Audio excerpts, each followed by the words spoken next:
Hello, and welcome to another Triad Gamer stream here on the Triad Gamer Media Network. I am Nick, and I am debuting a new show today with a special event, which are going to have more events later, but called Cardboard or Card&Board or whatever we want to call it because it's meant to be a pun, and I'm okay with that. Before we get there too much though, because we might have some new people today or watching the VODs later, depending based on the event, feel free to check out trygamers.com where you can see more of our stuff and more about us in general, especially more Magic content because we don't stream a ton of Magic. We do a lot more other Magic content, although we have been doing more streaming of it recently. We also are on Twitter, Instagram, and Facebook at TryGamers, especially today with the hashtag GoodLuckBrawl5 for the Good Luck High Five Historic Brawl Tournament, which is very much up my alley because it doesn't expect me to be good. Hello, Kvechnik? I'm gonna go with Kvechnik. That seems like the correct way. Hello, pew pew pew. That is not what my deck does at all. But we're gonna hope for the best that it at least performs today because I don't want it to look bad. It was doing all right during historic brawl queues, so we're gonna see. But I don't know how exactly we're gonna be going there. For those that don't know, Good Luck High Five has put on for Patreons a historic brawl tournament, and I checked in with them, and they're like, yeah. Why not stream it? I'm like, okay, cool. I'm streaming it then. So I'm currently we'll be doing that and starting. It should be starting in a few minutes because it's planned for 9 a.m. Central Daylight Time for us to start up. So we'll be seeing. Kvechnik, are you playing as well in there? Just so I know, like I have not looked at who's all playing. I will be honest. I know there's like 40 to 50 depending on how many playing. Yep, you're playing Mill. Okay, I'm very glad I did put Midnight Clock in my deck in case somebody's playing Mill, so I really hope I don't mill out. Because I'm playing a Gate stack. Actually, let me go ahead to my other screen and I can kind of show off what's going on. I am playing the Gate Gatsby. I do have other decks, worst case in case this got disqualified, because I am playing a couple cards that I didn't think were banned, like Wilderness Reclamation, but just in case. But yeah, my whole deck idea is basically I wanted to play Gates deck because I did not play much when there was a Gates deck around. But you really can't play Gates deck in Brawl at all. So I just threw something together that I guess I do have Root and Crab, so I guess I do mill technically. But that's not the win condition at all. This is not meant to do that. But the whole idea is basically to have landfall stuff because there's landfall stuff. So like that'd be great. I love Gates playing Brawl. Yeah, I mean it seems fine. The big issue, and this is what I learned with it, is that I can accidentally mill myself out very quickly by myself, even not even counting mill. So that's why I put Midnight Clock in. I put in Wilderness Reclamation to be able to get creature cards back. Basically, I'm playing Kenrith. There's not a great 5-color commander that works with a Gates deck at this point. As far as I could see, I mean, because you want it kind of 5-color. So you can play with a lot of the mana that you're doing, like so you can play things like Doomblade, you can kill things, you can play stuff like Gates Ablaze, Felidar Retreat, like stuff like that. I didn't notice it just ended up kind of in 5-color, so I kind of just leaned into it. So something's gonna happen. I don't know what, but something's gonna happen when I play. It's probably likely gonna end up with me just having Kenrith out and Wilderness Reclamation untapping everything. The other reason I realized Wilderness Reclamation is actually really good is it helps just Maze's End, because you can just do this on someone on their end step then, and then play it again as your land, and you can continually just get more of your gates. And I didn't even think about that until I started messing around with it. But just in case it's like, oh, that's, it does end up being banned, because I feel like I thought it was, and that's the problem. But it's not legal in historic, but historic Brawl it's fine, which is weird. So I guess we'll see if otherwise I have replacements to take out otherwise. I was playing World Shaper for a bit actually. Was kind of something I was doing for a bit because to avoid the mill issue. But it didn't die well enough. I don't have ways to get rid of myself, so it's a weird kind of mix. But we'll see what ends up. But yes, this is my deck. I'm actually happy because I got the Doomblade alternate recently from, I think it was from that first Knowledge event. So I actually, it looks really cool now, and that's why I decided to play it, because it looks cool. It's there's probably better removal in my deck based on things, that's based on the amount of lands or something, but this is going to work. Other fun cards, obviously Gate Colossus, I have the usual Gate stuff, Gate Colossus, Archway Angel, I have your usual Gates Ablaze, I have the Guild Summit, Gateway Sneak, all the stuff that you expect with gates, open the gates, that kind of stuff. But some spicy cards I felt that are in there. I mean, Casualties of War is always spicy, but Ancient Green Warden, which is a Zendikar one, that is a fun one recently. That actually allows you to play it from your graveyard and double triggers, so that seems pretty good for Guild Summit, where it cares about you playing gates. Another one is Mangara the Diplomat, which is basically just a card draw engine in this deck. Or if they're attacking me and going aggro, it's a way for me to lifelink. It's a way for me to kind of survive. Again, this is probably jank, but this is all very, kind of direction. But we'll see. Oracle of Moldaya also came in later, which allows me to play additional lands. I can play gates on the top of my deck, which is going to be good for card advantage. What are some other ones that came in after the gate deck? Scootstorm in general is just a fun thing to have with this kind of thing. So, yeah, that's the deck basically. I mean, you can see all the crazy one-off lands, because obviously with all the one-off lands, I'm playing Field of the Dead. Let's be honest here. Like, you have to. But when I realized Field of the Dead is also banned in Historic but not Historic Brawl, it's kind of one of those things like, oh, there's probably other cards that are actually, Historic too strong, but in Historic Brawl are fine. So, also I saw people playing Field of the Dead, so other people knew that before I did in the Historic Brawl queue when it was here a little bit ago. So that's kind of the direction. The nice part is my quest ended up being blue and green spells today, so that's actually going to be very nice to finish that up. I'm trying to also catch up on the Discord, so I apologize if I'm like looking over and reading something, because there is a Discord kind of going on.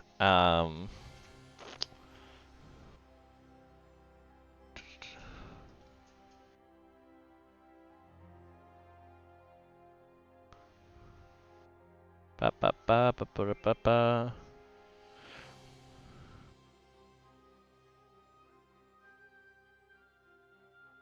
Have to show us. Yeah. Yeah, the Discord won't show on stream. That's something that I know I probably didn't mention. So just if you're watching and you're like, oh, don't show my chat there. Mine's completely tailored to Arena. So like, for instance, I have it in front of my screen right now. You can't see. Oh, juice. And then I closed everything. So 1 second. you.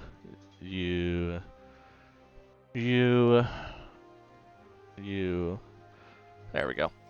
Things are fixed now. What else am I missing? Oh, Discord was over there. That's why. I just did something. The computer where it's like, oh, you're really interested in Discord, so obviously that's the only one you want to open. And it's like, no, I need a million things open constantly. That's not the way I operate here, Twitch, or Windows or whatever. This is too early for a streaming episode. This is honestly, I will say, in almost a year of streaming, this is the earliest stream we've ever done. I have never done it this early. So let's see.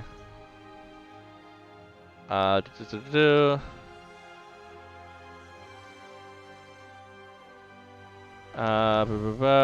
so now I need to be looking. I think I might be matched up with somebody, so let's go find out.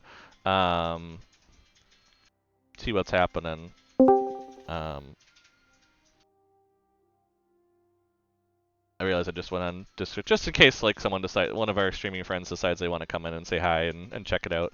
Let's see. Your matches. Do I have a match yet? I do not have a match yet. Okay. So it's not quite. New pairing received. So that mentions things. Okay. Oh no. Oh no. I just saw the deck name and I am very worried. Let's see.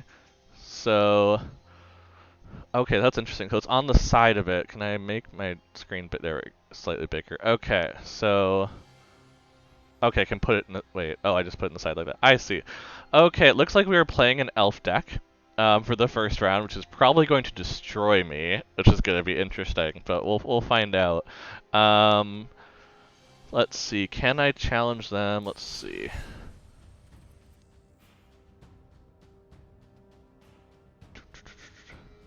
I'm actually gonna do something a little funky. You're gonna be like, why are you doing that? is I'm just gonna go into my note screen while I'm doing this, just to protect their account. You know, I don't want to be too mean on that. Okay, so it tells me my opponent's this. How do I know what you're? What? How do I know how to challenge? That's the problem. Yeah, I see the deck list, I see my opponent, but it doesn't tell me their name per se. Oh, it does appear. Oh, check in to review. I am checked in. What do you? Oh, is my person not checked in? Maybe. No, it says they're checked in. Oh, I gotta check into the match. Oh, I get it. I get it. Okay. So then, click to copy.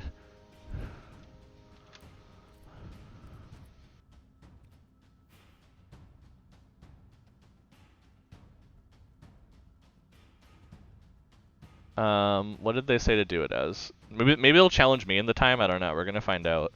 Um, but it says it in the thing. Let's see. So I need to set it to Brawl, best of one, coin flip. Select my deck as. I love how it shows me all of them. That's gonna be annoying. Play. Yeah, Brawl, best of one, Gate Gatsby. Let's see. Do I have any way to chat with them? I don't think so. I'm learning a lot about this MTG Melee today. So we're gonna do that. We're gonna switch to the screen now that they're showing up. Their name isn't on there. Yes, you do. Wait, there is chat. Oh, there is chat in here. Oh gosh. Oh no. Where am I? Oh, I see it. Okay, cool.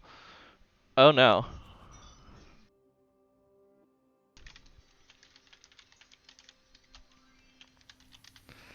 I'll send a message to show them that I know that. This is a starting hand. I guess I do have Abundant Harvest, so that seems pretty good to start with. I can put down the Thriving Grove and hit probably black, because I have more forest or green mana showing up in mine. So yeah, let's keep this. I think this is fine. My deck is slow. This is not changing that fact, so... I do want to actually play Omenkeel a lot, so I'm playing this not necessarily for Cosmita as much. Cosmita is good, but Omenkeel stealing people's lands feels really funky. Hello! Hello there. Okay, so we're going to play this and choose black. We're going to be a Gates deck, not playing Gate first. That's going to be great, right?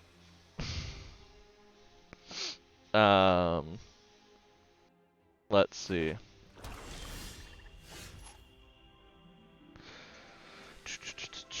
Okay, so we have the pathway. I mean, I guess the first thing we probably should do is see what we hit with the land here. Okay, we did get a Gruul Gate, so let's go ahead and throw that down, actually. I mean, because eventually we're going to want Casualties of War. I mean, eventually we're going to want to have that up to get rid of pesky things. But we're going to see how this goes. So Lotus, I hope you're prepared. I actually probably should have my deck list on screen here too. Yeah, there we go. So you can see. You can't see all of it obviously, but if you're ever curious about certain cards, let me know and I can kind of highlight them here as we go. Okay, they get some ramping going. I probably should also keep ramping, so I'm gonna go ahead and get a blue source out, and we're gonna Elvish Rejuvenator because everyone loves Elvish Rejuvenator, right? And we'll go ahead and put out. Oh, the rest go to the bottom. I have to take Field of the Dead then. Field of the Dead is actually one of the deck's win conditions, just getting out 2/2s, because I have to survive long enough to pull off the gate thing. So we're gonna see. Ooh, they're getting their. I always forget Incubation Druid is an elf, honestly, but it makes total sense. I don't have a white source yet. I just realized that's probably pretty stupid. So let's go ahead, secure this route. We're just ramping like crazy. They don't have to worry about us. We're gonna grab, I think, the Golgari Gate, and let's do Dimir Gate. We have a lot of blue too. And then we'll go ahead and put out the Orzhov Gate for the white source. And Field of the Dead. We already have Field of the Dead trigger. No attacks though. Okay, so this is going better than I thought. I will say that. I'm actually hitting cards that are helping me. Now, the nice part is they're also starting slower. They are not ramping. They're just kind of like they're playing traditional elves, which is basically but with Brawl, it's a little harder to pull off. So I'm actually kind of glad to see them trying to pull it off because I want to see a good Elf Brawl deck. I haven't seen anything but like there's Nissa, the Golgari Nissa, but that's really not that great for Brawl. I play a lot of Brawl, so I am happy about this being a Brawl tournament because I'm gonna be a lot better. They have They have Crater Hoof already. Let me just point that out. They just went and fetched Crater Hoof. Oh no. Oh no. Oh, that's not good. Well, let's get out Felidar Retreat. Let's put down this. Feel the Dead trigger, followed by Growth Spiral. And I didn't get anything. Oh no. Let's attack. We gotta start being aggressive. If they have Crater Hoof, I'm a little worried. Not gonna lie, because I mean, what they're getting very close to having enough mana. They currently have 6 mana available. I'm gonna die to Crater Hoof. Oh no. Oh no. Oh, this game. I don't really have a lot to do with Crater Hoof except my Doomblade, so... Oh no, are they gonna...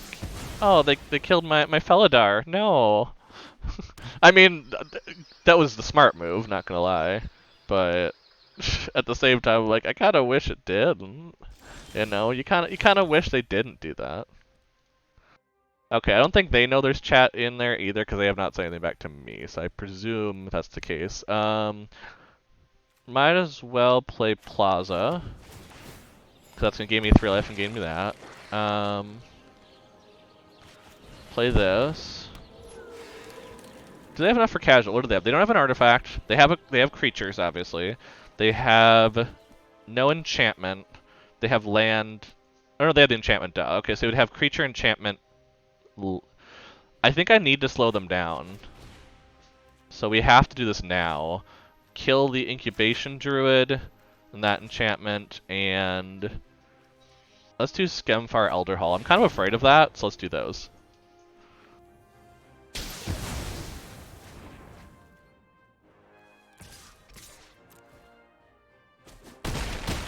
Okay, we're not doing terribly. It's still a bit janky. Obviously, you know, what are we down to for cards? I always forget because the deck list gets in the way of it. 42. Okay.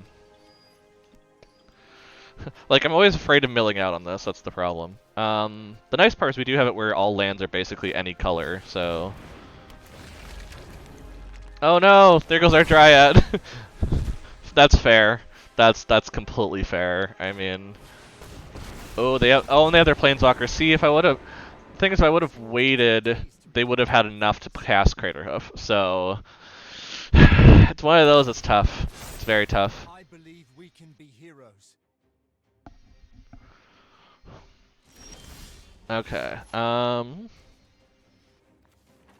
do we have in our graveyard? Anything that's like, yeah, I need that?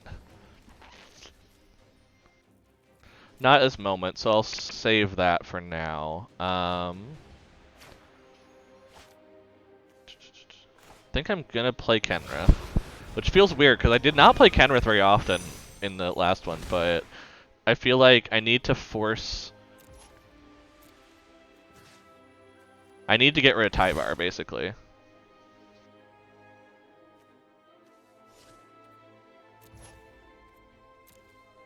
Which, I guess I'm not going to necessarily get rid of Tyvar here, but I'm going to make sure that they don't have Tyvar, because that just seems rough. Do I have a creature from here? I don't have any creature to put on the field, so it's basically going to be drawing cards, probably. Which I think is okay, but I'd rather do Kazmina here, I think. And end the turn. Because Kazmina, I can start drawing cards, and I kind of need to, because I'm running out of cards very quickly against the elf deck. Sorry, if I'm also seem distracted, we're also getting, kind of by complete surprise, we weren't expecting it to happen today, we're getting new gutters. So I might just randomly be looking around as loud noises happen. I apologize on that today. We didn't expect it to happen a random Saturday morning, but apparently here we are, so...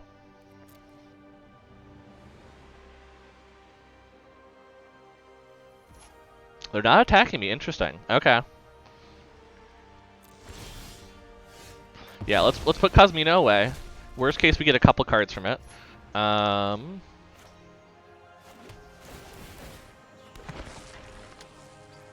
Do not take action, right? Yeah, you may put a Voyage counter if you don't. Oh no, take action, put it on there. That's the one I always forget. It really should have been like the other way, but okay, we're gonna go ahead and grab Circuitous Root, I think. Or no, does Felidar? No, Circuitous Root. We're gonna go grab a couple more gates.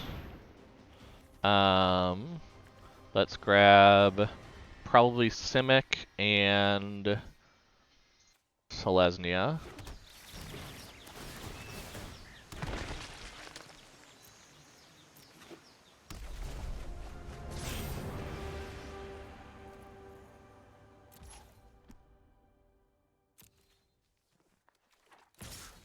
Might as well just attack with some of these to try and see if I can kill some of their creatures before Crater Poof. Because that is unfortunately a real problem that's about to happen, is them playing Crater Hoof. Because that's probably going to kill me. I mean, I'm going to be honest. But if it does not kill me, I have a good shot of winning. Now, how many gates do I have at this point? 1, 2, 3, 4, 5, 6, 7, 8, 9. Oh, I am actually, if I can find Maze's End, this is actually very, very good. What's the chance of Maze's End even coming up? 2.78%. Come on, top deck. Oh, they have an Oracle too. Nice, I like that card. I'm gonna highlight that for them. They're not playing Crater Hoof yet, which is it's much better for me.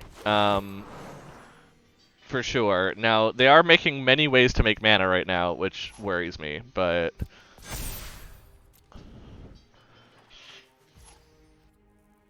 Okay, my turn. I'm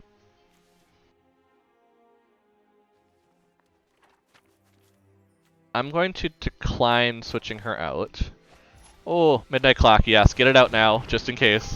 Whew, okay.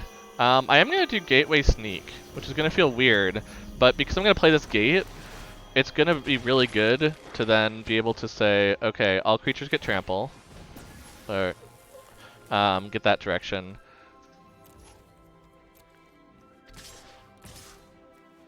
Because then I'll draw a card, which feels really good.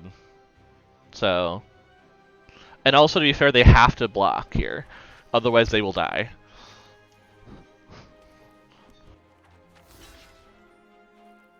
Okay, so it's gonna bounce there. Okay, so I still deal 4. I'm okay with that. I probably should have attacked with more, but I wanted to draw a card, you know?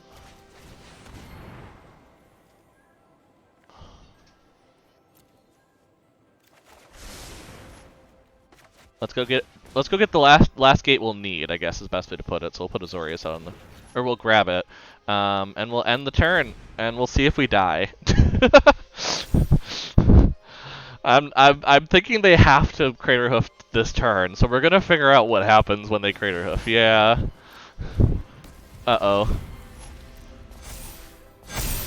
I think I'm dead. I mean, it seems very likely I'm dead, but we're gonna find out if I can block to survive. So we have to pass the blockers, because there's not really a way around that. They have trample, so let's see. So they're doing 21. This is math. I'm not cut up for math this early in the morning. I guess let's just start blocking, in fairness. So this will be 19, or this will be 9. Oh no.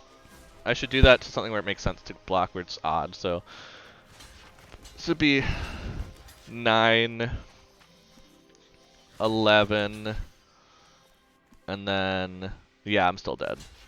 But I will kill things on the way out, because that's how I am. Good game. They have enough between the creatures. Like, I expected it at this point. Like, I wasn't expecting to win this game. But the fact that it actually got fairly close to me doing so is quite impressive. But no, they just had too many creatures. I don't have removal in this deck. So when I saw it was an elf deck, I knew I had to win quickly, and I got very close to Maze's End though, because I almost had all the gates. I just needed the Maze's End, but you know, what can you do? Oh, hey, I got a couple things though, so that's kind of cool. So, GG. Okay, so they're gonna report it in the Discord, so I have to kind of watch that basically. Confirm result. They won. Yes. So I'm curious how other standings are going, if other people have finished yet or not. No standings are found yet. Okay, that seems a little funky, but all matches, yeah. So let's see some of the deck names that are around, because I'm kind of curious. There's a Dinosaur Tribal. Squirrels versus Eldrazi. Uh-oh, that terrifies me. Kvechnik, actually, what deck list are you playing? So I can kind of see, I can pair you up with a name in my head.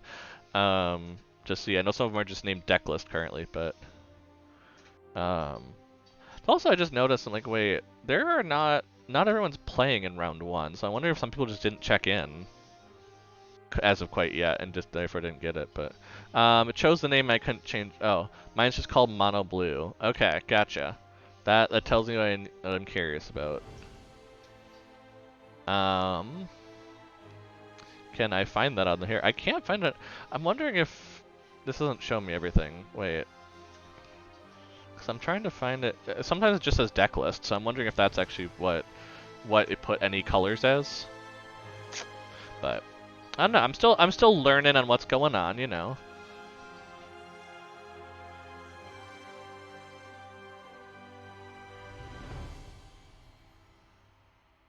Okay, let's see. So yeah, so ours finished pretty quickly, which we thought. I was thinking of just jumping actually into the Brawl queue for a bit while I was waiting for the other matching, but I was going to catch up on a lot of the messages right now, because a lot of people are messaging, and I just need to catch up on that.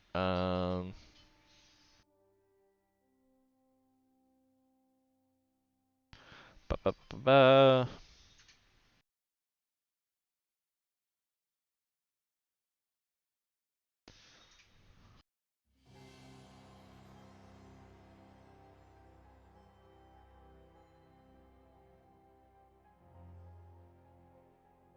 Challenge them. Okay, there's a lot of people talking about challenging. So that's kind of it. Learning is half the battle. That is very true. By the way, just for those that may be new, Belmont is the other main streamer of Triad Gamers. He generally streams on Tuesday nights, in case you are curious, and streams a lot of 4X and D&D inspired, role-playing things. Also, when he feels like he wants to be salty, he plays Magic Arena. So a lot of the Magic Arena you're probably going to see is him if you look back in the archives. I am not him. I will not nearly be as salty as he is, and he knows it, so he cannot contest that. Uh,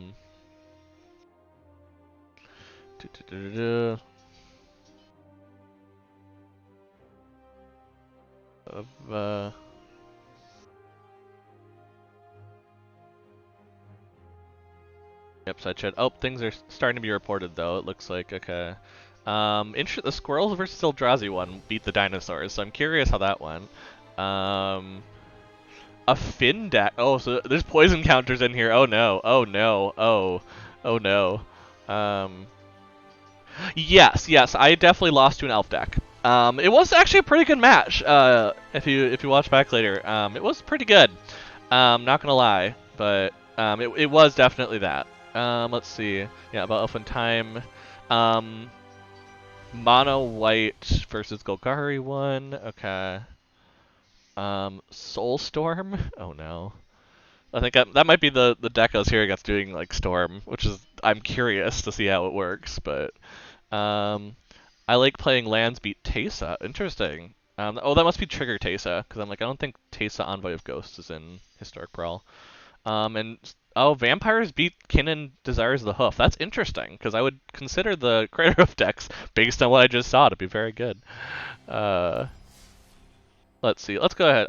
For those that are around, though, I have to pick a mastery point. So I can take Quintorius.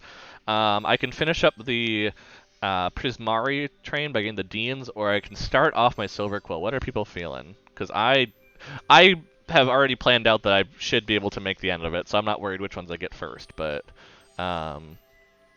this is where I currently am in Mastery, so if anybody has any votes of like, hey, this one looks really cool, you should go this route, let me know.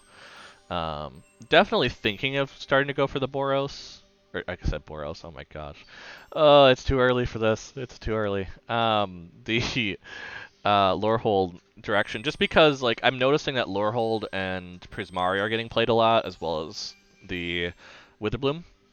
So I'm kind of been going that direction. Like I haven't seen any Quandrix really popping up as much, except for like the Pledge Mage. Um, I've seen Valentine in some decks to go that route, so that's why I was thinking that's a direction to go. I've definitely seen the Galazeth Prismari decks that are going for it, especially in Brawl, so that's definitely one that I wanted to get going. So that's why I'm thinking I'm going this way. But I am very much open to any interpretation or thoughts.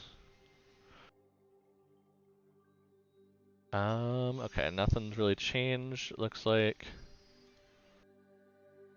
Except me losing. Oops. Let's see.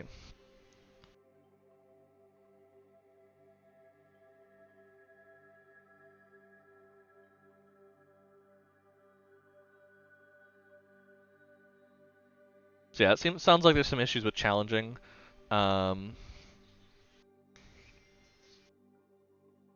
So. Da, da, da.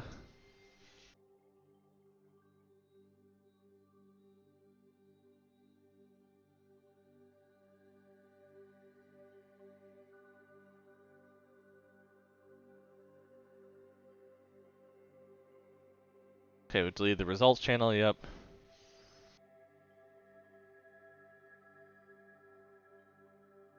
Sounds like there's some issues with names in there, which is expected to happen. This is their first, I think this is one of their first kind of voices. I don't think they did turns to 4. I think they canceled the last one they were going to do. So this is kind of the first time Good Luck High Five's doing it. So if you do want to do it, though, I should give a shout out to them. I believe their name is just the same as... I believe it's the same on Twitch as it is elsewhere. Yes, okay, cool. So just shout out in case you aren't familiar with Good Luck High Five. I should definitely mention them since they are the ones running the tournament today. Feel free to check them out. They are more of a podcasting and YouTube direction. They do play on Twitch, but it's less streaming on Twitch and more playing out podcasts and weekly updates. So if you want to keep up in the Magic world, honestly, their upkeep is, I will always go on record as amazing, because I am terrible at looking up news. So you know, that was a good way, and that was the way to learn about this tournament. So I'll be honest, we support them on Patreon, and that's why we're in a tournament. In case you kind of missed there, but yeah, I guess we can kind of just jump into a Brawl game, honestly, for a little bit, because it sounds like it's going to be a bit until thing, and I no longer feel bad about my deck list after I'm like, good, okay. Some people are saying that, I'm like, I also feel this, like, yeah. Megan and Maria from Good Luck High Five are amazing. They have gotten to the point, in case... Oh, I never actually clicked on that, whoops. They've gotten to the point where, you know, Maria's doing coverage, Megan's working with Wizards. Like, they are fairly big names at this point. I'd say large names, but they'd probably say fairly big names in the Magic scene. So they're definitely a really cool connection to make. And, yeah, it's just, you know, they do fun stuff like this. They promote fun. We like to promote fun in our stuff, except for when Belmont plays Magic, but that's a whole nother story. He's gonna kill me after this. He's gonna totally kill me. I remember them being a small called. See, I did not start with their Magic the Amateuring game days. I actually don't know. I'm starting to think, because people are talking about, oh hey, this is when I did this. Like they're like, oh yeah, this is when I started seeing them. I think I got into them through Belmont. So I don't know what our trigger was. I mean, we definitely saw them on Loading Ready Run, because I think we were watching Loading Ready Run first. But I don't know when the trigger point was for us to discover Good Luck High Five as it is, except for just, yeah. We saw them on game nights first. That's what it was. Command Zone. I couldn't remember. I was like, when did we first see? Like, oh, it was bugging me. But it's, as I pointed out in that thread, I could tell you very much so that I definitely, let's see, game night. Oh, what game nights were they on? That's a good question. I can look it up. Game nights, Good Luck High Five. I don't think both of them were on. Maybe not both of them were on, but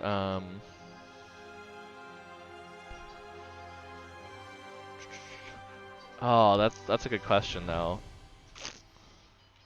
Yeah, I think I'd have to look. I'd have to honestly go through it. It was a two-headed giant game. Was it? I am blanking honestly on this. I need to make sure to go to YouTube and not start videos because otherwise it's gonna make a bunch of noise. Uh, let's go into game nights. This is the fun, engaging content that you can come to expect from from me. Maria, let's just do that. That might help. Oh, it was. It was Ixalan. Oh, geez, I forgot about that. Oh, yeah, it was the Ixalan. Here, I can put a link in chat for those that are curious. Hey everyone, Sorry for that. Sorry for Jimmy being loud. I just needed to get so I could copy it. Yeah, I'm putting the link in chat. Okay, I had to click it to be open. Maria, or I'll just do good luck. High five in or on game nights.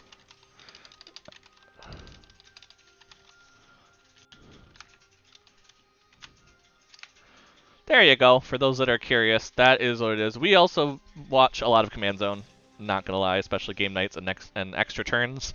So if that is kind of a direction you want to go, let's see. Some people are like, I don't think I built the right style deck.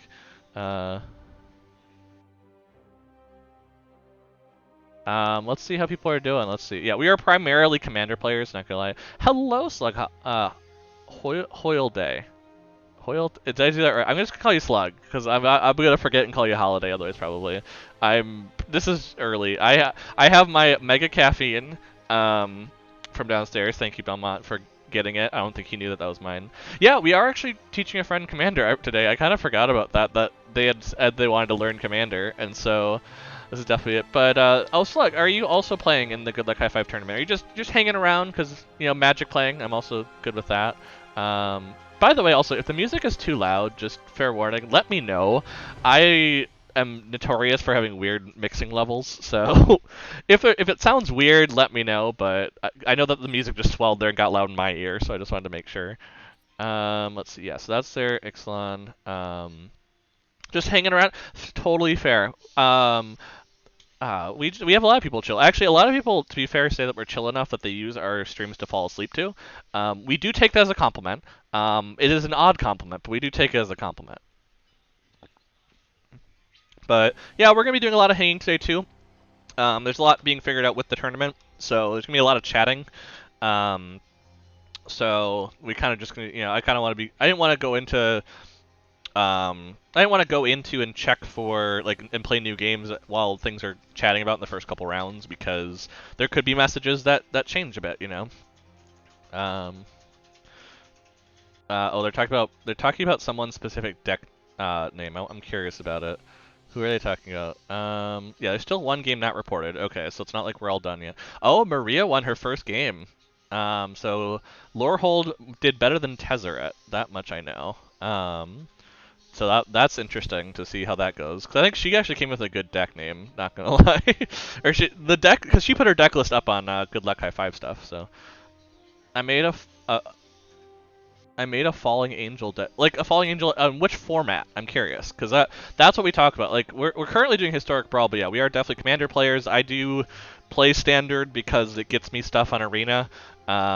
I should point out that I've been sitting generally gold to platinum most things. Standard, interesting. So is there enough Angel to kind of pull it off? Because I feel like Angels have only really done a ton in Historic in terms of competitive. But if you're also just playing flavor decks, we also love that. I'm used to people telling me that my decks aren't strong enough, so I'm just like, oh, they obviously want strong decks. That's how that goes. But let's see, what do we got? Yeah, it looks like we're just waiting for one group probably, and then we'll switch on. That's why I'm guessing it's not gonna take the full hour rounds that they talk about. Like some people said 50 minutes, and I'm like, I'm still not even thinking it's gonna take 50 minutes. We're at half an hour into the round, and most people are done. Let's see. Can we do this every weekend? Oh, jeez. Oh, that's quite a message. If it goes smoothly, they might try it once. Oh, I mean, if they're gonna try it once a month, I would enjoy it. Not gonna lie. It's kind of a tribal. Yeah, I would presume it's because I mean, I guess let's just go into collection and kind of look at angels, and I feel like after Bishop of Wings, just kind of like after Bishop of Wings rotated, I feel it'd be a little odd to pull off angels, but I mean, I guess you have Linvala, so if you can kind of pull off some Linvala stuff there, that would work. I mean, Angel of Destiny is always good, so that's something that I could see being a big proponent and game winner. Baneslayer Angel's honestly something. I mean, I guess you could do like an Angel party too. Oh, Fallen Angel, you're doing white black, aren't you? Now I think that Fallen Angel's probably white black. Oh wait, standard. So we need to just put it to standard.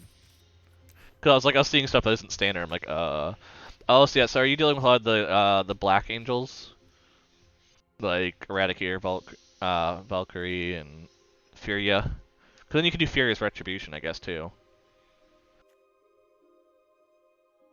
Wonder if I do this. Does this work where I still get the angels?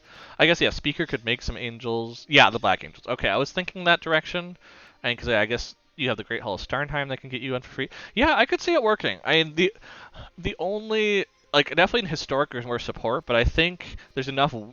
I think standard's wide enough at this point that you really can play whatever you want and probably still get wins. I do like that. I do think it's a very good meta right now. That's why we haven't been seeing bans. Like, yes, there's a lot of powerful decks, but they all kind of work in a circular, fashion. So.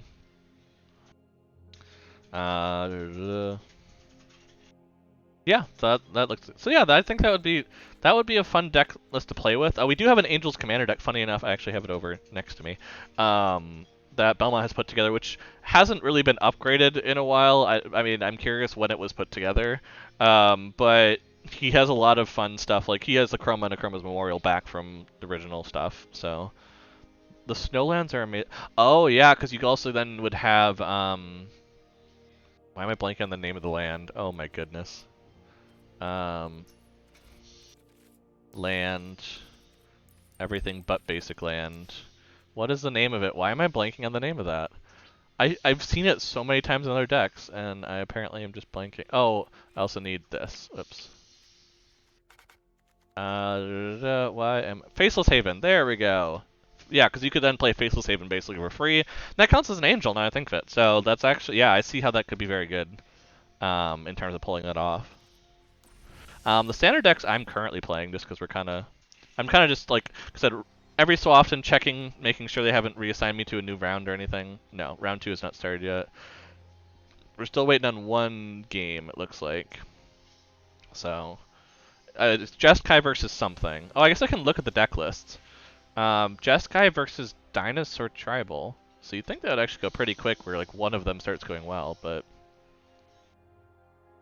I don't know.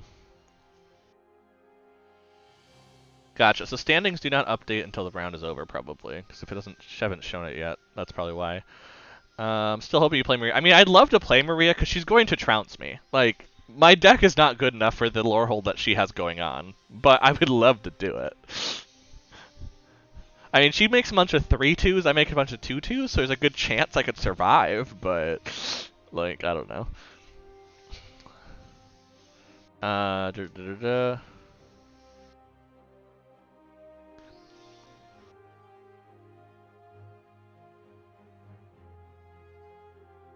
Let's see. Oh yeah, now they're talking about how spectator mode should be a thing. Spectator mode would be fun because then we could just go ahead and say, oh, let's go watch this person's match and see how they're doing, That'd be kind of cool, but we're definitely not there. Bears? When did we start talking about bears? I just saw the message from Belmont on that. I was like, what? What? Bears? When were we talking about 2-2s for 2s? I make 2-2. No, I guess they're not for 2 though, they're for 0. So, here, yeah, applicable is very much bear. Actually, to be fair, and I haven't told Belmont this, so this is completely revealing it on stream, probably completely taking him off guard, but I was considering at one point making our channel points porridge. um, like porridge points, just because we would be considered by the gay community as three bears. Um, if you kind of look at the guys we got on top of my head up here, go for it, gold. No. I mean, in fairness, if we're talking about in terms of things, I generally am the one that likes more things that find everything just right instead of like everything. So, I guess that fits you more. But no, the idea is that that is, as a tribe, we are three bears. So, I don't know. I presume our kitties are Goldilocks. That's they get into everything. So, just try to eat our food and all that. So that sounds like our kitties. Which, if you're curious, we haven't seen them yet, but those are our kitties. Yes, they are. Oh, my posture is terrible. Thank you.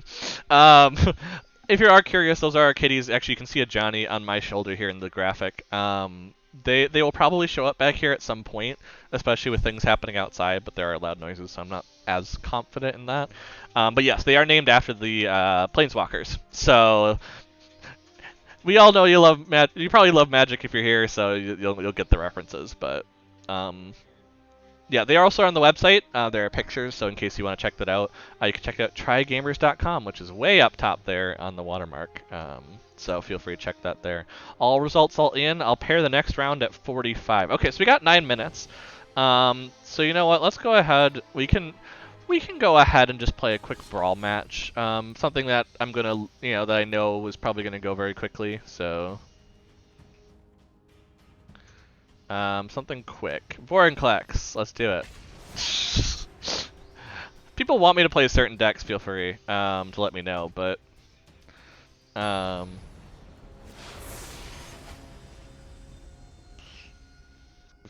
just also keeping up on messages in there.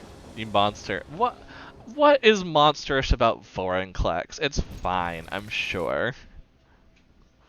I'm thinking going historic with Angels, but I'm looking at a deck list, so I have an idea. Yeah, there is an Angel deck list because when Collected Company became a thing in Historic, it really took off because there's a lot of Angels that were 3 or lower that care about Angels. And so it was kind of something that you got to Collected Company in Selesnya, and you played it that way. But I have not seen an Orzhov deck list for it, I will be honest. I'm sure there's one out there. There's so many things out there that I would almost expect that there would be something out there. I would only make this a 1/1, so we're just going to go ahead and say no, and maybe get rid of a creature with flying that they might play. Oh, they do have Verdade, so actually Plummet is very good. I love it. I love it. Yeah, we gotta play quickly, so. Yeah, they're all talking about like somebody's playing Finn. Oh my gosh. Someone wants to make a llama camel deck. Ooh. That is interesting. I mean, I have thought of a unicorn deck at some point because there are enough unicorns now, and a unicorn commander is good. In fact, actually, I had a unicorn tribal in this for a little bit because with Jumpstart in here, it was actually something. Yeah, we've been talking about Orzhov Angels. Have you missed it? Slug has made a standard deck, but they were thinking of making instead they were thinking of making what should I say? They were thinking of making it in Historic instead. A Fallen Angel deck. Falling Angel, excuse me. I can speak. So whether I can speak now is another story. This is definitely a Gemra's return. This is where I become evil, let's be honest here. This is the evil portion. Yes, we do have a commander deck above and below, as well as an Angels deck. I believe the Angels deck should be on that list too. That was pretty easy to enter because it was just one color and nothing too crazy. So, well, I have an 8/8, and I killed their mana rock, so we're doing stuff. I said I needed to play quick, and this is where you find out that I play some evil decks, and I understand this. I'm waiting to get more wild. That's fair, yeah. The issue I do have with Historic, and this is why you won't see me play it a lot on stream or anything, is that I honestly can't play anything more than Historic Brawl, because one-ofs are already a big tax on wildcards. A lot of this is because I actually do the free-to-play strategy, where instead of trying to like get wild cards. I actually have packs unopened, and this actually makes Belmont nervous to look at, which I love, so I should love to show it off. But these are packs I have not opened. The reasoning is that when you draft, if you so the way that it works with packs and why you don't open them generally, if you want to do free to play model, is that when you draft, obviously you know what rare you're getting. You're getting a certain rare because that's what it shows there. So if you draft it, you get that rare. When you open packs, and I do open packs once in a while, so if I do well in this, maybe I'll open up some Zendikar packs. But when you open up a pack, it will make sure you don't get a rare or mythic that you already have. It will pick something else. First, it will pick all legal cards that do that, and then it will go to banned cards, and then it will start giving you gems for it, kind of thing. So as a result, if you draft, you're getting a better chance of getting all rares than you are if you open packs, because the idea is the draft will get you rares that you may not have, or you not choose them, basically. So it's basically just trying to get more value out of stuff, and that's why I use the Hipsters of the Coast model. They have a nice Google Drive spreadsheet for it, so in case you're curious about that, feel free to check them out. Okay, they're talking about the Infect deck now.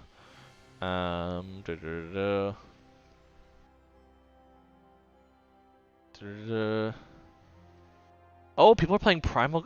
Oh, that's right. Wait, Primal Command. Did they? Oh, no. All the monocolor commands are in. Yes, I forgot about that. Actually, I totally forgot those exist. Are those actually? Wait, unless they're talking about a different deck. But let me confirm that. So they have these. Oh, they do have Primal Command. I kind of forgot about it. Oh, because it's a mythic in the thing. Because they are in the new, in the upcoming Historic Anthology 5, they are actually releasing the previous two-color commands. So how much is the College Cup Blue Gem? Blue Gem wise, I have no idea. It's 2,500 gold. I can tell you that. I do not know what it is off gems. I would presume with that cost, it's probably only a couple hundred. Just based on that, generally regular draft is 10,000 coins and 1,500 blue gems. But yeah, the College Cup, which is just ones, those are more for fun to get these kind of card styles. You don't really get anything else out of it, so they only do 2,500 gold, probably like 200 to 300 blue gems. But that would be about it. Which makes sense for 4 card styles. 2,500 is actually a deal, kind of, on that. When you look at, like, if I look at the deals in the store right now, which have not reset. They're gonna reset actually in like a little bit, but like Shark Typhoon by itself is 2,500. So getting a few, even if you're not gonna play those cards necessarily, is still pretty good. Plus, also there's that whole points thing, so that's kind of cool. I'm actually curious. How are points going? Because I am playing as Quandrix, not gonna lie. Quandrix is not adding a bunch, but it doesn't tell me anything about points. Where does it say points? Oh, so Witherbloom and Silverquill are ahead, with the rest of them kind of tailing. So probably not gonna win off of Quandrix. People are like, yeah, Quandrix. Yeah, honestly the best way to get gold, you're gonna see I have a lot up here. The reason is because I just play a couple games a day, and as a result, it's kind of just, it gets you what, you play a couple games a day, you finish your quest, that's 1,000 gold per day basically. Because what, 250 plus 100 plus 100 is 450. Your quest is at least 500, so that's 950, or it's 750, which is over 1,000 then. So honestly, just playing and getting your quest done every day, even if it's not every day because they still stack up to 3, it's the best way to get gold. Now, gems, I have paid once into Arena, because there is in the store, I'm not going to be able to see it now, but there is one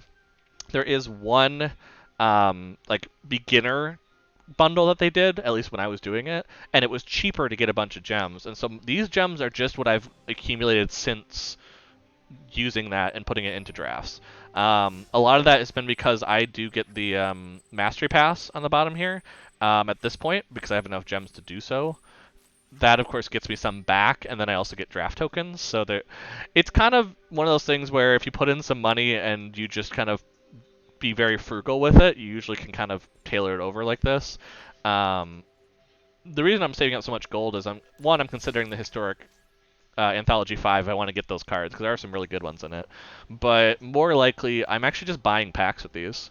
I'm at the point where Zendikar, I almost have the full rare set.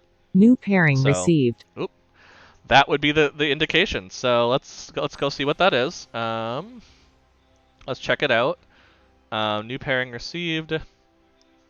We are playing against, I guess it's a Lorehold deck? Archival Research. Huh. Yeah, it's definitely a Lorehold deck. So let's go ahead and check in. I can see their name, so again, we're gonna go ahead and hide because I don't want to show people's names off. Like, that's not fair to them. But let's go ahead. Challenge match is not 60. Like, it defaults to the thing that you don't want to do, actually, which is really weird. Cool. I have challenged them. And yeah, I'll switch back to the game screen once they go ahead.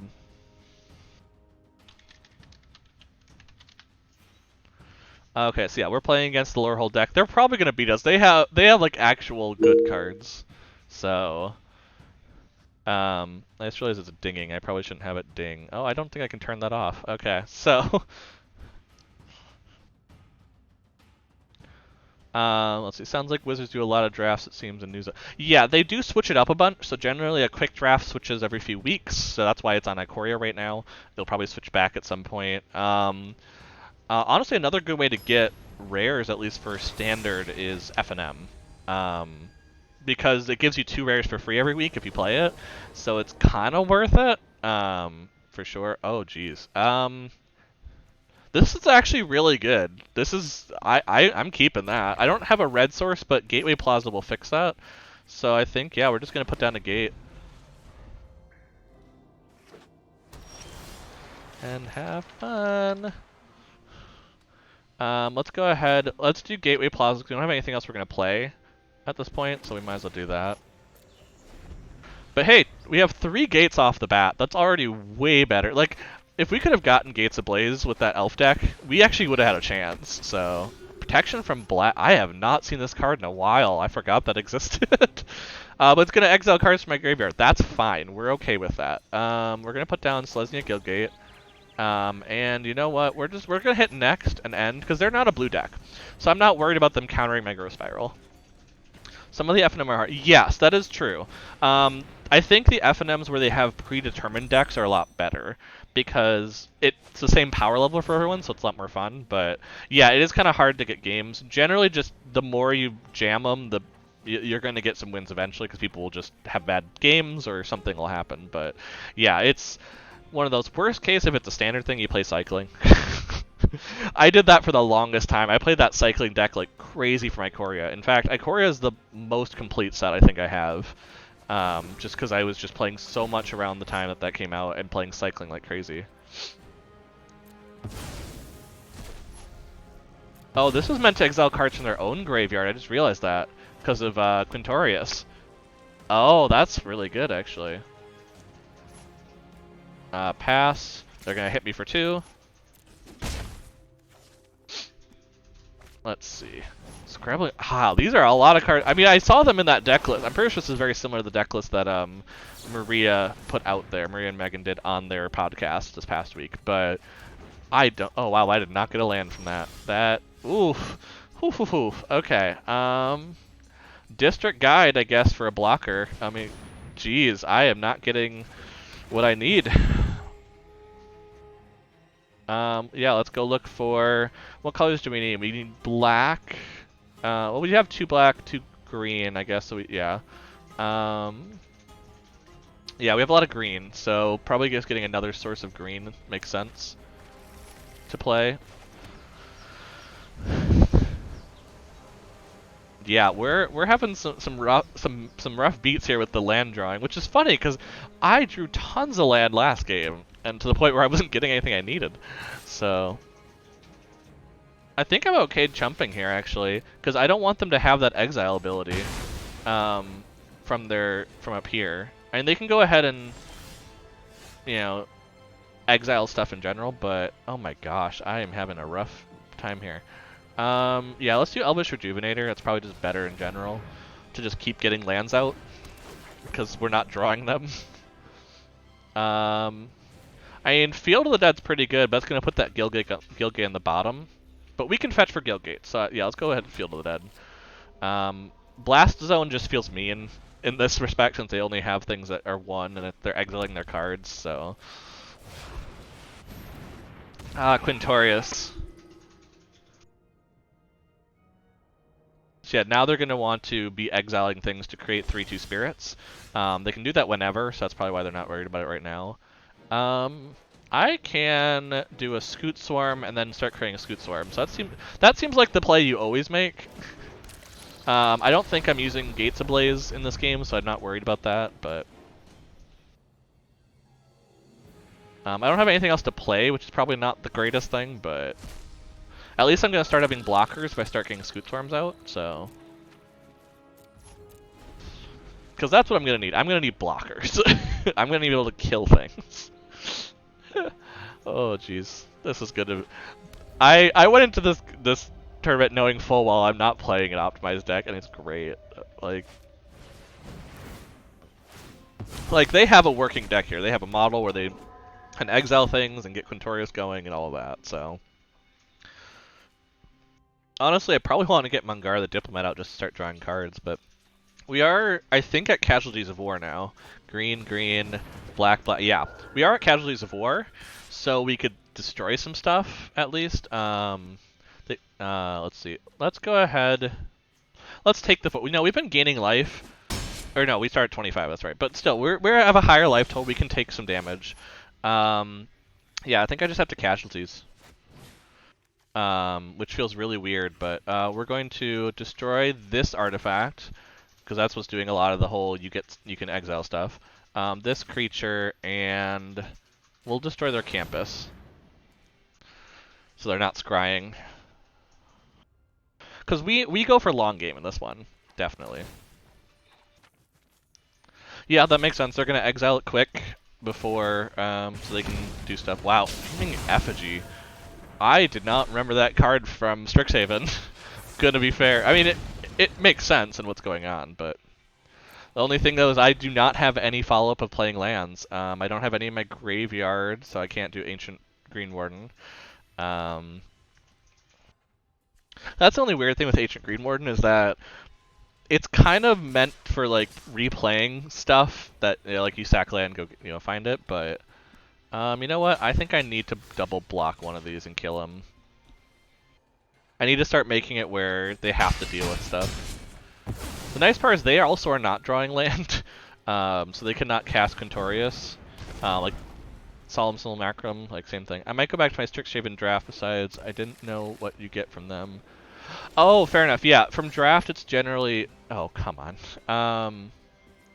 Let's do this then. Let's see if we have a land on the top. Because we do, Ruin Crab gets infinitely better. Oh. I have Explorer on the top, which is not great. Ooh, we're in a bit of a pickle because we are not drawing any land. I'm gonna play Ruin Crab just to have it in case I need to survive, but oh my, we are stuck. We are stuck one before Field of the Dead triggers too, which is like, ugh. Yeah, from draft though, it's the idea is that you go through packs and you're basically gonna get 15 cards from each pack, so 45 cards total. And then you just try to make a deck out of it. But yeah, the idea is you try to win games is the thing. But you do get for sure a pack and gems depending on which one you're doing. But the better you do, the better it is. So yeah, so I can at least block here.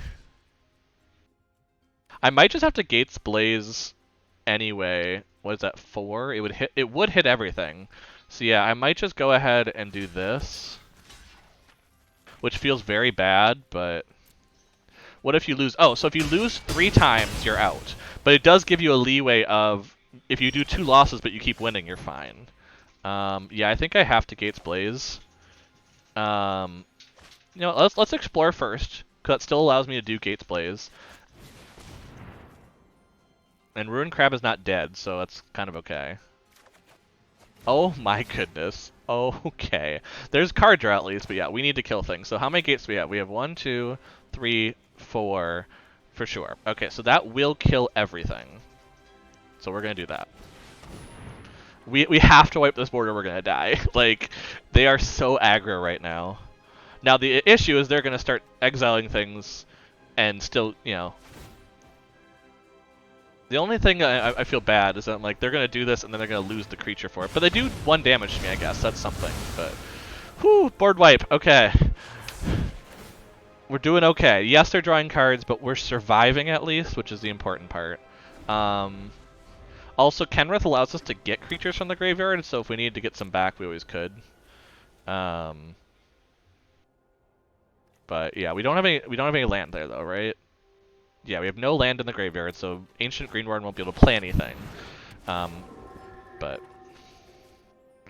turn target spirit, instant, or sorcery card. Oh, the Fuming Effigy then probably? Yeah.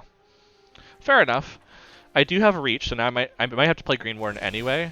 Yes, okay, cool. This is good. So I'm gonna play Green Warden first. And then you play the Guild Gate, and it's gonna activate Feel the Dead twice, which is gonna be very, very good. And I have the reach creature to deal with their flying. Okay, we are surviving. I wouldn't count this a good place to be, but we are surviving, which is what I always hoped this deck would do. I should probably look at what's going on with the messages.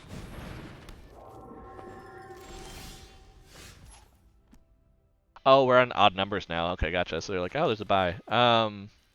Let's see. So probably Gatebreaker Ram is pretty good because that's just going to be very large. And then I might do... Well, Wilderness Reclamation's weird right now because I don't have anything to trigger... Like, there's nothing to put mana into. That needs to be with Kenrith. I can do it now to confuse them, but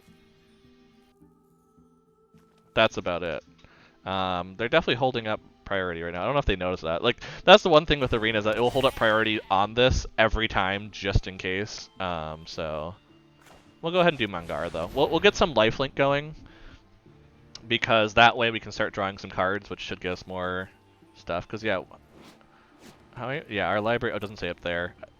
On mobile, it tells you on here what your library count is. So I just need to hide my deck list for a second. 38. Okay. Yeah, they're gonna kill me with that Fuming Effigy. Honestly, is what's gonna happen. It's unfortunate, but I don't think I have any life gain in here. Oh my gosh, someone used Blue Sun Zenith to kill someone with draw cards. Oh, so there's a draw card deck in here apparently. That's definitely for Belmont, probably Prismari colors. If it's a whole like second card drawn kind of thing. Oh, go for Ghost Forge. Oh no. Oh, and they have Yadaro. Ooh, that's some spicy tech. Having Yadaro in this deck and that's not cycling. That's spicy. I always ran the card that grants you life based on how many gates you have. Yes, I do have Archway Angel. Yes, I do have it in here. Now, whether I draw it, we're gonna find out. But I do have life gain. Plaza Harmony, nice. Which will trigger twice. So I actually gained 6 life from that. That's actually really good. I could draw it now. Whether I do, we're gonna find out. But okay, so I have 8 mana available. I think I'm going to... I played a land already this turn, so probably makes sense just to put this down. Pay that. We're gonna tap 1... I think we're gonna tap 1 because then we can do Wilderness Reclamation and just have it. But I do want to draw a card to see... Oh, there's Archway Angel! Kvetchnik. Oh my gosh, Kvetchnik. You called it. You absolutely called it in chat. You're like, oh, you're gonna draw it off Guild Summit. I drew 1 card off Guild Summit, and that was it. Okay. Yep, we're in session here. Now we're doing stuff. It feels weird to attack with Gatebreaker Ram, but I could get it back with Kenrith later. So I think it makes sense to attack and kill something of theirs. Like, they're gonna have to double. Ooh, they double there is actually really good for me. Because I'm gonna kill 2 of them. I think I'm more looking at killing this, because I have reach, so... Oh, they're gonna get it back, aren't they? Because it exiles it right away. Oh no. Did I just cause a huge mistake? Oh no, oh no. Wait, so what happens? So exile it. When it leaves the battlefield, it goes in, put it in the graveyard. Okay. We're gonna see how I do on this. I have to survive this turn, but getting Kenrith out with Wilderness Reclamation was part of the reason it was banned. So we're gonna see how this goes. Because yeah, this combo together was one of the reasons it was banned with that whole expansion explosion. Is that the right card? Oh, okay. So Kvechnik, so in case you have to deal with, because Maria's also playing this deck. Hoffrey Ghostforge. I'm gonna move my deck list for a second. Spirits you control have +1/+1, trample and haste, which is already scary. But then whenever a non-token creature you control dies, exile it. You get a token of it, except it's a spirit, and it has when this creature leaves the battlefield, return the card to your graveyard. So it's a double exile for Lorehold, which is why it's the mythic for it. Oh, and they have Luca. Oh, I do like this deck. I will be honest. I like this deck as much as I hate playing against it. But we're going to see if I survive the... Oh, they didn't attack. Okay, we have a chance now. So let's do open the gates first, because that's going to get us a gate card, which is going to give us an extra 2 life. We probably want... I'm going to go with Dimir. Or no, I'm going to go with Orzhov, just because of like what I'm seeing with Kenrith. We're going to play it. Yeah, the 5-mana dwarf is very scary. The problem is I don't have a ton of removal in this deck, and I've kind of already used some of it, which is the problem. Ooh, Eureka Moment's very good to get right now, because I actually have the Wilderness Reclamation off. How much life do I gain? 12 life! Yes! I am immortal. Eternal. I don't know what I'm saying. No attacks, because we just need to block things. But yeah, we can play Eureka Moment later, which is going to be nice, because we're going to gain a bunch of zombies when we do it. Because we for sure have a land to put down. They're probably... Oh, they're going to want to start exiling things in my graveyard, aren't they? Yeah. I mean, that's fair. They probably should. Okay. I will exile, probably open the gates, because it doesn't matter. I'm fine with them exiling my graveyard, honestly. I don't have a ton of recursion, except for, like, the gates, but I don't have mill in mine anymore, so it's not a huge problem. Okay, they're now even bigger. Oh, and all spirits have trample, too, which does not help either with me surviving this game. This is a very good game, though. I will say there's some good games happening in this this version. Okay, I'm okay Phoenix of Ash because they don't have anything they can exile. So if I kill it, do they not realize I have something with reach? Well, wait, if they can't buff it. They just want a second version of it, I guess. I don't trust what they're gonna do with it, so I'm gonna block with this one. They just want to exile something and hit me again, I guess. Yeah, so they get a second one that's a 4/3. I guess it is better, so like I see why they're doing it, but... And then we're going to Eureka Moment at the end, we're going to get a bunch of cards.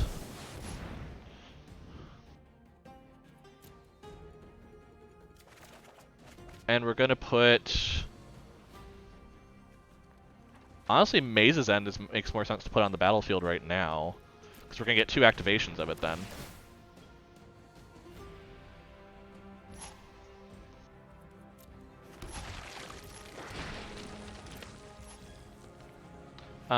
Yeah, that would be it. So my turn. Felidar Retreat. Definitely one of the reasons why this deck wins.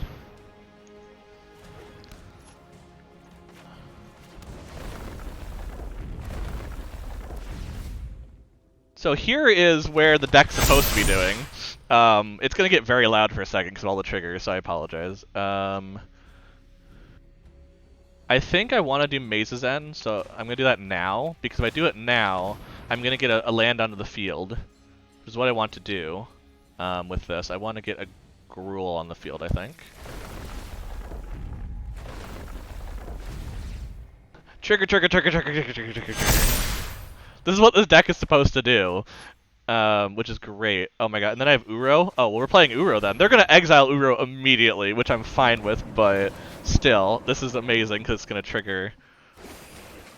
And I'm going to put this land onto the field. I think wait, I can't get trampled this turn, but I can definitely probably kill them.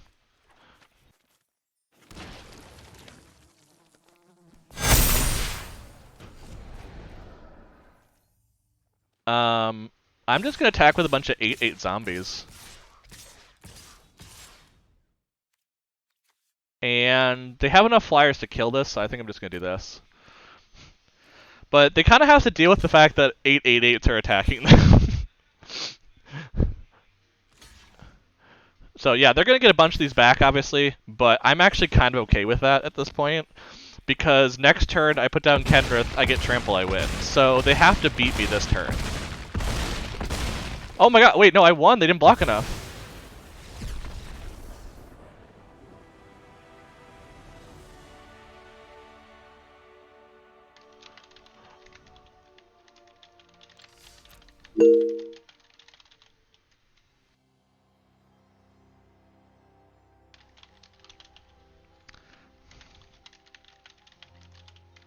Is he about?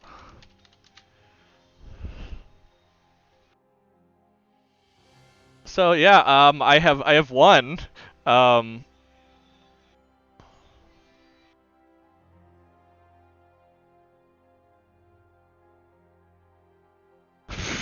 I did not expect that deck to win. Now, to be fair, in testing, it was winning in the historic Brawl queue.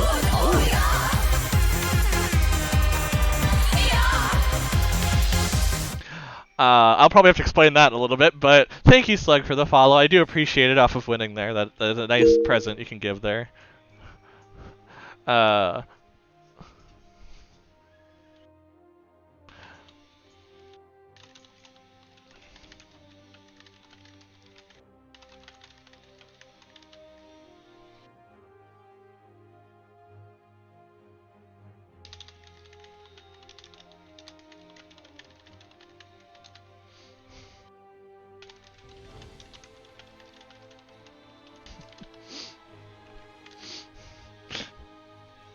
so there we go. Let's see. Then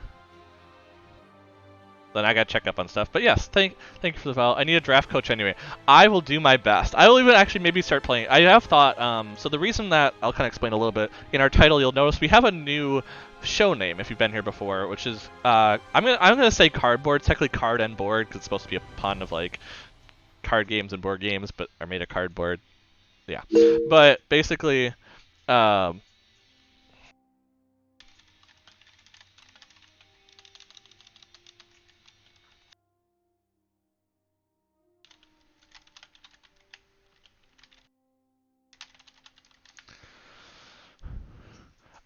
sorry, I'm actually chatting. You're gonna hear digs. I'm actually chatting with my previous person because I was just like they were talking about how fun the game was, so I was like, oh, I gotta chat with them a bit. But,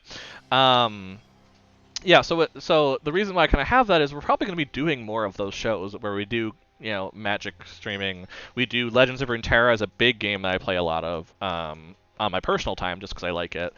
For more relaxed play than Magic is probably the best way. You can kind of draft a lot of stuff.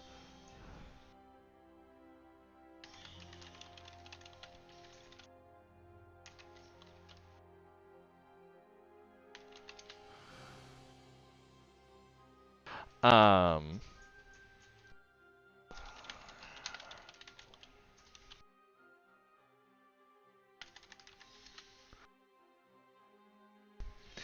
what is it? Sorry, I'm talking with them because they were wondering about Maze's End and deck things. But new draft because I'm new to draft. That's totally. If you have questions, like Belmont and I would totally be fine to talk about them. Like I can talk about drafting and everything.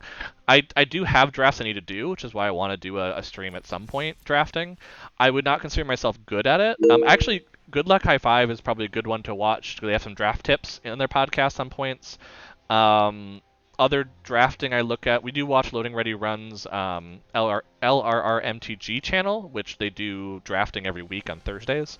All of those are kind of good directions. I can shout them out again for sure on the ones I'm just kind of mentioning. I'll shout out Good Luck High Five's stream channel. They don't stream as much; it's more of a podcast on YouTube, but they do have that Twitch channel, so I like to shout it out. Also, is it just loading? Loading, ready, run? Oh no, it's live, isn't it? No, wait. Let me try that again. Loading, ready, run? Are they under loading, ready, run now? Yeah, they are. Okay. Gotcha. They're also something we watch a lot. They are a Canadian group, as opposed to Good Luck High Five, which are located in Minnesota.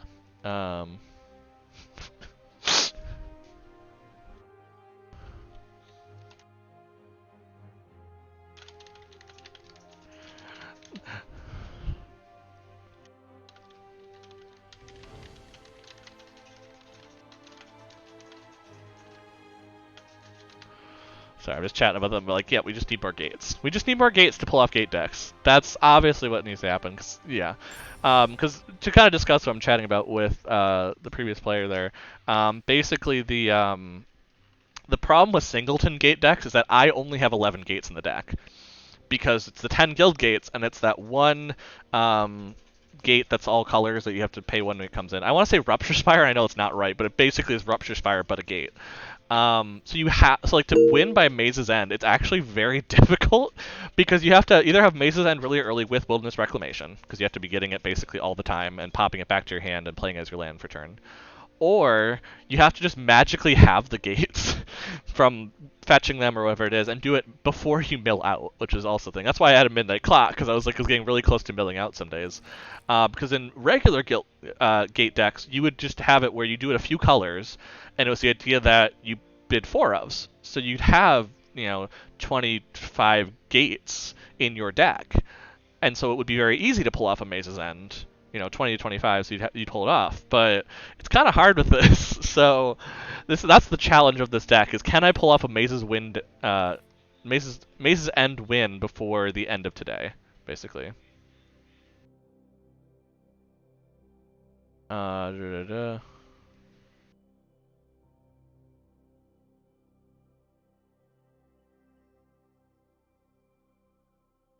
Oh my gosh. They're talking about Black Cauldron now. I love it. I love it. This is why, actually, I will say, if you become a Patreon, because we are a Patreon of them, you do actually get access to the Discord of Good Luck High Five, and the community is wonderful. Like, everyone I have encountered in terms of chatting so far, I haven't done much chatting until kind of tournament setup and everything, but I always just kind of around it. They are amazing.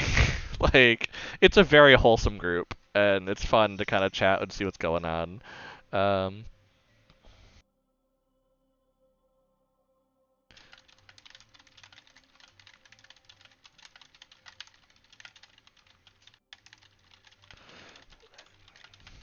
We're also talking about getting our D&D friends into Magic with the D&D set coming up soon. Um, me and Belmont, I don't. I guess this is a good time to mention Belmont. Are we avoiding spoilers for one of us? Because I should stop seeing spoilers then, probably, if we are. I've only seen a few, but I've been looking them up. Treasure Cruise deck sleeves are actually kind of cool. I don't think I'm going to do them, but that is kind of cool. Negate being only 100, though. Negate's in a lot of decks, so I'm just going to pick that up quick. Yeah, only 100 gold for that. Negate's going to be in blue decks. Like, there's a bunch of spell casting currently going, so like that's a pretty good pickup to be able to see it often. I also just like the animated versions, so that's part of it. So that is that way. I'm just kind of checking to see. Let's see how people are doing. Because we're in round 2 now. We only have a couple games not reported, so that's a good sign. Sultai versus Grixis. Yeah, that one's probably going to take a bit. That's going to be a bit of a slog probably for people. Did Maria not win this one? Wait. Maria lost this round. Ooh, spicy. So yeah, if I do this, it will show the current things. I don't even know what there's a bunch of like percentages and things. Oh, because it's giving points, so you get like 3 points if you win. You must get like 1 point if you tie or something. But it's only gonna show it, so like we're all down in the 0 area because that's yeah. Yeah, it has us all down there, so we'll see. But yeah, if you have any questions, like, let us know. I mean, I'll talk about this for sure. I've done a lot of Ikoria drafts, so I will be honest, this is probably where I'm going to be better off in terms of things. Just because that was one of my better sets to draft. I haven't done any at this point just because I've opened up so many packs that I'm like, it's not going to be good for rare drafting, which is kind of the reason why what I'm using this for, but it would be fun just for playing, for sure. The quick drafts are also probably a better draft to start with, because one, it's cheaper, so worst case if things don't go well, it's fine. It doesn't get you as many cards, but your return on gems is better if you're not, like, if you don't win more than 3 games, or 3 or more games, I think. If you're not winning 3 or more consistently in your draft, so going 50% in draft, the gems are not worth it in Premier. So like here you're gonna be like, well, I'm still, if I do gems, I'm losing half of them. It's like, yes. However, if we go over to Premier, you're gonna notice that you basically get the same amount of gems on 2 wins as you do 3 to 4 wins in quick draft. And then it vaults up to being better. So like here you're getting, like, what would that be, like an eighth? Whereas the other one you're getting more like brain. My brain does not want to do math this year, like a fourth. But once you hit here, it's way better. So if you consistently get here, it's better. And because you also get more packs than generally 2 when you get up here. But that 3-win threshold is, if you're not hitting that consistently, quick draft is way better for collection. Like, Premier is more fun probably because you're drafting against real people, that kind of direction. But this is better for overall economy of getting cards. Because you just get more cards on average, and the gem return is better early for you compared to what you're paying in. So, like, let's say because if you win 2 wins twice, you get 400 gems in 2 packs with your 10,000, versus if you go here, you win twice, you get 2 packs still, you get 250 gems, so you've lost 150, and you've only had 1 draft. So it's just, yeah, it's that trigger point of, can you hit 3 wins consistently if Premier Draft is better. Now, if you have tokens like this, like if you're doing general Mastery Pass, you're going to get these from the Mastery Pass area. If you're doing that, you go Premier Draft because it's the same either way, no matter what. So I don't even know if you can do them in Quick Draft. Yeah, you can't. These are specifically Premier Draft tokens. So let's see, anything else to kind of check on? I think we're all good. They're all chatting. Yeah, okay, so that's what I think. Let's see, they haven't said anything about when the next one starts, but I'm kind of checking to see on reporting. No one has reported the last 2. So yeah, let's jump into a brawl. See if we can't get one more win here quick before we start the next one.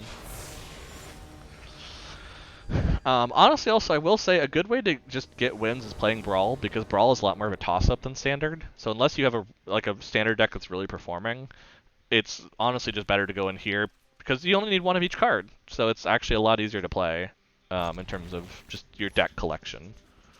Let's go ahead. Do this. Ooh, Crystalline Giant. I like it. That's fun to mutate onto. Like, if you want a nice rare for your drafts, Crystalline Giant is great because it goes in any deck. It's a great mutate target.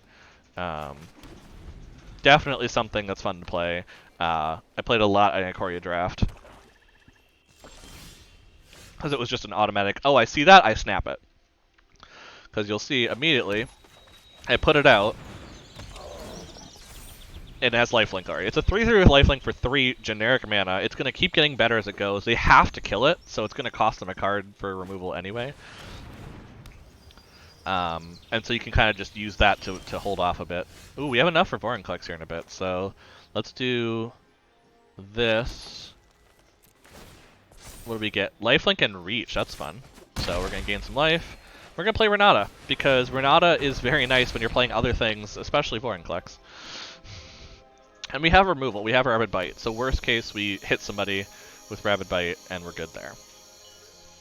I haven't streamed Arena in so long. Like, my brain's just like, oh yeah, this is how Arena works. Like, it's taking a bit to remember a lot of that, because it's just, I haven't streamed that. I played a bit of Runeterra on my birthday, Legends of Runeterra, but I don't like you having that, so we're gonna destroy that.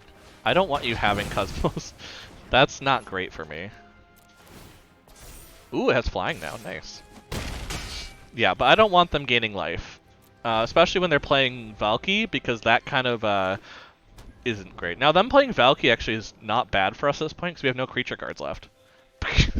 Like, they may get something eventually, but we're actually in pretty good shape with that. But yeah, they're definitely playing a Rakdos control style. Yeah, they're probably going to play Valky here. Oh, they didn't play Valky. Odd. Well, let's go for Vorinclex, you know? We got the... Actually, we had the mana last turn, I just realized, because of Garenbrig, but oh well. So what 2 things do they get? Oh, they just get double counter of something. Oh, double plus and counter is perfect timing.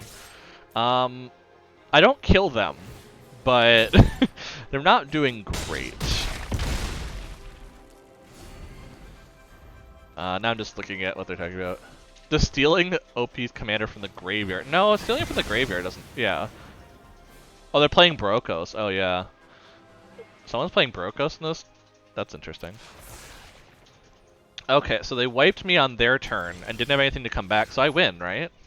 I just play Vorinclex again, and I win. This is why I play Vorinclex for quick games. Because either I lose very quickly, or I win very quickly. And either of those are totally okay. I'd actually be playing standard ranked right now if it wasn't like I might have to jump up from the game. So for pairings, gonna pull the trigger and get Cyterian channel streaming. I'm just gonna go for it, you guys. Wait, go for what? I'm confused. What are we going for? Did I miss something? Oh, is Maria gonna start streaming? Because if she is gonna start streaming, that'd be awesome, but I don't... Let's try and get Criterion channel streaming. I don't know what Criterion channel is, I will be honest. I'm like, what? But we'll see what that ends up being at this point. This is where I'm like, this is where I test to see if I have anything to talk about ever. Which I probably don't. I mean, I could go grab my commander deck. You can kind of see them in the back. No, wait, no, you can't because we have cut it off a little further now to show the board, but... basically, I do have some of my commander decks up there that I'm working on.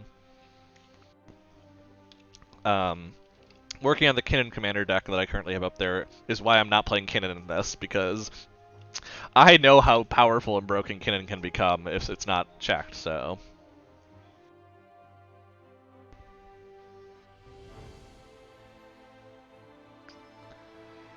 let's see.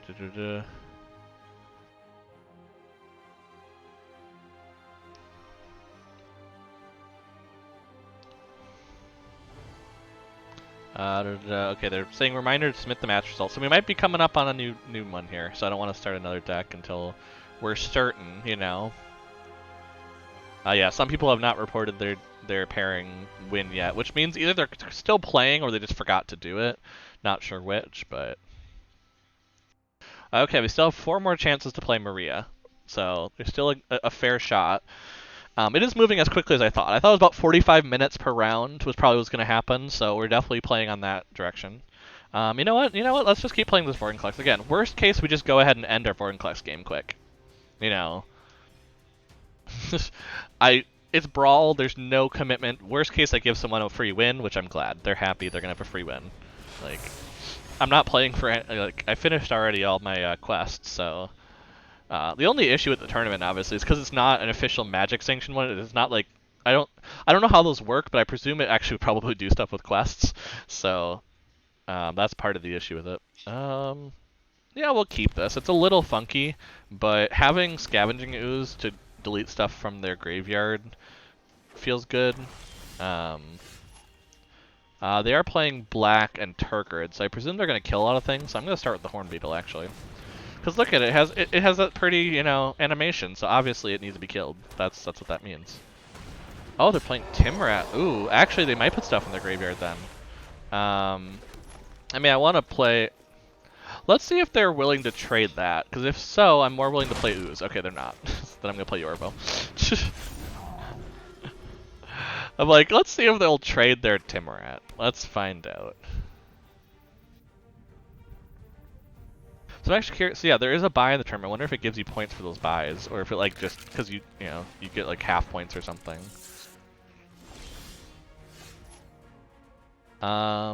Let's see. I feel like drawing a card is just good right now, so I'm gonna put down Uprising. I did not get what I was hoping for. No attacks. We're good.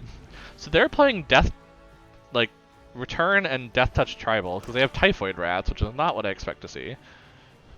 There are people who've put rat decks together with this, because this, you see the set symbols arena. There's some arena cards that are just like always in standard, but like people don't usually generally use it because they're not generally valid, I think, in tournaments. So it's a very funky thing for sure. In Search of Greatness would not be good at this point because I don't have anything that's 4 cost. So it might just be better to ram through Yorvo here to get 3 damage on them. Wow, they're holding off that Eliminate for a bit. Well, that's fair.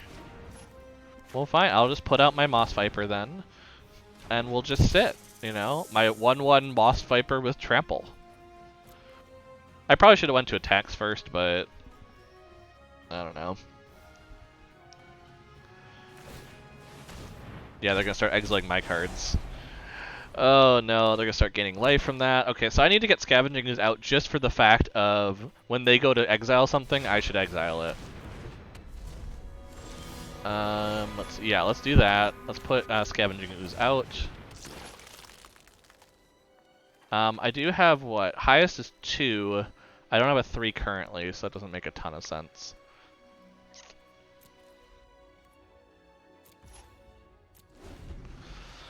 Let's do this. We're probably gonna get hit by Turgid, but we have some life to spend at this point.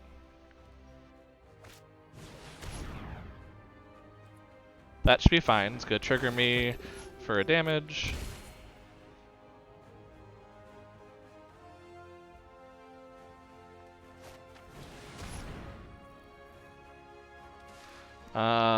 Yeah, okay.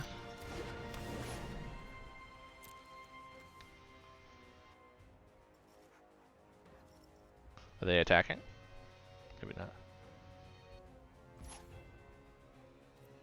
Okay, well I'm gonna go ahead and do this, just to do something. Yeah, I'm gonna sacrifice the creature.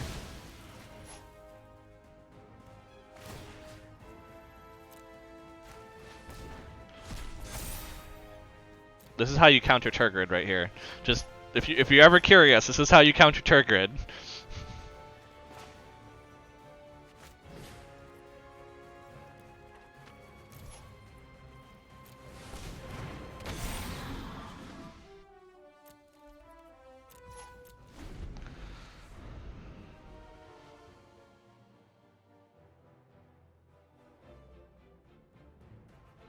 Okay, nope, okay.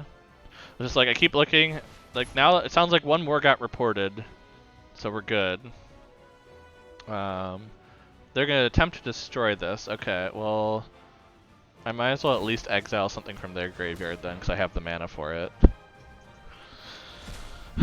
Yeah, they're killing a lot of my stuff. Like, Turgid is honestly what I should be playing, but I was trying to make a speedier match, and so it's something that I wouldn't feel bad if I went to. Wow, they wanted the Hornbeetle. Oh, because they have Turgid, so actually Hornbeetle's really good for them.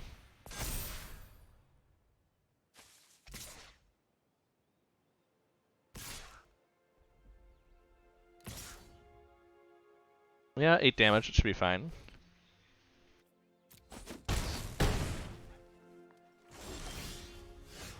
You know what? We'll just start on Vorinclex.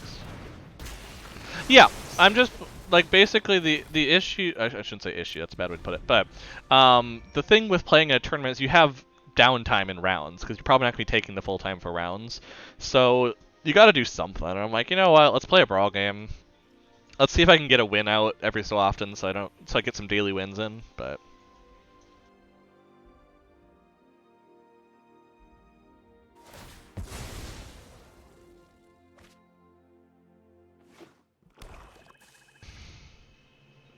I'm playing. You already talked about me playing Vorinclex and being a monster earlier. You need a new take, a fresh take here. Like,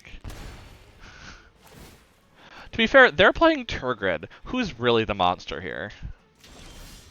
Who is really the monster?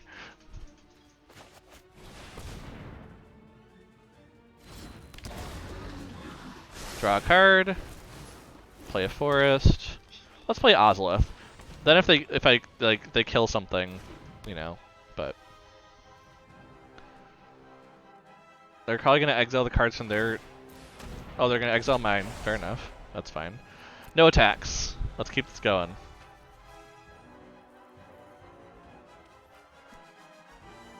But yes, Vorinclex is generally mean, but to be fair, Mono Green is really not that strong of a deck archetype right now. Mono White and Mono Red are. Mono Blue you can maybe pull off, but Mono Black works if you're doing specifically the Auras deck with Luris, which is actually a pretty budget deck, honestly, all things considered.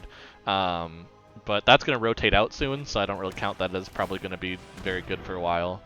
But yeah, right now, kind of the Omnath Locus of Creation colors, as I'm going to say it, are good together, but green is not necessarily as good on its own. It needs something else, basically. You know what? Let's kick this. Let's have some fun. We're going to put 2 counters on here. We're going to target me as a player. And we're going to have this fight that. And that's going to put counters on Scourge, right? Oh no, that's put on a Hydra. Or a non-Hydra. Whoops, I should have put it on there. I am learning. Oops.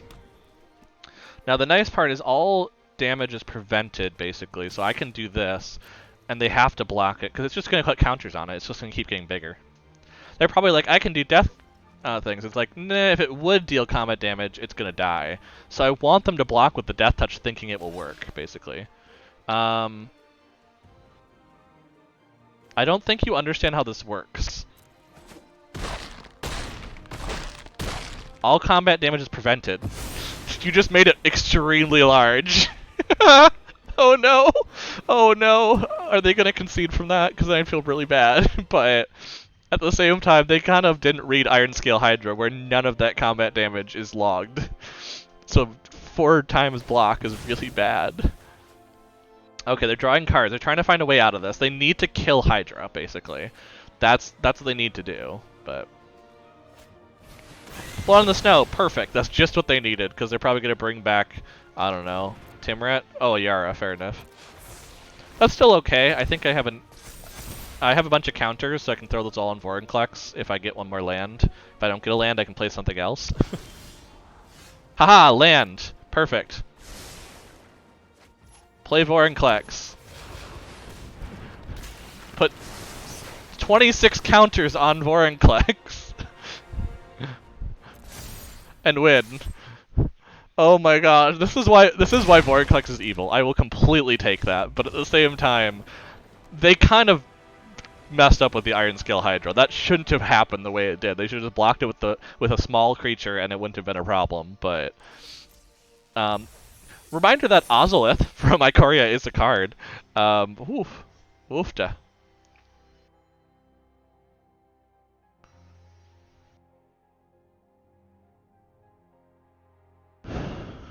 Yeah, a lot of people are talking about how like MTG Melee didn't save their deck list, right? Which I had to completely go through and save it separately, so that's probably why everyone's having issues. Cause like, yeah, the deck name you had to specifically go in and like you had to edit it separately. It seemed like there was something weird with it. So, but. Okay, so yeah, so we are 50-50 right now, which is not bad. Are we almost done? Okay, someone's still playing. We still got a couple deck lists playing, it looks like. I'm curious to look at their deck list now, let's be honest here. We have a mono blue, so that's gonna probably take a while.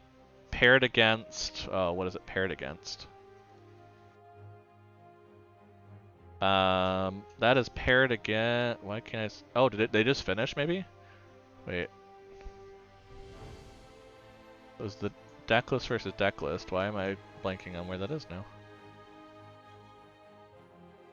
Okay. Oh, because I'm looking at round 1. That's why. Haha, I'm doing great. Versus this deck list. What is this one?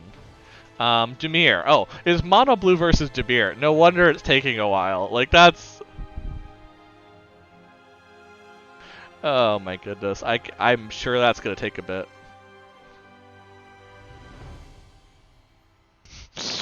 Oh. Okay, new pairings in 5 minutes maybe? Okay, gotcha. So I'm gonna actually take a short break, And I will be right back for that. Just gonna take a couple minutes, run some ads so it doesn't run during bad times, and we can kind of make sure that we just keep playing. So I will be back in just a bit, but thank you so much for sticking around.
And I'm back. Hello.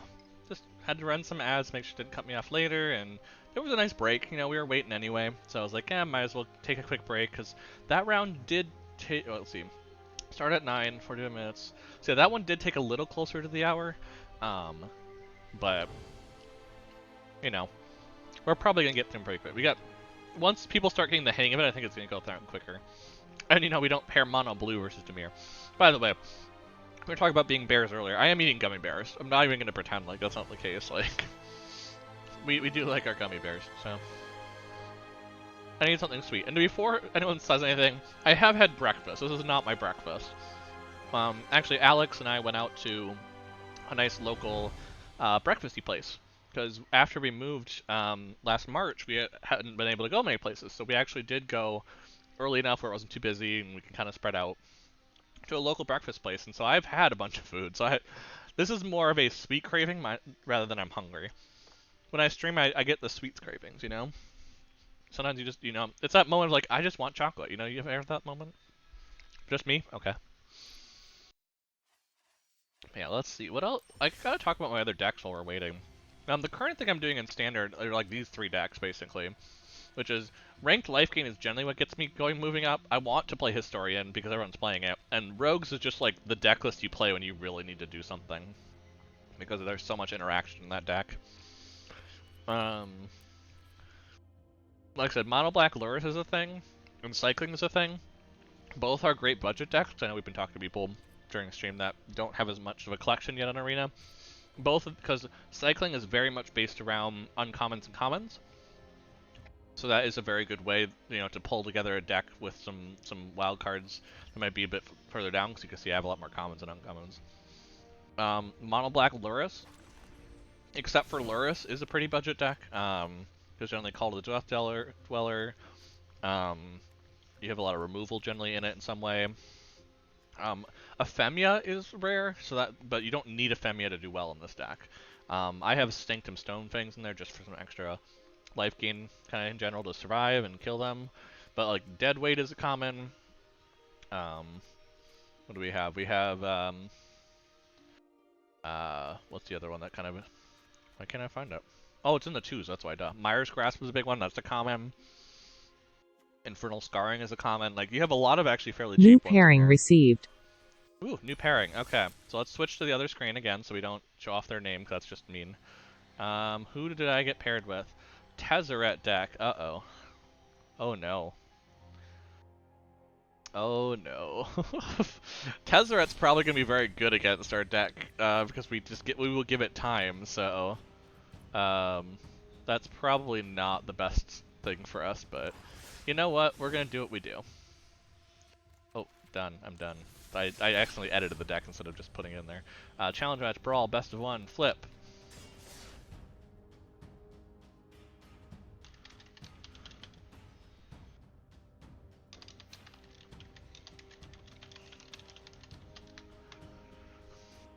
Gotta get the chatting going. Yeah, they got in there. I've actually had, the people I've been paired with have been very quick on the challenge, I'm not gonna lie. So, okay, let's see here. Well, we're starting off with no gates. That's always a good way for things to go. We have 3 and 4 drops. I think I'm going to keep this, mostly just because I have a lot of my land synergy stuff. And Wilderness Reclamation plus Kenrith is just a combo by itself. I don't like this, and I hope I draw more than that. Oh, and I had the White Stars from Boulder Loft, so we're going to keep it. I don't like it, but we are also on the draw, so we are going to draw one thing before we actually start playing. Have I been on the play both other times? Possibly. I had to check that. I'd be curious. Oh, and we have Gates Ablaze, so worst case we can go get a red source with Circuitous Root if we need to clear the board quickly. But they're going to be playing a lot of artifacts for Tezzeret, because Tezzeret has basically gives affinity through it. I'm not going to play anything, so maybe it makes more sense to just put the Guild Gate down. Because then I can, on turn 3... oh, Ball of Ged doesn't actually do anything now I think of it. So, on turn 4 eventually I'll do something. But... yeah, so theirs is very much based on artifact affinity without actual affinity, basically. So, we're probably going to be... I haven't cast anything yet, funny enough, so... I can Once Upon a Time at any point, basically. Because I still haven't cast anything this game, so... I can keep that until I need it. So that's the one thing I've noticed with Once Upon a Time. People usually cast it first turn. You don't need to. You just need to cast it as your first spell. So... A lot of people cast it way too soon, whereas like I could draw and be like, oh, I got a Guild Gate, so I don't need to grab a Guild Gate with blue and black, you know? You kind of want to wait a little bit so you can get that free...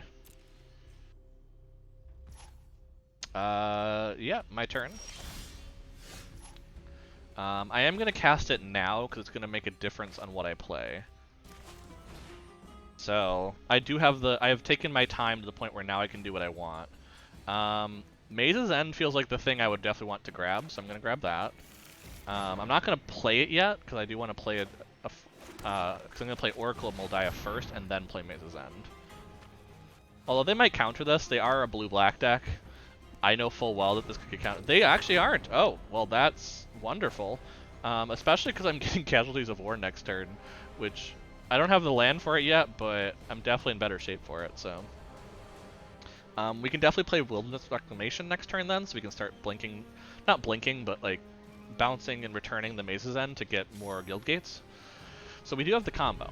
It's just the question of, will the combo work for us, and will they win before that point? Because Guardian Idol is a very scary card in these kinds of decks. I have seen people do some crazy stuff with this and steal Overseer, which puts counters in it. Oh, they killed my Moldaya. Oh well. Wait, now do they play with the cop card revealed? So they know I have Casualties of War coming in. Okay. Interesting. So they know I have those cards for removal at some point. Well, let's see if they counter Wilderness Reclamation. They didn't! Ooh! I don't think I'm gonna get much back from the graveyard. No, I don't need to play this as a land. I can just wait. A lot of times what I do is I play things out way too quickly. And I think I just need to slow it down a bit. And that's Circuitous Root is a sorcery, yep, so. But we could use Ball Again Recovery, worst case, if they tried to exile our graveyard. We can get Oracle back.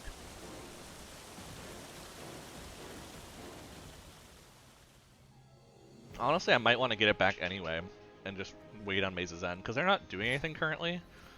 Like, they're afraid of me killing their Tezzeret, so... I'm feeling less worried about this Tezzeret, but... because I think they're built off of killing my stuff, so...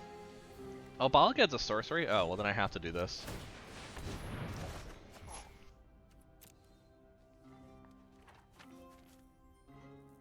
And we're going to grab, I think, the Golgari one with the stuff we have. We don't have a red source yet, but I'm kind of okay with that.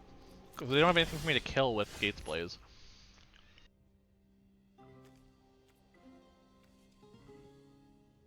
Can I play anything in particular? I could...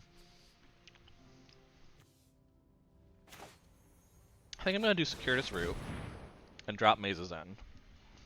Because I'm trying to get the gate win, basically, at this point. So, we definitely need a... We talked about we need a red source. So let's grab Gruul Guildgate, and we'll do Boros Guildgate, why not? We'll drop Maze's End. And then untap. Now we don't have any instants, so it's kind of just like our Maze's End and that's it, but... And we already have, let's see, 1, 2, 3, 4 gates. We're about to get our 5th. They haven't necessarily done anything.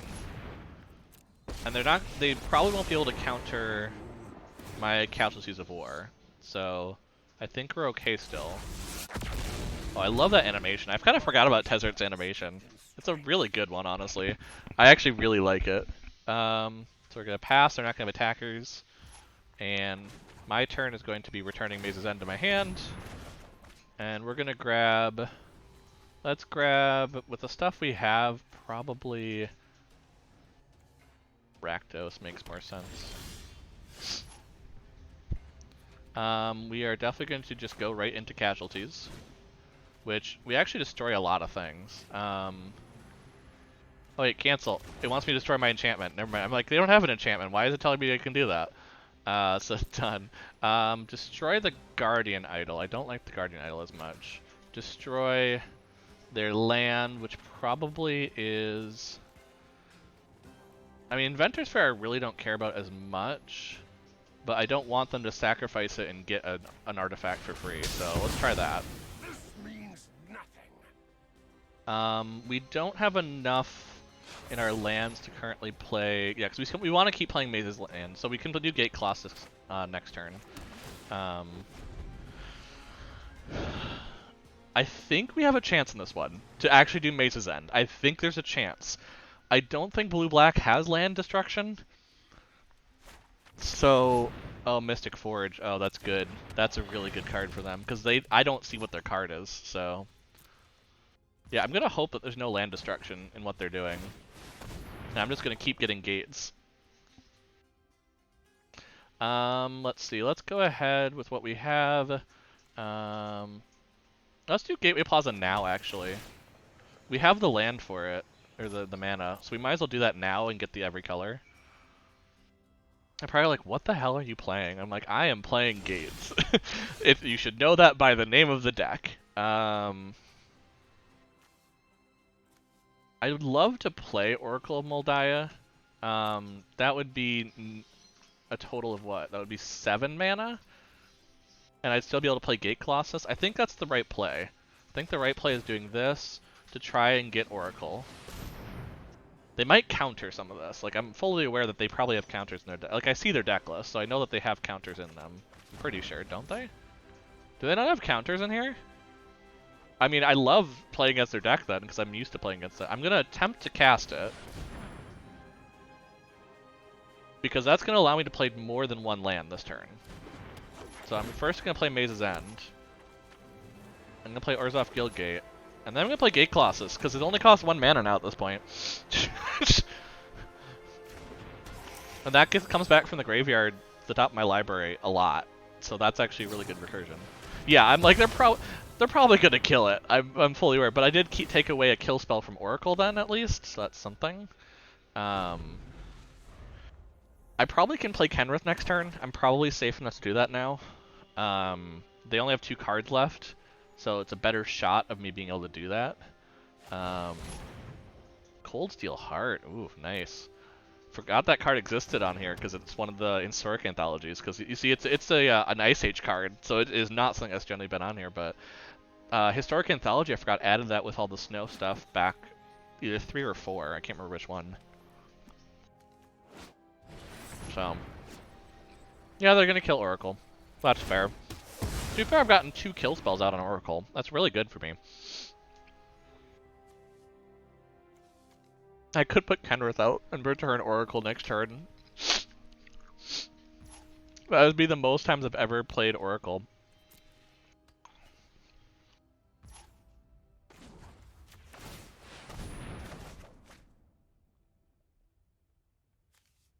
Let's do Selesnya. Yeah. At this point, we have enough gates where Gate Colossus is free. So, we're going to play Maze's End, for sure. We're going to play Gate Colossus to try to get out a counter now. No counter. We're going to play Kenrith.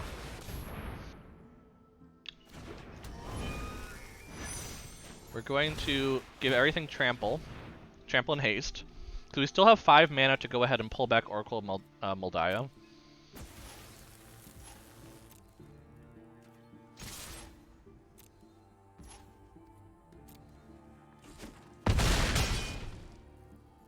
And then we are going to use this to use up all of our stuff. Because that also lets us put Command Counter down then. And end turn. Okay. We're doing alright now. I think we win. This is the slowest game we've played, so that's why it's been helpful, but... Okay, they play Tezzeret. Fair enough. I think I'm okay with that. I don't think that's really going to change much of my game plan at this point. Yeah, because they're going to deal damage to me. That's to be expected. They're going to Brainstorm. Okay, so they're going to get a lot of card selection right now. Or they're going to concede. I've also seen people concede off a Brainstorm knowing what their next few cards are. It also does... They haven't used Mystic Forge to get rid of things on the top of their library, which is interesting. They might do it now, like they might put something on top that they're okay to exile out. But... Mystic Forge doesn't give you mana, so... first, Maze's End, always. Gotta get that Maze's End. I don't think we win yet, right? Or maybe this is the win. Wait, how many gates do we have? 1, 2, 3, 4, 5, 6. No, I'm 1 off. Okay, I am 1 off. We're gonna put the Simic Guild Gate down. I need 1 more. I haven't won yet. They're still good. They haven't realized it yet, but... I'm going to draw a card, I think. So I see what that card is, and I'm like, that's pretty good to draw, just in case. And then... Do I have a creature in here that they've killed? No. So I might as well just draw a card.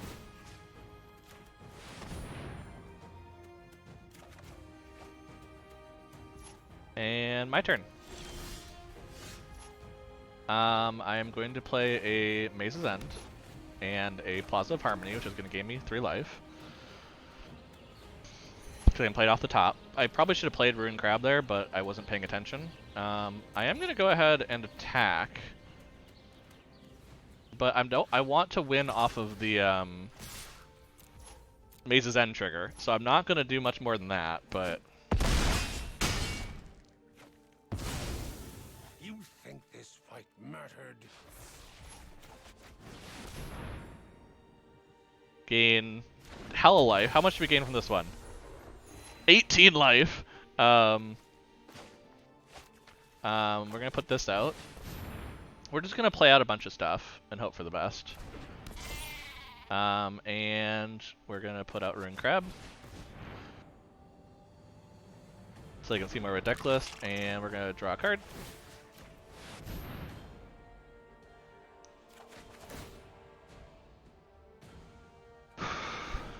Okay, cool. And next turn we Maze's End on their turn. I don't think it'll let us do it the end step here.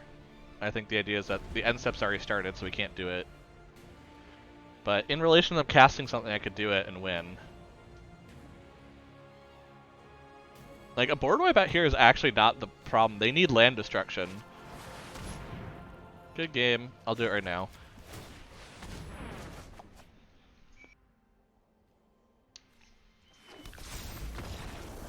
We did it! We pulled off a Maze's End win in the gate deck. Okay.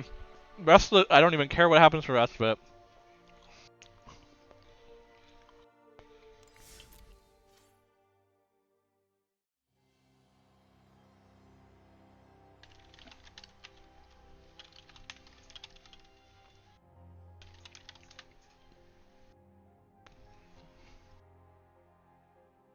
Yes, welcome to the Gates Gatsby by Kenrith Gatsby. Where Kenrith comes and does stuff. This is why this deck is actually kind of good. Like, I'm half considering playing it in regular historic brawl keys if it ever comes to be a thing. It's actually not terrible. It's very easily dealt with. Like, there are so many ways to kill me much quicker. Any aggro deck kills me immediately, but like, if there's a slow game going on in a certain power level, it's actually not bad.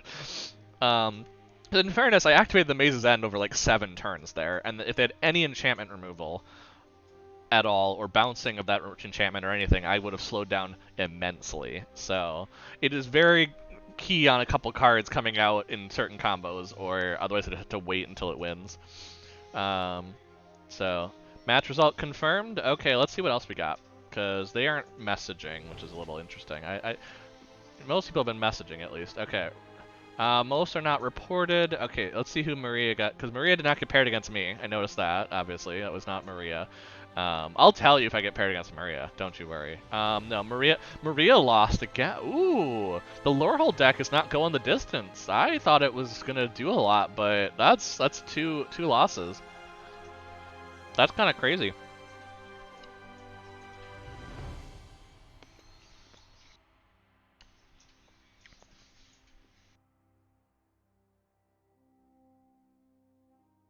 Wait, so who had the bye in round 2? I kind of wanted to see. He had the bye, he did not win. So they should have, if I'm following correctly, they should have 3 points from the bye, because you get a free 3 points from the, you do get a free 3 points from the bye. That's actually kind of nice. Not that we're doing any competition that requires winning, but now the interesting part is there's still a fair amount of people that were going 100% win rate. So we'll see. We'll see how that goes, because I've already lost a game, so in terms of winning, I would have to, you know, obviously pull off more things, but well, we do have some time, I think. Like, let's check what the messages say.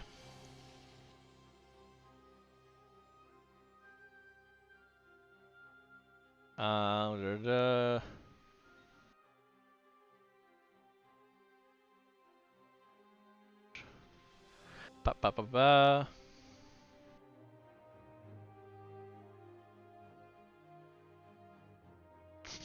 People talking about how nice it is to get the buy. Fair enough. I mean, like, for us, we don't want the buy because we want to play games on here, but at the same time, if you're trying to, like, win, I guess it would be good to get it.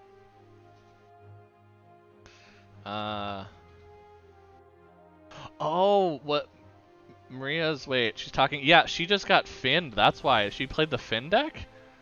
Oh, no, there's multiple Finn decks. Oh, no. Oh, no. Oh. There's multiple Finn decks running around. That's not good. The Finn deck is going to destroy us because we don't have early creatures to put down. Like, I took out, which is probably stupid now that I think of it, but against those decks, but I took out the, what was it? It was the 1-mana, it's the Sloth. Why can't I think of the name of it? Green, 1-mana, has land in the Oracle text. Arboreal Grazer, there we go. By the way, this is how good the collection... I do like the collection mechanics in Magic Arena. This is why. Like, I was able to find things like, oh yeah, that one creature that's 1 green, and like, it talks about putting land in the field. That's about it. That's, you know, so... I did have them in for a bit to block some aggro, but... The problem is that when you spend your turn doing this, there are so many better ways to do that, that I'm just like, nah, I should take that out, put the Midnight Clock in, or... I think it's when I did Midnight Clock and the Wilderness Reclamation, when I was like, I kind of need these.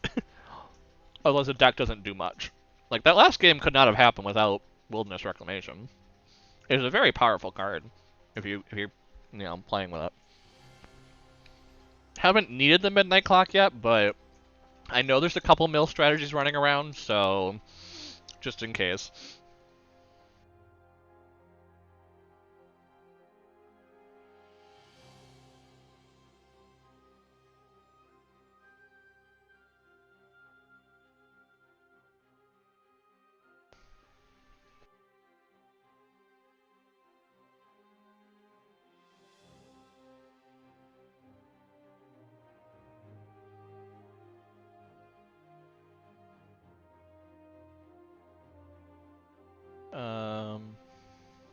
Apparently the mono white deck is very scary, I'm hearing. So we'll see if we play against that.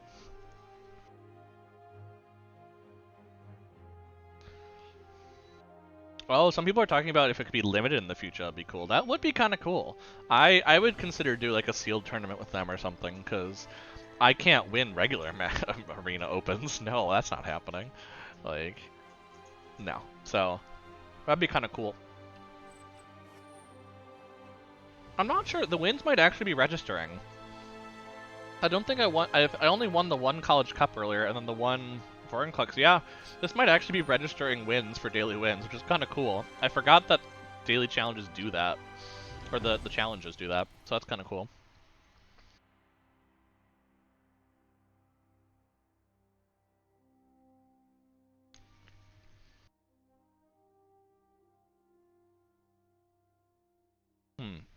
Trying to solve a situation where apparently someone scooped on Mulligan.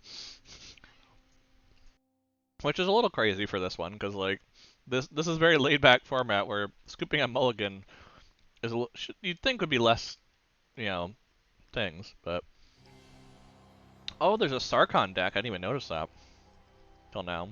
Wet and Wild. Oh gosh. Oh my. Don't even want to know. Honestly, don't want to know.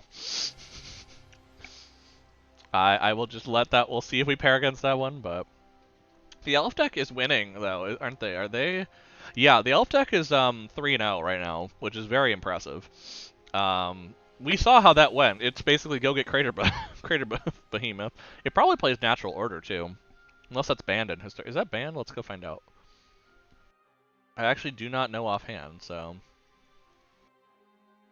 Natural Order's banned. Okay, good. Otherwise, it would be way easier to get that Crater Behemoth out, but.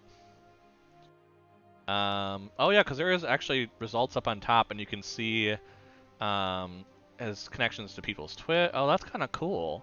I haven't used MTG Melee before, but honestly, it's a very good site, I'm realizing. Oh, because you can hover and you can see the deck lists too.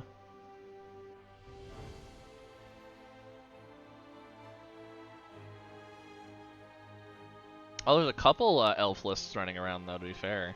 That's not the only one. So people were just like, yep, historic elves are good, so let's do historic Brawl elves. Like, yeah, that'll do it. You know, that will do it. But we'll have to see. I'm wondering actually, does it let me copy? It does let me copy things. Interesting. So I could show off a couple ones. I kind of want to see what this person's doing, so I'm going to copy this, and I'm going to put it in.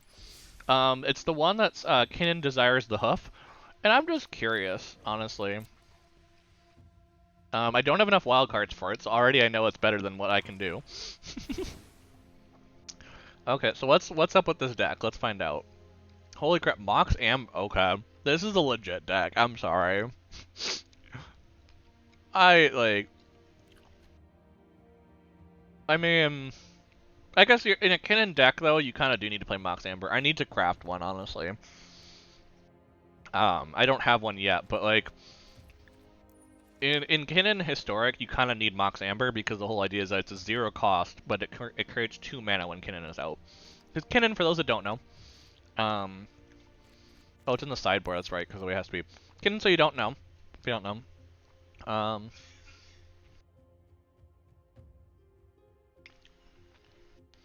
Oh, I was like, what's going on? For those that don't know, we have an automatic timeout for anyone that's posting links because it actually usually is the whole wannabe famous things. We don't want to have to deal with deleting them as they go, so it's an automatic timeout for anyone that posts links like that. Just fair warning.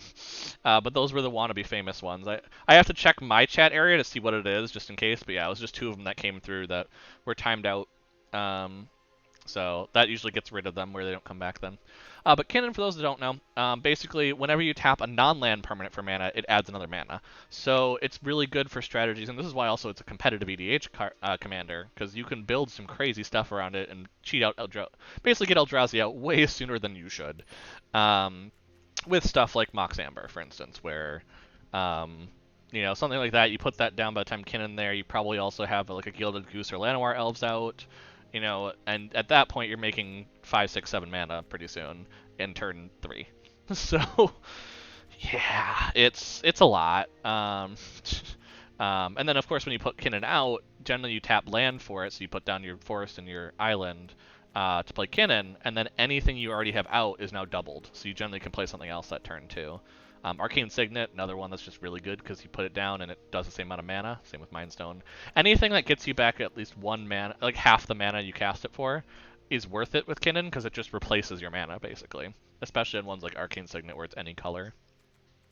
Of course, you play other ones like Heraldic Banner and Skyclave Relic where it's not quite as efficient to pull back, but yeah, they have like yeah. I don't have a lot of these. You can see a lot of the older cards.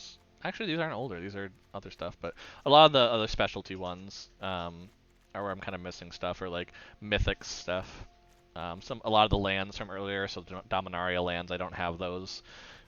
Stuff like that. But this is actually, I have a lot of this, which is interesting. So that's actually kind of cool to see. Yeah, Pact of Negation I don't have because I didn't play Amonkhet Remastered as much. But in this, it actually makes a lot of sense because you could probably counter something turn 3 or 4 and have enough mana to pay off the upkeep trigger.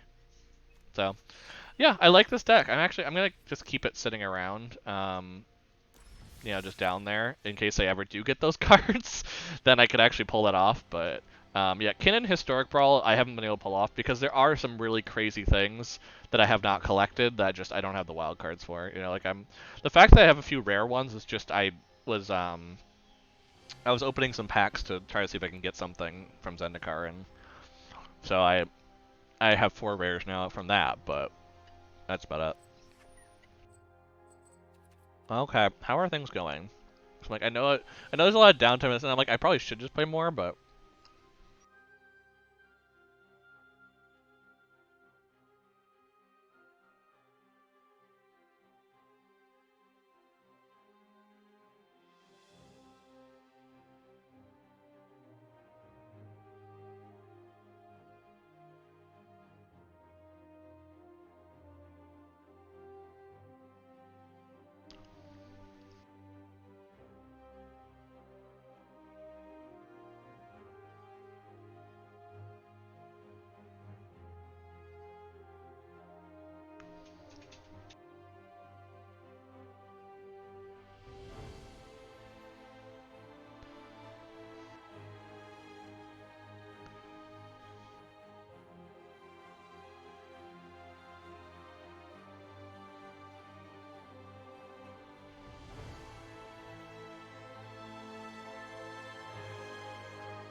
Sorry, they're not talking about the ban list. And I'm like, let me just make sure that I'm not playing anything that's on the ban list. I don't think so, no.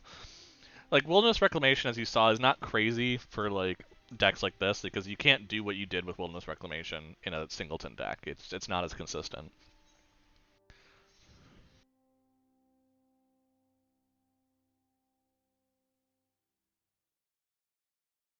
Okay, new pairings in 10 minutes. Okay, we totally have enough time for another Vorinclex Brawl game, then.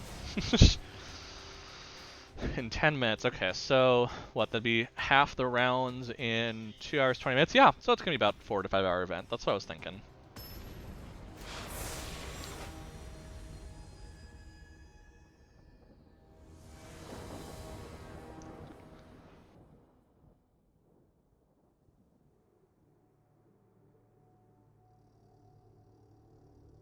Okay, what do we got? Ooh, we have actually a lot of really good stuff, because we can play Adventures Pulse, we can play In Search of Greatness, like, right away.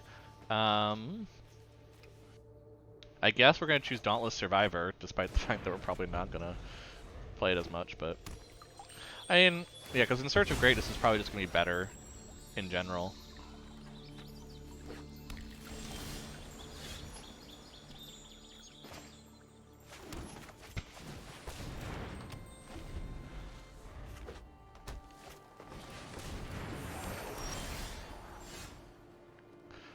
We have a land. We probably want the land, honestly, so let's take it. Because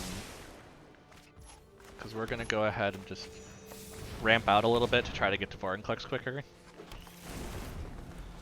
We don't have anything on the field, so it's kind of weird to have In Search of Greatness, but it is a scry. It is 2 mana scry 1 every turn, basically. Oh, jeez. Oh, what are they playing? Oh, Luna. I didn't even notice that. Oh, no. My moment was just like, oh, no, Octopus coming at me. Cultivate. Yeah, let's play Cultivate. Hey, what's up, hon? I will pass on him. I'm a bit full. Thank you, though.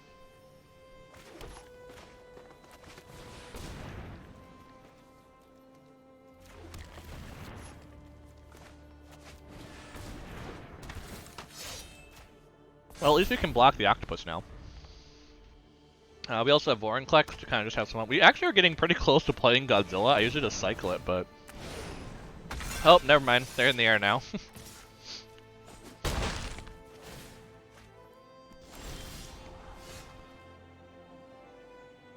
I really don't need the land anymore, so I should be scrying those away.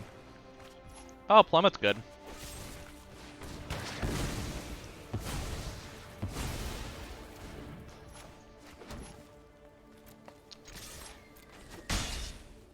Plummet is very good.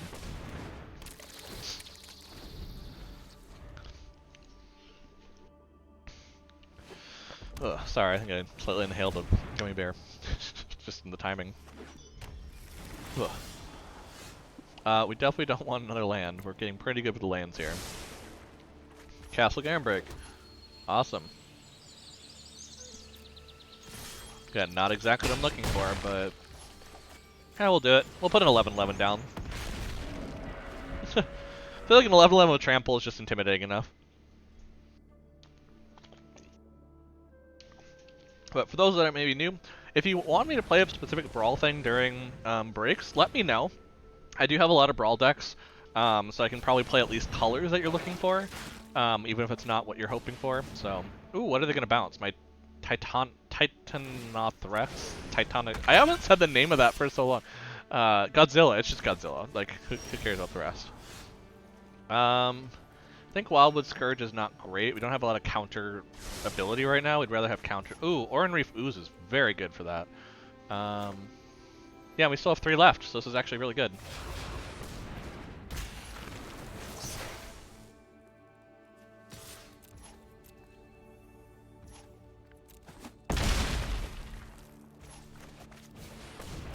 Because Oran Reef Ooze, I'm going to put the counter on probably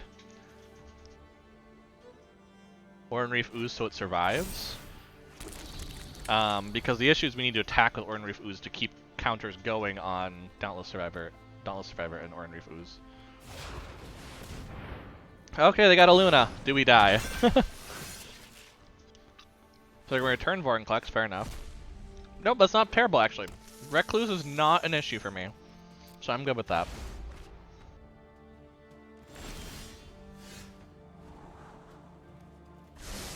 Oh my god, I can cast it because I have a 5. Oh, that's great. I didn't even notice that till now.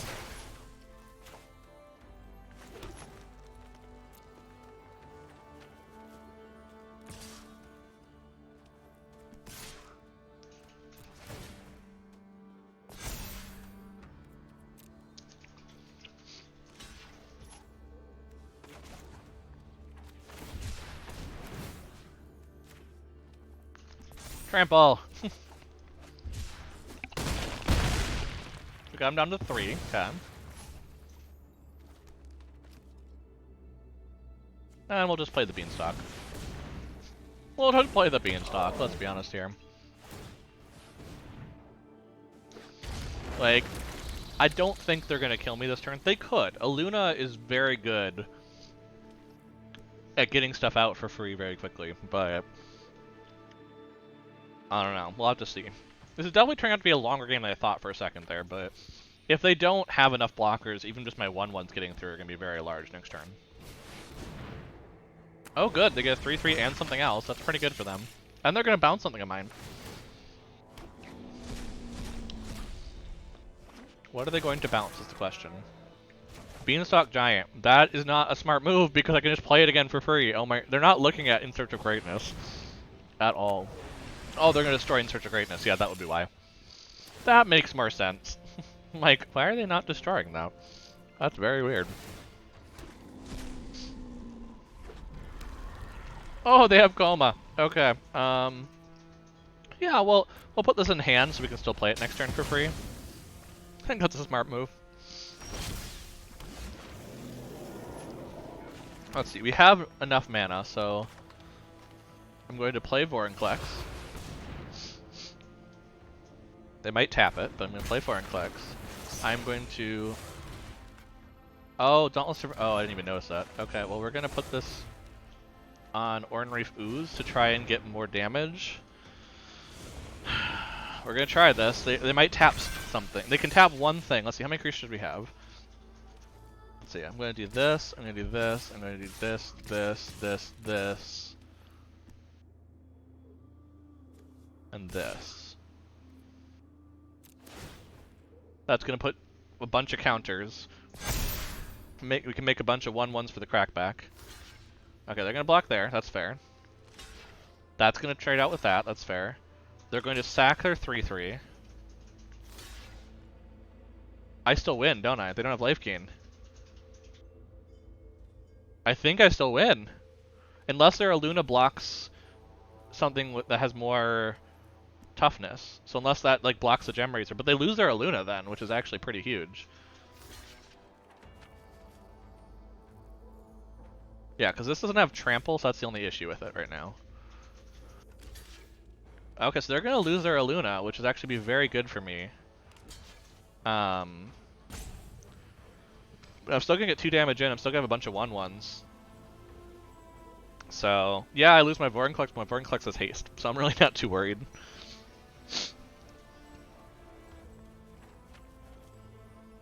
Come on, you got to finish up here.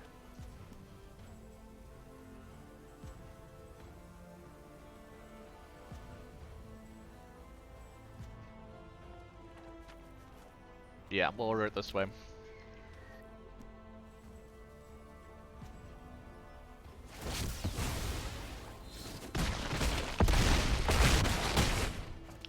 We go down to 1. My Gem Razor still lives.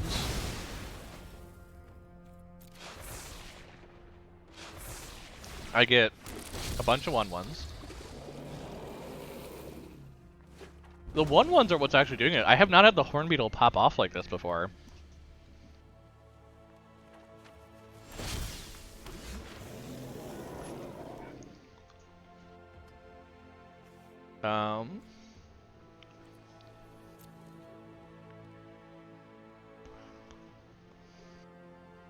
They're probably going to tap 2 things. I have fully grown though, which is what I'm going to do. I'm going to completely throw them up. Oh geez, so Dealing 4 damage there. Okay. They're gonna tap those permanents.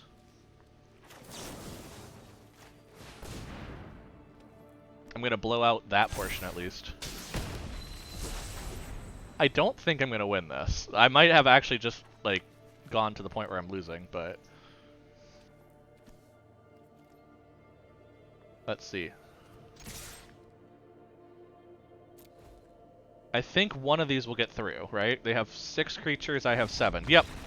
Ooh. Okay. Oh, we have a new player, so there's no buy now, too. So, whoever got the buy was a good thing there. I gotta refresh the page. There's new pairings. There we go. Oh, I'm playing the mono blue. Oh no. Oh no. Okay, well, let's go to... If anything's gonna mess with my deck plan, it's probably mono blue, so... let's see. Oh, Kvechnik! Kvechnik was watching earlier. Oh, that's cool, actually. Okay. We're gonna be playing them. So that's actually kind of awesome, because they were checking us out earlier. Oop.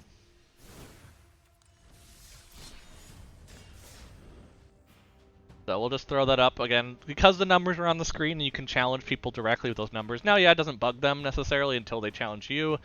But friending, requests, and all that, yeah, I like to leave it open. So we'll kind of go that direction. So yeah, that's one thing. But yeah, we'll check the standings now. There we go. Standings are at the top. Okay, cool. Let's see.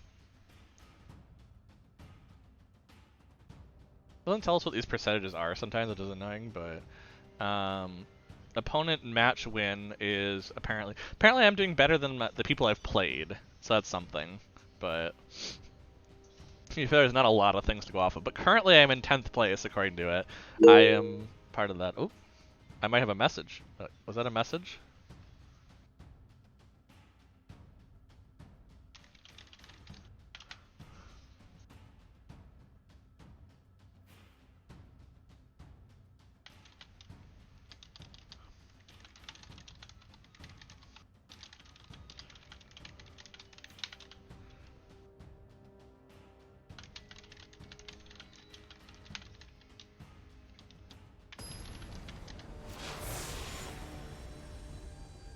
So let's do this. Let's see the mono blue. Oh, Gadwick deck. Oh, there we go. I was like, which mono blue commander? I'm curious, because there are a couple. There's a Thassa's Oracle Blink deck that I've seen before, and all sorts of stuff. This seems fine. I mean, with how our games have been going, if we don't die early, this is fine. So we're taking some very bad starts generally, but persistent petitioners, there it is. I was wondering, I'm like, what makes it so bad? Yep, this is the mill. This is the mill one. I forgot, you told me that earlier, Kvechnik. If you're watching this later, probably. Hopefully you're not watching now. Oh wait, no, I should probably turn on gameplay. Oopsies. Speaking of that, nobody could see it, but, yeah, if you are watching it later though, yeah. Oh no, my gates! My gates! I'll have to get them back. Well, see, I don't die by damage. It probably makes sense to play this right now. And play this. Okay, so I have a way to get those cards back. I just have to have it where Midnight Clock is not milled. Which, we're gonna see how that goes. Now, I did have World Shaper in the deck that I took out for Midnight Clock. World Shaper might be better in this deck. I'm not sure. We're gonna find out. So... I do want to play Thriving Isle for...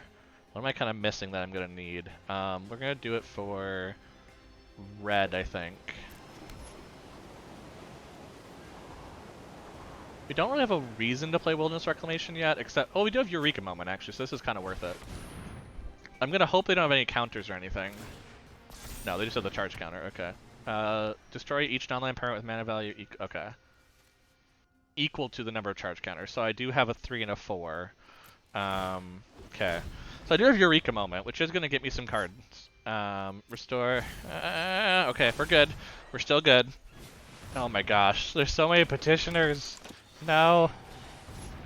How many? Okay, I need to look at this deck list. How many petitioners do you have in your deck list? You have 28. Okay, I'm so doomed. I'm so doomed. Um,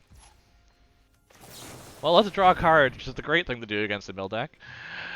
Ugh. I do have Tatyova, which is actually kind of interesting. I don't really. I guess I've well, no, Explorer's not gonna put lands on the field is the only issue. So it's probably better to just go ahead and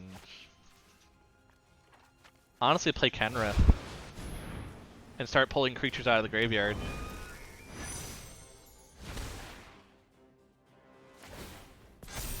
Oh no, they have 2 now.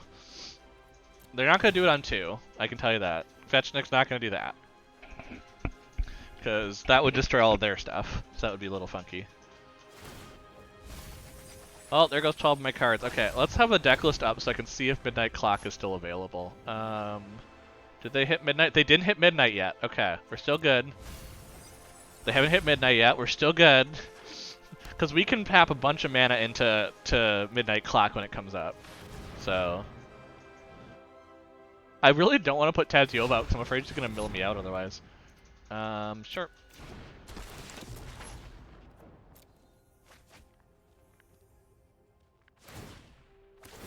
Oh no, that's 2 cards. Midnight Clock is still available. Midnight Clock is still available. Pass. Okay, we're gonna put something out because I need something. Gatebreaker Ram's probably good.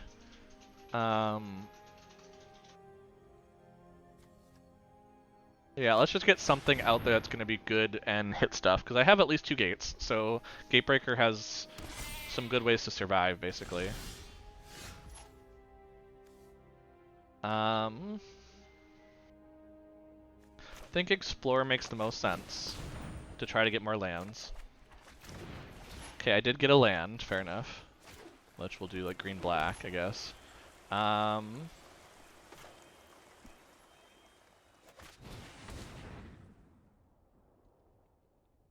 Non-land. Oh no, I can't cast it this turn even if I do that, didn't I?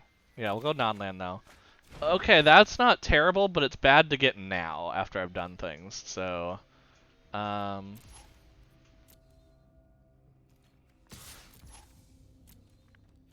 Let's just try and kill them.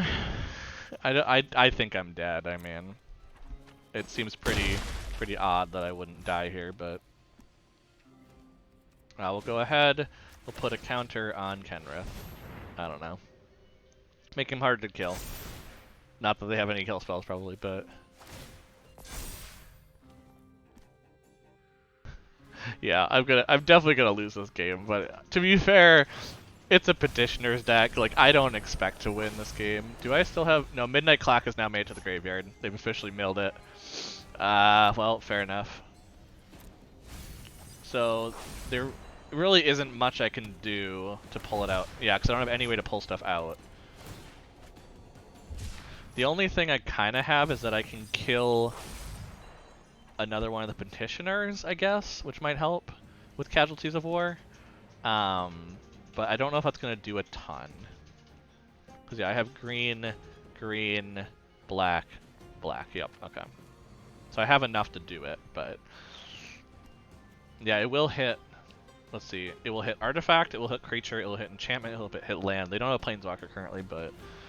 I'm kind of okay with all of that, honestly. Yeah. That sounds about right. Do I have anything that can save me? Ring Crab. For the message. Good game.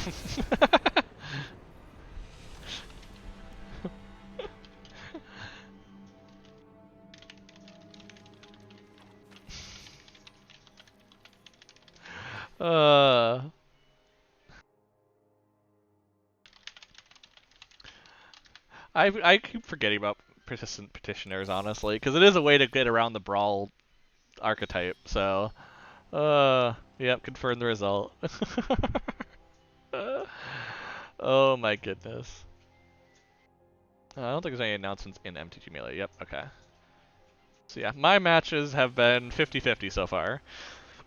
Which, I mean, that fits. Yeah. Makes sense. Let's see, who's some of the people that have happened? Finn Deck already won. Yep, that sounds right. Oh, good. Oh, who played earlier? The archival research. What was that one? Remember? That was the Lorehold deck that we played. We were talking to. They were fun. I'm glad that good that it's winning because I like. I mean, who did it win against? Just I have to know these things, you know. Ah, the dinosaur. Yeah, dinosaur tribal has not seemingly done very well this one.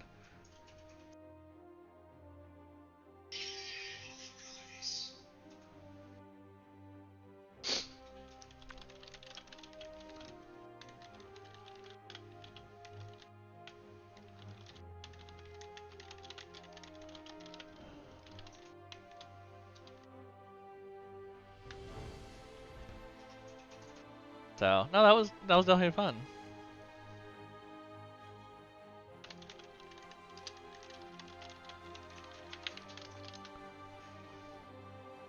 Let's see. Okay, well now our round is done, so I guess, and we're done pretty quick. So let's see. So yeah, let's go play some Brawl. Let's play something different because Belmont doesn't like Vortenclex. So let's appease Belmont.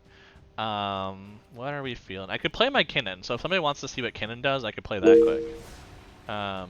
Hailstorm Valkyrie is amazing. Oh, what is Hailstorm? So the cool thing, I will mention that if you ever want to do this, we do have MTG bot. So what you can do is actually just type in a command with card and you can pull it up. So that's actually like whenever someone names a card, I'm like, if you want, definitely do it this way. Otherwise, I'll do it. Okay, so T2 flying trample for 4 is already pretty good because you can put counters and things on stuff. And then it gets +2/+2 for 2 more snow. That's yeah, because you could have a 4/4 very easily next 4/4. Well, because you're probably playing all snow lands, so probably a 6/6 with the same mana every turn. Let's see. Well, we do have the land we need to do what we want to do. We don't have a 1-drop, but I think that's okay.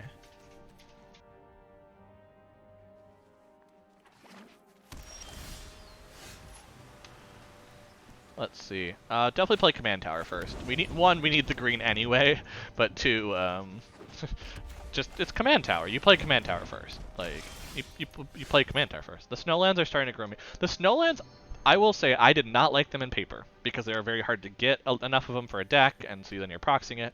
In Arena, I play so much more snow because you get all the Snowlands you want, so you don't have to worry about having those. So honestly, I played a lot more on Arena.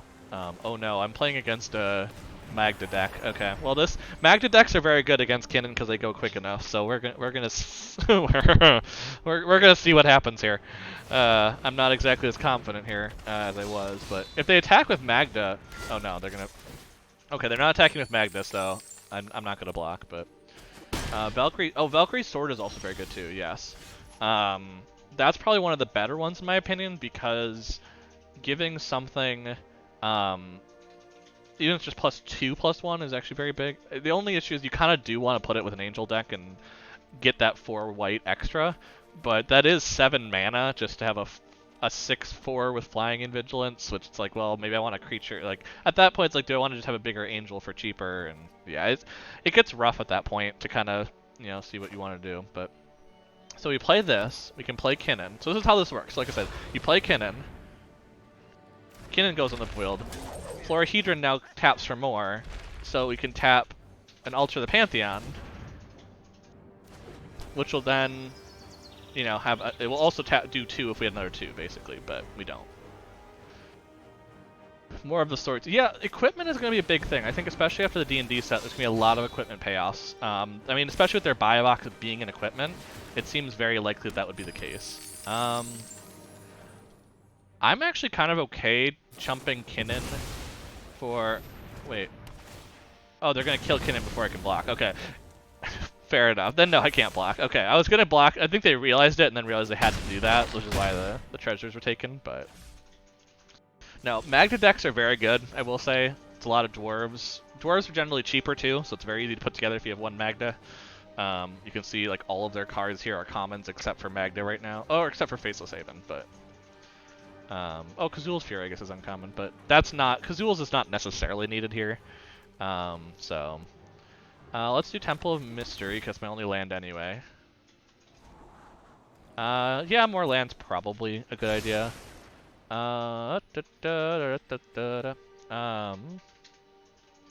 Playing Kinnan again feels really bad because I can't do anything else this turn.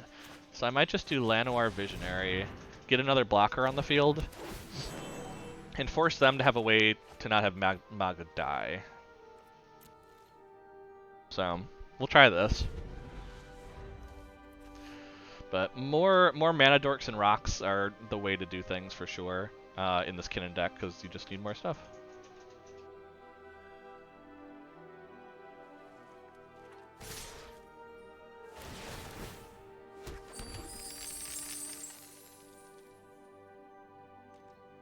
Well, I'm gonna make them use their stuff now for the dragon. Honestly, if I just kill a bunch of their stuff right now, it's actually really good for me. So, I'm gonna force them to have the answer. Also, with the mana they have open, they might have Embercleave. If they have Embercleave, we're conceding this match. It's too late. Okay, they don't. Or they still might. They actually could. Resplendent Angel. Yeah, Resplendent Angel is actually... I see it in as a 1 or 2 of in just life gain decks, not even just Angel. So it's very good if you can pull it off on that direction. But yeah, I do love the card things. You can just share the cards, and it's great. Yeah, they had Embercleave, so there's not much I can do there. I think I'm dead, but I might as well at least like play some more cards, see what I can do. I guess I could shock them into thinking that Embercleave finishes something and then block, but oh wait, no, they searched for Embercleave. I just realized that they didn't use their mana, so yeah, they had to go find it. We're going to play a Forest. We're going to play Thrashing Brontodon.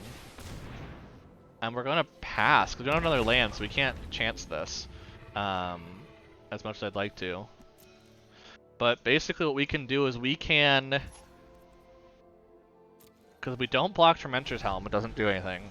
So we have a way of killing Magda and Embercleave, at least. I don't know if that's a very good solid strategy, but... I've seen it historically.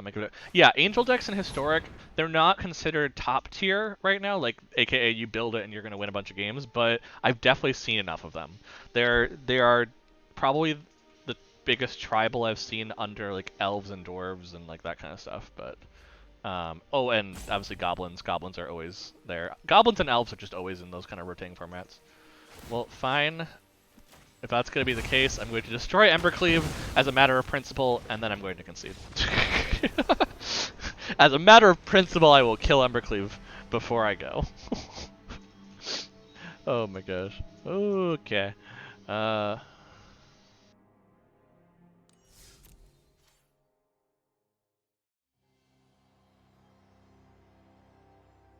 Yeah, there aren't a ton of people that are undefeated. There's only 4, apparently, people are saying after round 3. So... That is impressive. I'm actually curious. Did anybody fall off that at this point? Let's find out based on reportings. So who are we looking at? We are looking at the mono white aggro deck. Did mono white aggro win? We're just kind of checking the standings now, you know, as you do. Mono white has not been reported yet. Interesting. Okay. Interesting. Oh, the elf deck we played first. That was... Because, yeah, if we lost first to the deck that ends up going 6-0, I feel better about that. Oh, no, the other mono white deck won that. So, that has made someone else not win every time. Oh, like, one of the other undefeated people beat one of the undefeated people. Okay, that's cool. Oh, actually, both undefeated people got paired. Or all 4. Didn't they? Wait. Yeah, that's actually kind of crazy. I don't know if it did that on purpose at this point, but that's kind of cool. So I don't know how pairing works in these tournaments, but I mean, I got paired against someone that is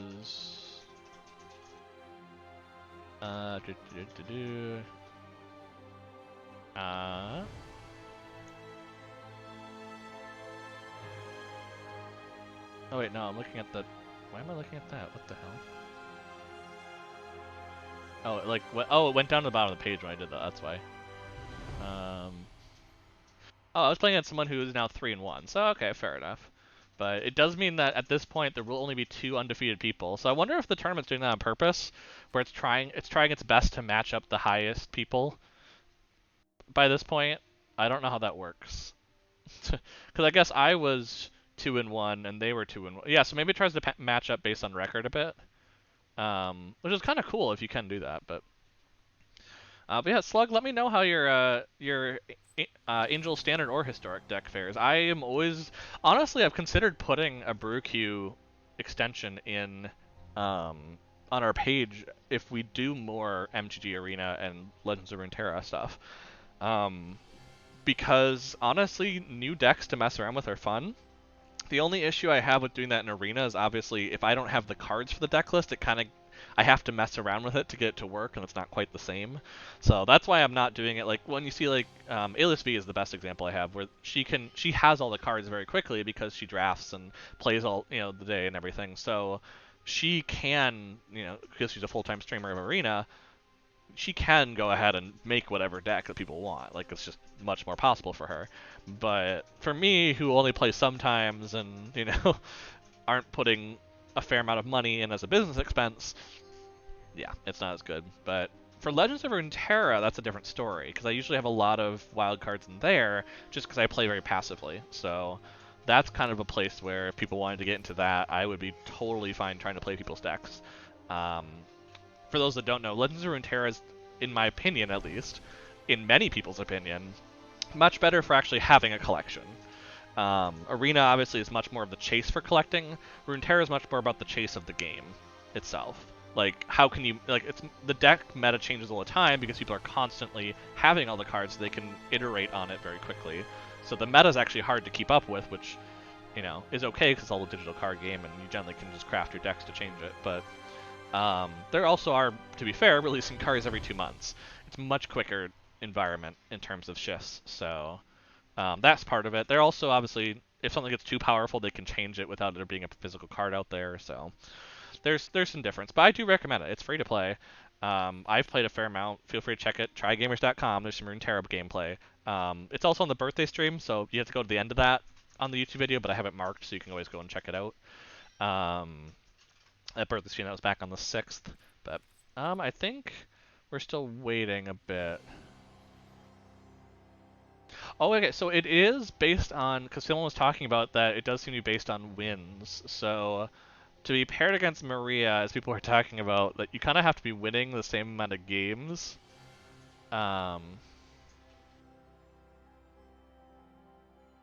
Let's see. So how is Maria doing in the standings? Because that's the question. Before she was 1-2, so if she wins, we are tied with her. So we want her to win her game. Where is she? Maria has not been reported yet. Okay, so we have a chance to still be playing Maria. Nope, Maria lost. Never mind. It just came in there in the last refresh.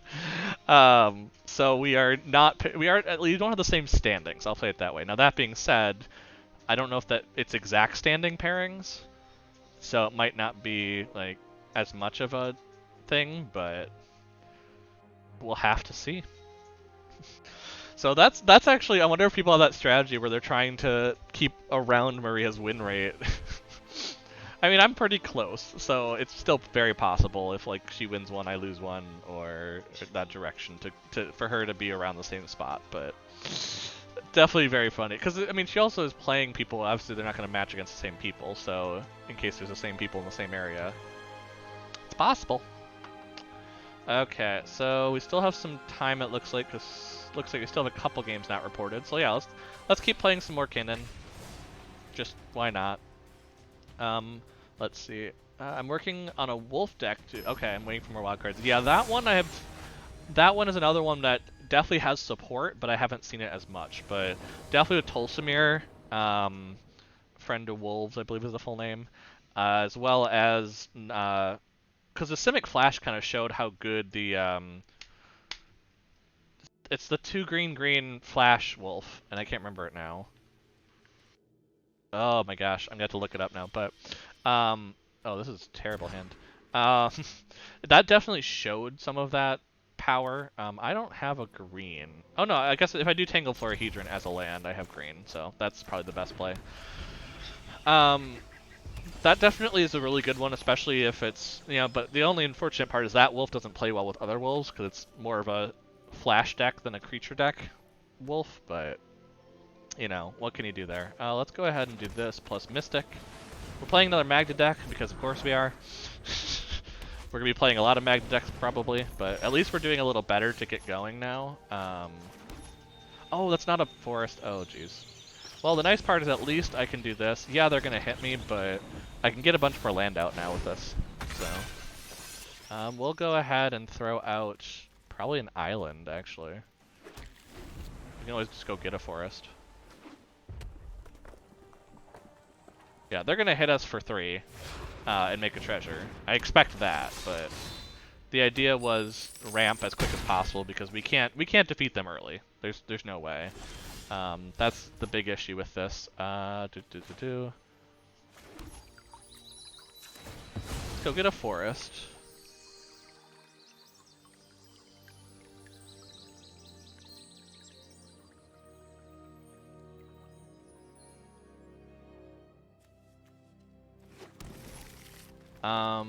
We can't. Let's see. Yeah, there's no way for us to be able to cast Kinnan and Thorn Mammoth. We can cast Thorn Mammoth though, and I feel like that's just a good plan. So we can kill Magda. Because the less they have Magda, the better it is for us, honestly. Then we also have the 6/6 in the way of the 7 dwarves.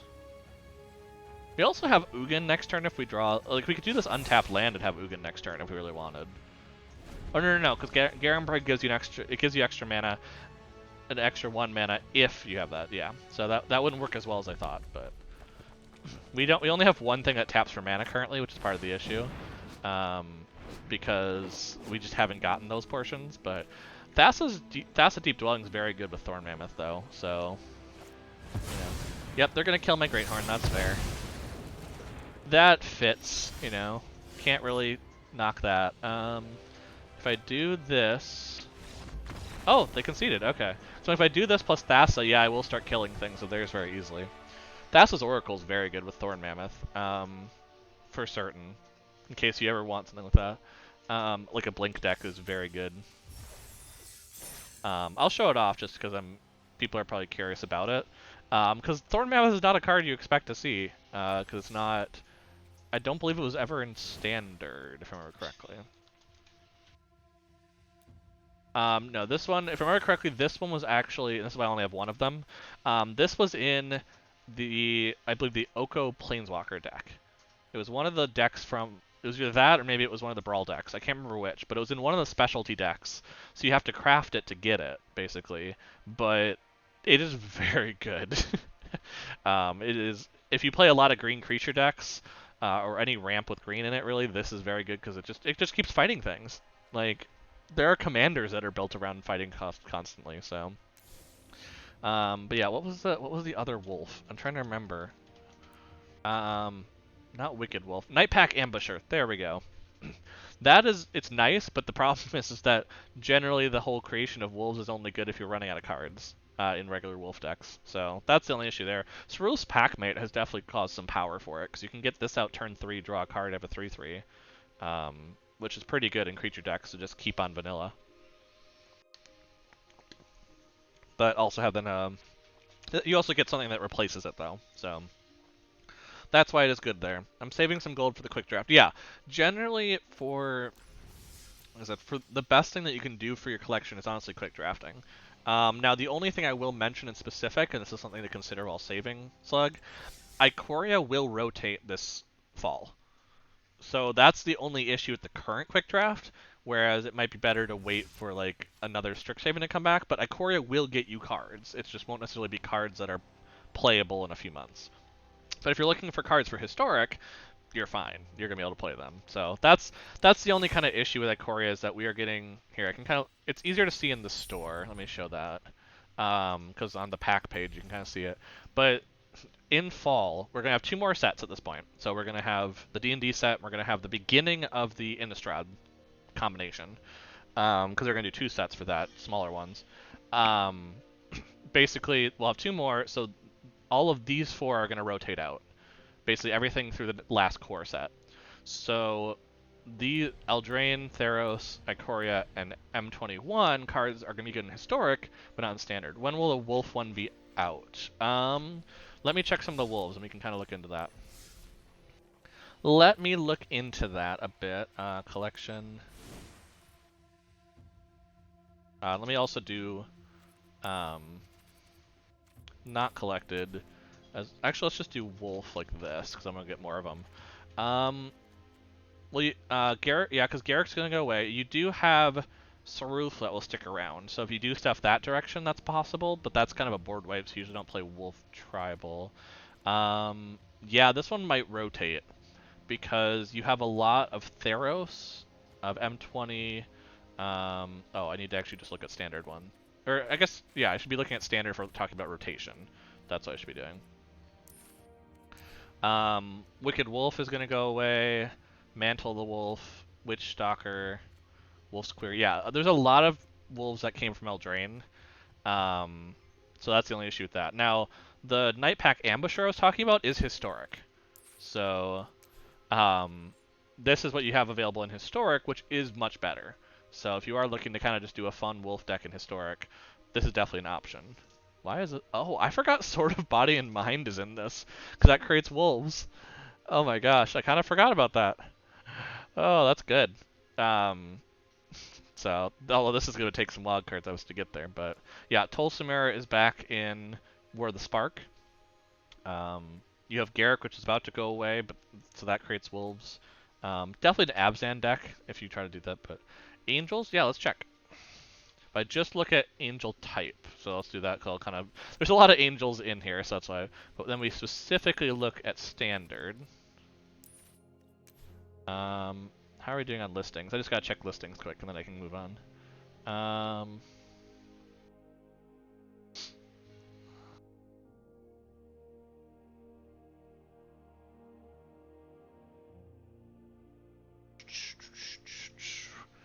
Additional ones. Let's see. Additional ones 2. 6 for play who play Maria. Prizes for 1 to 3, and then a few more at random. Okay, gotcha. So if I somehow get the top like 1 to 3, then it's possible that.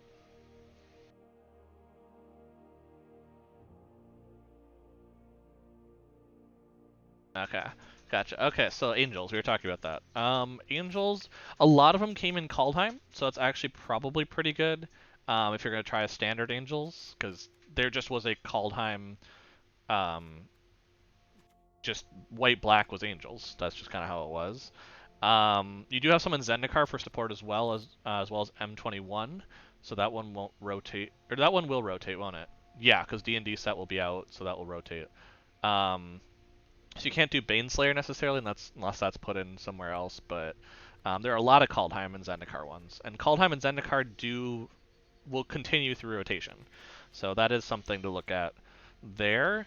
So your standard deck won't rotate out as bad if it's Angels compared to Wolves, but you also, though, we saw the Wolves in terms of Historic as well. When we actually go look at it, though, you're going to see Angels. There's way more Angels available. There's crazy Angel stuff that you can do.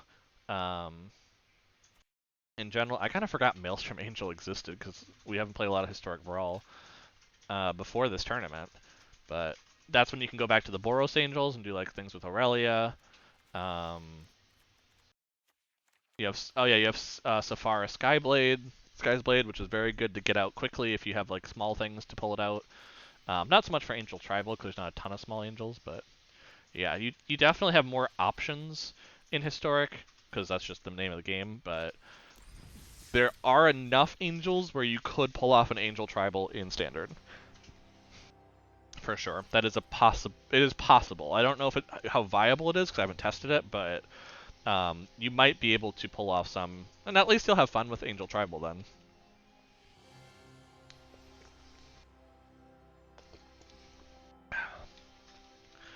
So, there is that. Let's see.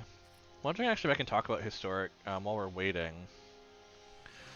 If I can talk about historic anthology, if it's somewhere in this thing.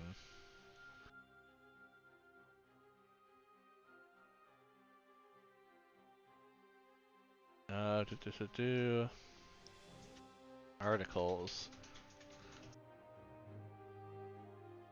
Nope, okay, that didn't work. I had to look through here. Because I would like to talk about historic anthology. It is something. But I don't think there's an article for it. No, that talks about historical anthology 4. So yeah, that wouldn't be a thing. Oh well, it was worth a check to see, but...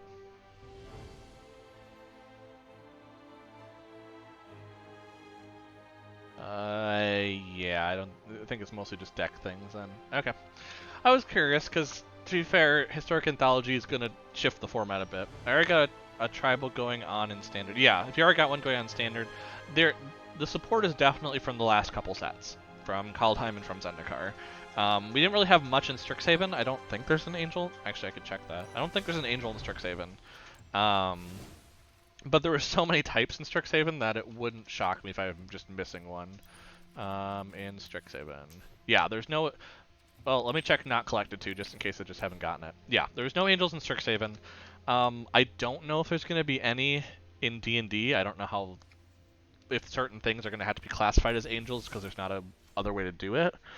I would guess more things are spirits or illusions, but... yeah, heads up. Yeah, the rotation basically... Standard is meant to always be 1 to 2 years worth. So when you're looking at... I always like to use the store pack area as kind of a good way to look at it. So every 4 sets, approximately, currently on what they do it about every 3 months. Every 4 sets, there would be, there'd be a rotation, because that's a yearly thing. So when the next set comes out, there won't be a rotation, because we'll just have 4 and 4. So 8 is the most sets that can be in. Sorry, I shouldn't say it that way. That's going to change in a year, the way that's structured, but generally it goes from, like, the set after core set is the one that changes. So these are core sets, and because they have the name, obviously it's like Magic Core Set 2019, 2020. So the next one though is being replaced by a Dungeons and Dragons set. So the next one is Forgotten Realms, which is or Adventures in the Forgotten Realms, I think is the official name, and that one will be the core set. And then later this fall is going to be two sets that are going to be the fall set, as far as I can tell. I think it's kind of hard to tell. It might be 2 full sets, one in fall, one in winter, but there will be those sets for Innistrad, which is going to be vampires and werewolves are going to be the themes of that specifically. From those sides, Crimson Vow and something Moon. I can't think of the name of it right now. So that's the idea of rotations. Generally, every fall, the oldest 4 sets go away. Is the way to look at it. So that's why when I'm looking at it, I'm looking at, well, anything M21, Ikoria, Theros, and Eldraine will rotate and fall. So approximately 4 to 5 months from now. Yeah, you'd be good right now. The thing is, if you're okay with parts of your deck rotating, it's totally fine. Like, you can play whatever you want right now. Generally, Standard shakes up a ton anyway at that point, so generally you can kind of get away with playing whatever you want at that point without worrying about the fact that parts of your deck have rotated and you've got to change it up a bit. But that is something a lot of people start thinking about, especially after this next set in July. People will start thinking about rotation-proof decks. What are decks that can be played that are very powerful that we already have the cards for or aren't going to lose many cards? So, okay, let's see. What do we got? Any... No, we don't really have anything, really. No.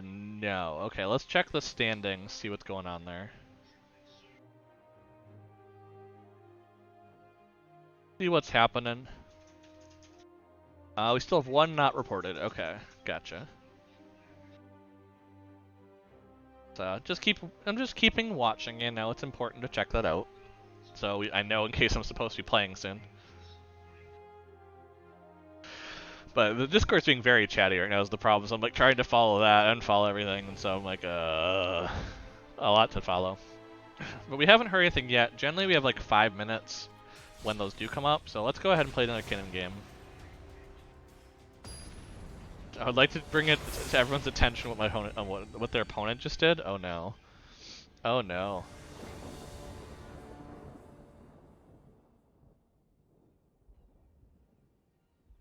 Oh my gosh, Curabessa Sea God stole Thassa. Fair enough.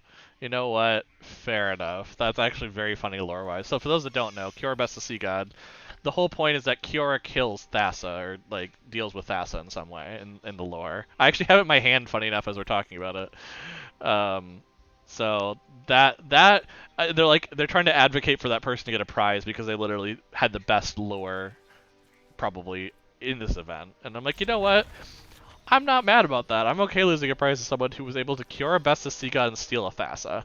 Like, that's just such an obscure thing. Like, that's just so weird to do. That, you know. So, if you can get a flavor win like that...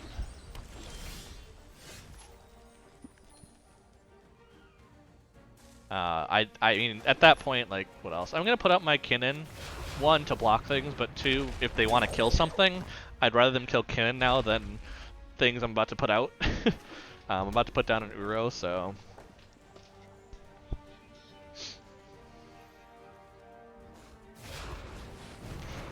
Yeah, they're just playing Magda, that's fair. Yeah, we're gonna Uro. One, it gets us another card. Two, it kind of gets something more in our hand, which is nice. No attacks, because I want to make sure that they can't kill me with Magda. Or... Because they have to possibly lose their treasure right now. So I want to force them to use some mana on killing Kinnan. Specifically, to do this. How many cards do we have in here? Just two, okay. The Uro and the land. Fair enough. I can pull out Lull Mages now. Yeah, see, they're using their treasure now, which is the whole helpful thing of that. I think it's better to put out Lull Mage, despite the fact that because we can play this as a land. That's what it's trying to tell us. Yeah, I think that's best. Just continuing to get land down is probably the better play.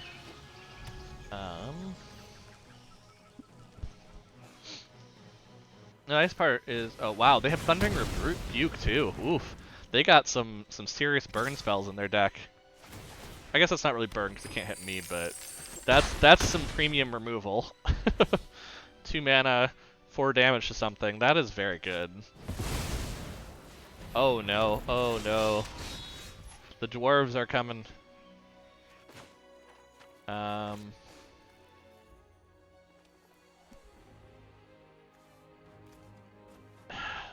I hate to do it, but at the same time I'd rather use all of my mana, and this is a very good way to do that. Like, I could have put down the Caryatid and Relic, but this is better to block in case they have Embercleave. Actually, if they have Evercleave, they're probably just gonna kill me. Like, I don't think there's a way to get out of this, but...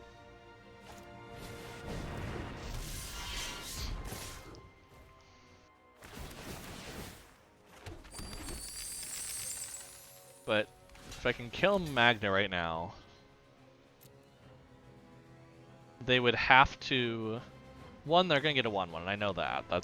There's not much I can do about that. Oh, they do have Embercleave. Okay, yep, we're gone then. We're gone. There's no way to win at this point, because they're gonna trade Magda for my creature. I'm gonna take 10. I'm not coming back from that. Like, I don't have a sweeper in this deck. It's a blue-green deck. Sweeper, you have bounce spells, but that's about it. But they're just gonna re-equip it then and kill me with something else after I'd use the expensive bounce spell, so...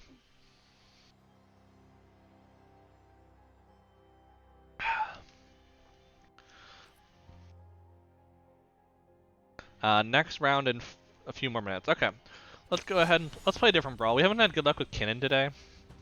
So let's go ahead. You know what? We saw Aluna earlier. Let me show Aluna from the other side. You know, Aluna's a fun deck to play with. Full of Ikoria cards, which is why it's one of my oldest... I haven't really revamped it since I made it initially.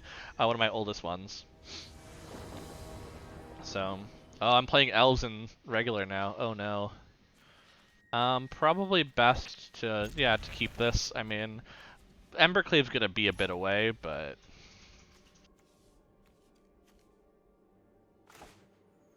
You know what, let's go ahead and get a 1-1 out and start pressuring. It can't block, so, but to be fair, elves aren't generally attacking, they're generally being tapped for mana, so... This kind of sets me up nicely for Fire Prophecy. I can tuck something away, depending on what I find. The only issue is I obviously don't have green, but you don't need green for a Luna if you're doing the... Because if I show it a little bit, green is optional for the mutate trigger, so that's kind of one way to get around it. Probably best to just play this and wait for Fire Prophecy. Because they're going to play an elf. That's the whole point of Tyvar, is to play elves. So I kind of want to kill whatever elf comes out. Because, you know...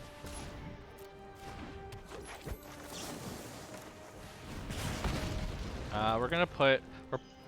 We're probably actually going to have a lot of mana open. So I think Embercleave makes more sense to put back. I want to play Embercleave so bad, but I don't think it makes sense. So... Just death by 1,000 cuts apparently today. We didn't draw a land, but we did draw something with more creatures, so that's pretty good just for a Luna down the road to have multiple targets. Okay, I mean, didn't expect Pyre of Heroes to be around, but here we are. Yeah. I don't think we're going to do Goblin Wizardry yet. We want to leave up some counter magic. Because we are going so slowly, we probably want to leave up the counter magic, but... Because yeah, if they just play Tyvar here, we can just counter it. This deck is not meant to counter, it's meant to mutate, but we're kind of getting all the counters, so I'm just going to keep using that for the best, and, you know, that's what happens. We're going to go ahead, we are going to go get a green, just in case we get a green spell. So... That's probably going to make more sense. We'll go ahead, do this, and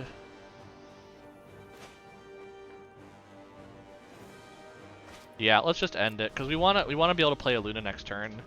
So I'd rather counter whatever they're trying to put out with Essence Scatter. Yeah, like Herald, that's a good one. That's a good choice. Because Herald gets them more elves, and that's not great. Okay, so now we can go ahead, play a Luna. Worst case, they kill the 1-1 and we just get a 6/6 Luna out. I don't like that, but... The only issue also is that our Luna cannot block by using Sator's Cunning, so... yeah, let's put a nice Beaststock Giant on the field. That's helpful. Yeah, they're going to kill a Luna, which I understand, in fairness. It makes sense. Now I just got to wait 2 more lands and I can play it again. But we have some cards in our graveyard that we can now make more 1/1s with, which is cool. We can do the Goblin Wizardry next turn. If we get a land, actually, we can do Goblin Wizardry and leave up Didn't Say Please, which is very good. Are they going to kill my Beanstalk Giant?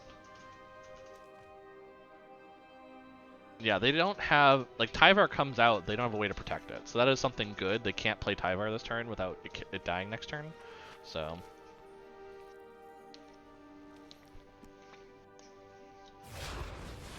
Okay. They're gonna go for it.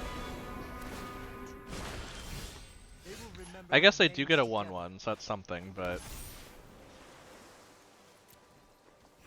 I'm gonna make you basically have to lose your elf. Oh, you're gonna sacrifice it to... Oh, you can't sacrifice it to Pyre. Okay, fair enough. And we're gonna do this.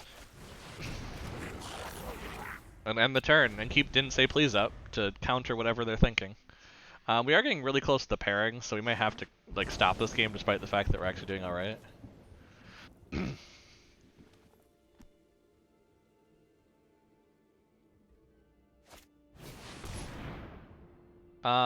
Yeah, we don't want them to have Vivian. That's very bad for us. We don't like that, so we're just gonna get rid of that. What did I hit? Thorn Mantle Striker. I've not seen that one, but I see why it's in there. Earn your renown.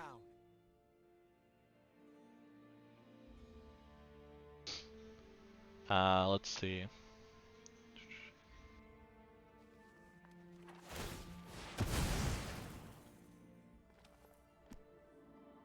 Oh, now they're talking chaos drafting in the chat. That's interesting. Okay, I can play it, but I can't. No, because it's gonna be 6. Yeah, I don't have 7. Well, we're gonna attack in. Make them think I have a spell. Oh, well, they definitely thought I had a spell. I didn't, but you know. And we'll just play the. Oh, we can't play the Brontodon. We don't have enough green. We're gonna do this just to play it. I mean, maybe I'll pick a mutate in, but let's see what I got over here though, because maybe I'm supposed to be playing right now.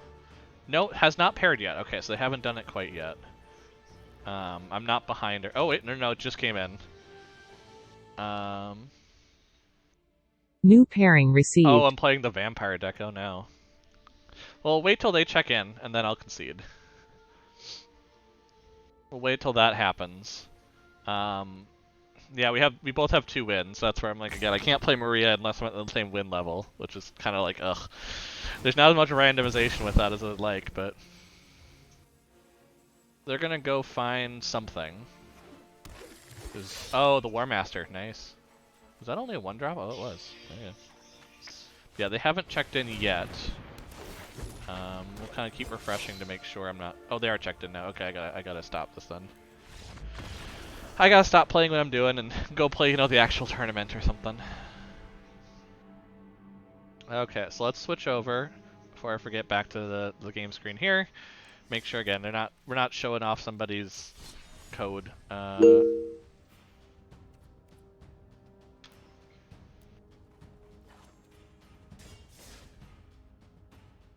Hello. They were right on top of it.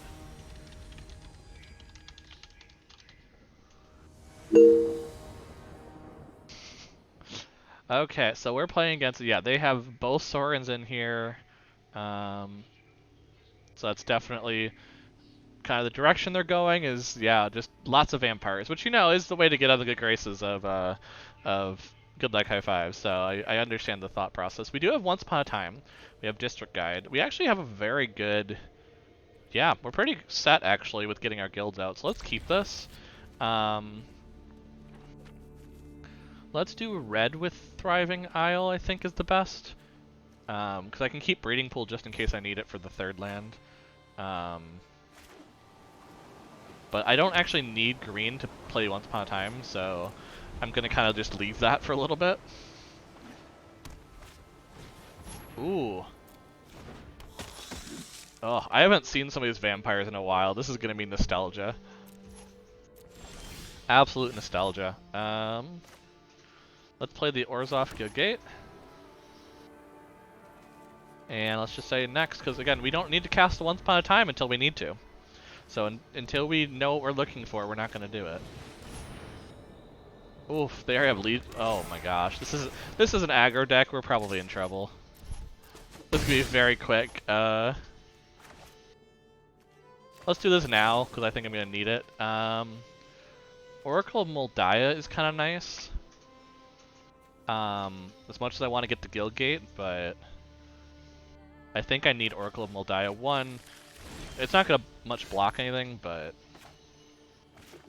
yeah, let's pay 2 life, put out a 2/2.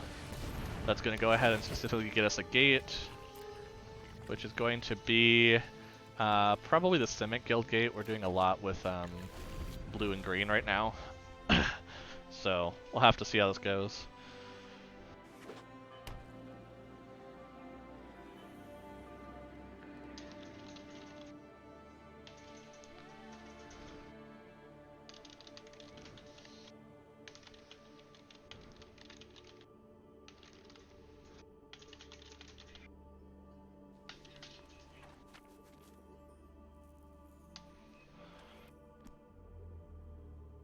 Let's see. Is there? Yeah, is there priority? Okay, I'm like, oh, I'm not showing, am I? Haha. By the way, I have been very bad with that today, but I also just don't want to show their stuff. So if you ever see that, let me know. But there we go. I fixed it. I'm just looking around. I'm like, oh, that's not. Okay, so they have Blood Artist now, which is yikes. I think getting Oracle Moldias out would be nice, but we're not going to, is the problem. So it's probably better to play Guild Summit and then play Guild Gate. Yeah, because everything is tap right now. Oh, it was like, oh, did you want to tap things to draw cards? It's like, no, I'm going to draw... Because the problem is if I play a gate and then play it, it's not drawing me a card. But if I play it the other way around, I get to draw a card. Ooh, Ruin Crab. That is perfect, actually, for this matchup right now. Because it can block forever. Oh my gosh. I also keep looking at my life total being confused because I always forget that Brawl is 25 life for whatever reason. Because Arena I just play too much Standard, so... Oh, Legion's landing. Oh no. Oh no, that's not good. If they do attack with everything though, I can kill the Lieutenant. So I can at least, like, make their future things not great. Like, because that will get rid of their Anthem effect for vampires, which I think will kind of slow them down a bit. It will be less aggro. Oh, Ephemerate. Okay, I'm actually kind of okay with that. I only get hit for 4. It's not the end of the world. Doomblade is pretty good to kill the Sky Mart. Yeah, let's go ahead. Let's Doomblade this, because I can't kill anything black, and this is going to be a good way to kind of slow them down, because they had a 3-2. So we're going to play this. Of course, I'd love to play Moldiah, but I don't think it was going to work out nicely on there. We'll play the Guild Gate. That'll draw us a card and build them 3 cards. Ooh, I hit their other Sorin! Oh, that is good. That is very good. Because, Rebound, do they want to blink something else? Yeah, exile you control. So they can blink something they have. In fairness, it really doesn't do them much. There's no ETB effects on their field, so it wouldn't do much, so... Honestly, though, it's usually good to at least do it. I guess because they want to attack. But I was like, unless there's really a good reason why you wouldn't do it, it's stuck in exile now. Like, whereas usually black has graveyard recursion, so... I don't know, but... We'll see how this is going to go. I'm still not confident that we're going to do well in this matchup, but we have slowed it down a bit. We are getting a fair amount of Guild Gates out. We have 3 out already. We have Maze's End, which is good, so we have that portion. We have Oracle Moldiah, which is going to allow us to play a bunch more lands quickly. Especially if they're on top of my library. So that's the thing with Moldiah that's different, is that I can start playing things from the top of my library, which is very good. Epicure of Blood. Ooh, I don't like that very much. I do not like that. I'm actually kind of okay with this, because it doesn't have Death Touch, so it's just gonna... You know. Oh, but they gain life. That's the reason for it. Let's see. Yeah, I think Oracle of Moldiah makes the most sense. Yes, we can do Gateway Plaza. Draw a card. Autopay. Play Golgari Guildgate. Mill. Draw a card. We have Uro, which is very good because we are... Oh, we don't have much of a graveyard, I guess. No attacks.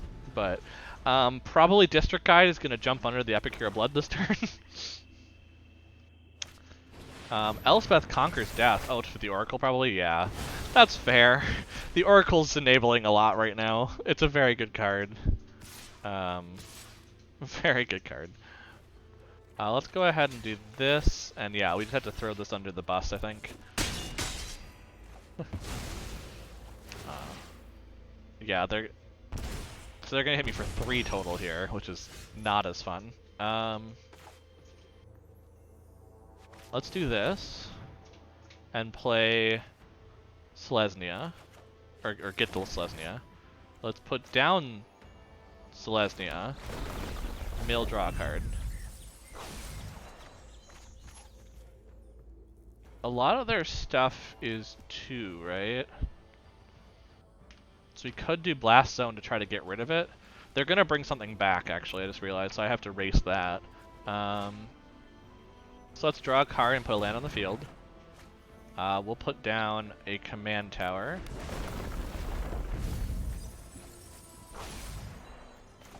Let's play Uro to gain some life. Put down Blast Zone.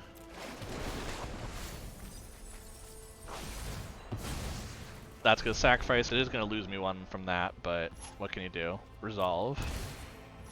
Resolve. And then play Gateway Sneak, just to, again, throw it under the 5/5 bus.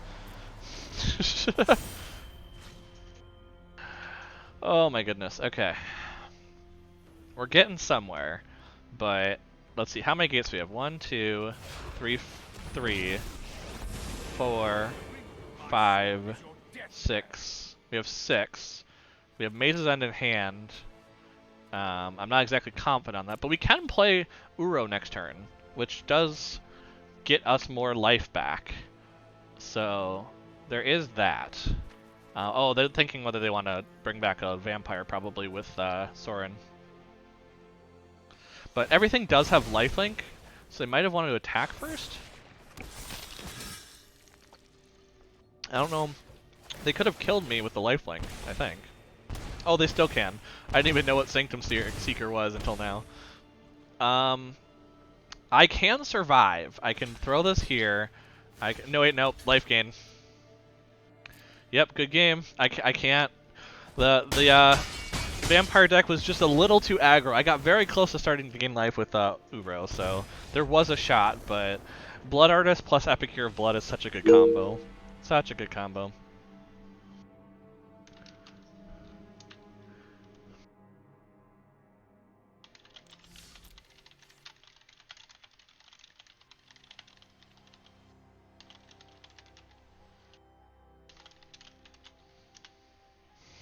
I let them know, I'm like, I am streaming this in case for the show, because their deck popped off. Like, that was just a very good combo of vampires.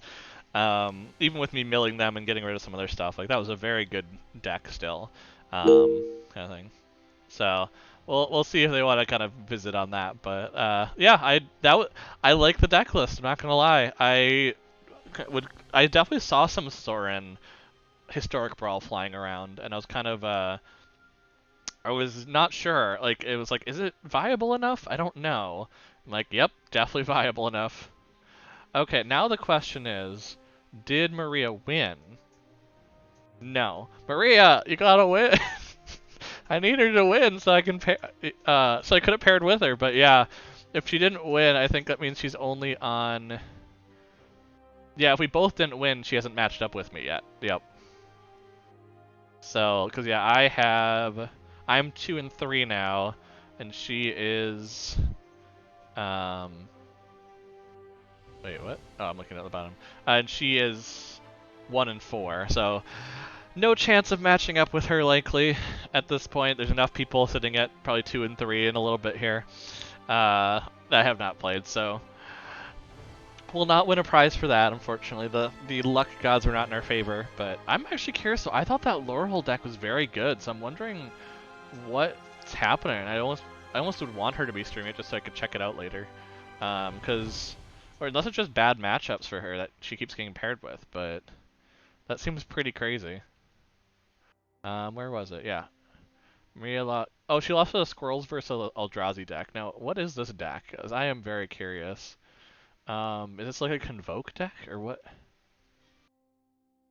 Or is it just... Does it have an Oh, it does have an Eldrazi. Okay, fair enough. Looks like just like a mono green ramp, honestly. Yeah, it's just mono green ramp, but, you know. I think it's hilarious. I might actually have the cards for this. I'm wondering, I should copy the deck list. I like how it also shows the tournament path, so I can see who people have played against.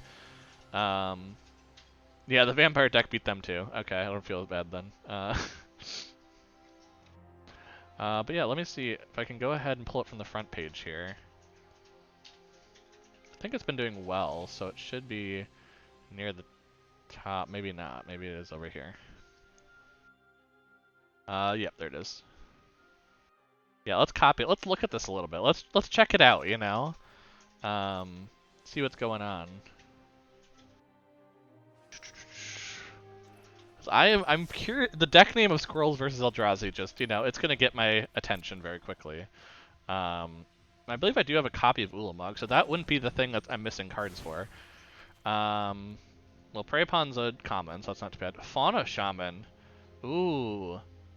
That's a good way to go find what you need. Okay. I like it. That's some spice. 'Cause that's another one that came in Historic Anthology. You can see it's a M core set 2011. So that's from there. What's some other spice in here? Oh yeah, Scarlet Colony is some spice from Strixhaven. So yeah, you get those out. From what I understand, I mean, because the problem is the deck list didn't go in quite the same because of the way it was having some issues. But because I don't think it was a historic brawl option. I'm guessing Toski is the commander, is my guess. If it's Squirrels versus it, I haven't seen it in play, obviously, but you know that would be my thought process. Okay, what else? Yeah, a lot of counters, a lot of just mono green good stuff. Guardian Project is always nice. Only reason I'm not playing at my Gates deck is the thing is I'm not playing a ton of creatures, and so it doesn't really help to play 4 mana of that versus like Wilderness Reclamation, where I'm getting a bunch of value out of it. Yeah, Reclamation Sage is always good on that for some enchantment and artifact removal. Like I said, just big green stuff. Virtus, Gearhulk came in recently. Yeah, Ulamog is the Eldrazi though. I was like, that's the only big Eldrazi I think that currently exists in Historic at all. So I was like, yep, that's probably it. I got the Phyrexian too. Fair enough. But yeah, I presume you just try to ramp to Ulamog, just using your standard green good stuff. There's not necessarily ramp in here. It seems like it's mostly just like creature survival kind of thing, but you know. Yeah, this is the kind of deck where natural order is banned, because the idea would be you could get out any of these low drops, sacrifice it. Oh no, Ulamog's colorless, so you can get Ulamog, but you could go get like Kogla or Verdur's Gearhulk or Vorinclex off of just like 4 mana and killing one of your creatures, which is pretty good to be able to tutor for that. So, okay, let's catch up on the chat, see if we can see anything.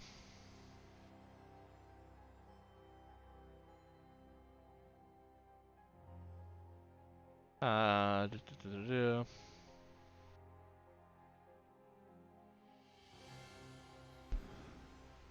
Yeah, round 5 pairings were up. Yeah, we knew that.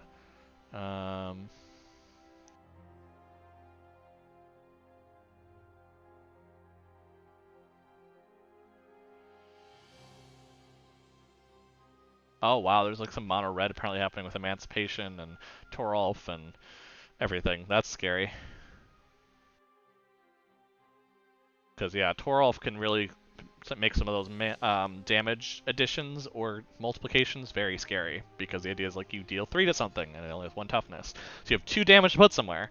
That 2 damage with Emancipation becomes 6 when you hit something else, which then you have excess damage. So you then can, you know, it's like you can really multiply off of multiple creatures on the board. I've seen that played against some aggro stuff, but it's a 6-mana enchantment for a reason.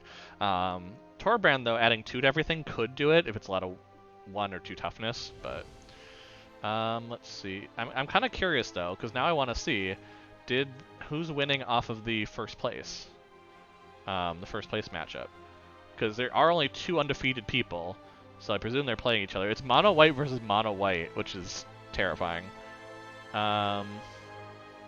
Ooh, that mono white won. Shocking. That's kind of interesting though, because that could be a big difference. I also love that the who were we talking about earlier? Kvechnik, who was here earlier. They actually are high up in the 3-1 category, or probably 4-1 category. I haven't checked theirs, but so they might actually be in the running for stuff, because they have played a lot of people who have done well. That's the difference, is they have that extra tiebreaker percentage. Did they win their next game is the question. I love how I'm just like, basically I'm commentating, let's be honest here. I'm just curious on everyone's, how they're doing, and want to see what happens. Uh, they did win. Oh, and they beat the Elf deck, so it's two people I've played.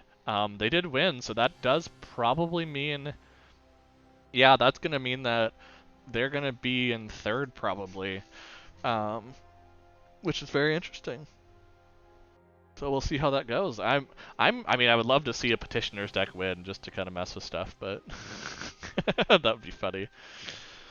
There is some time though, so I think I am going to take a short break just because we're still waiting for the meeple. So I'm going to take a little break, get up, walk around, make sure you're taking care of yourself. It's very important. Summer's hitting a lot of places. I mean, even up here in the Midwest, it's very warm, so make sure you're hydrating, make sure you're taking care. I'll see y'all in just a little bit. Thank you so much.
Hello, I am back. Looks like it's not quite ready for pairings yet, so might as well just go play another Brawl deck. What am I feeling this day? Let's play Tulane. Tulane is fun, because you just play a bunch of creatures. And if I lose, I'm going to lose hard, so that works.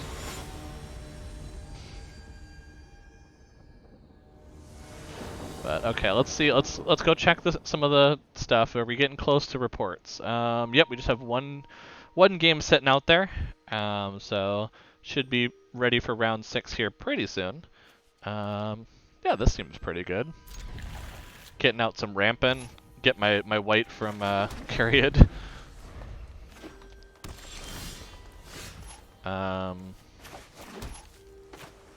Let's actually put. Wait, if I put out Lotus Cobra... No, I don't have enough for Tulane next turn, so I might as well put out Cariad. Save Lotus Cobra to play when Tulane's around. Oh, they also have one. Haha, nice. I like it. Because they're playing Nylea. Okay, cool. Well, let's play Lotus Cobra. Let's play this. Go grab another green. Play Mammoth. We're just having a good start. I mean, it's not even a start that cares about the fact that I'm playing Tulane. We're just having a good start. Okay, your vote's a little scarier, not gonna lie. We're gonna play a forest. It's one that's gonna make that better, plus it's gonna get me a white.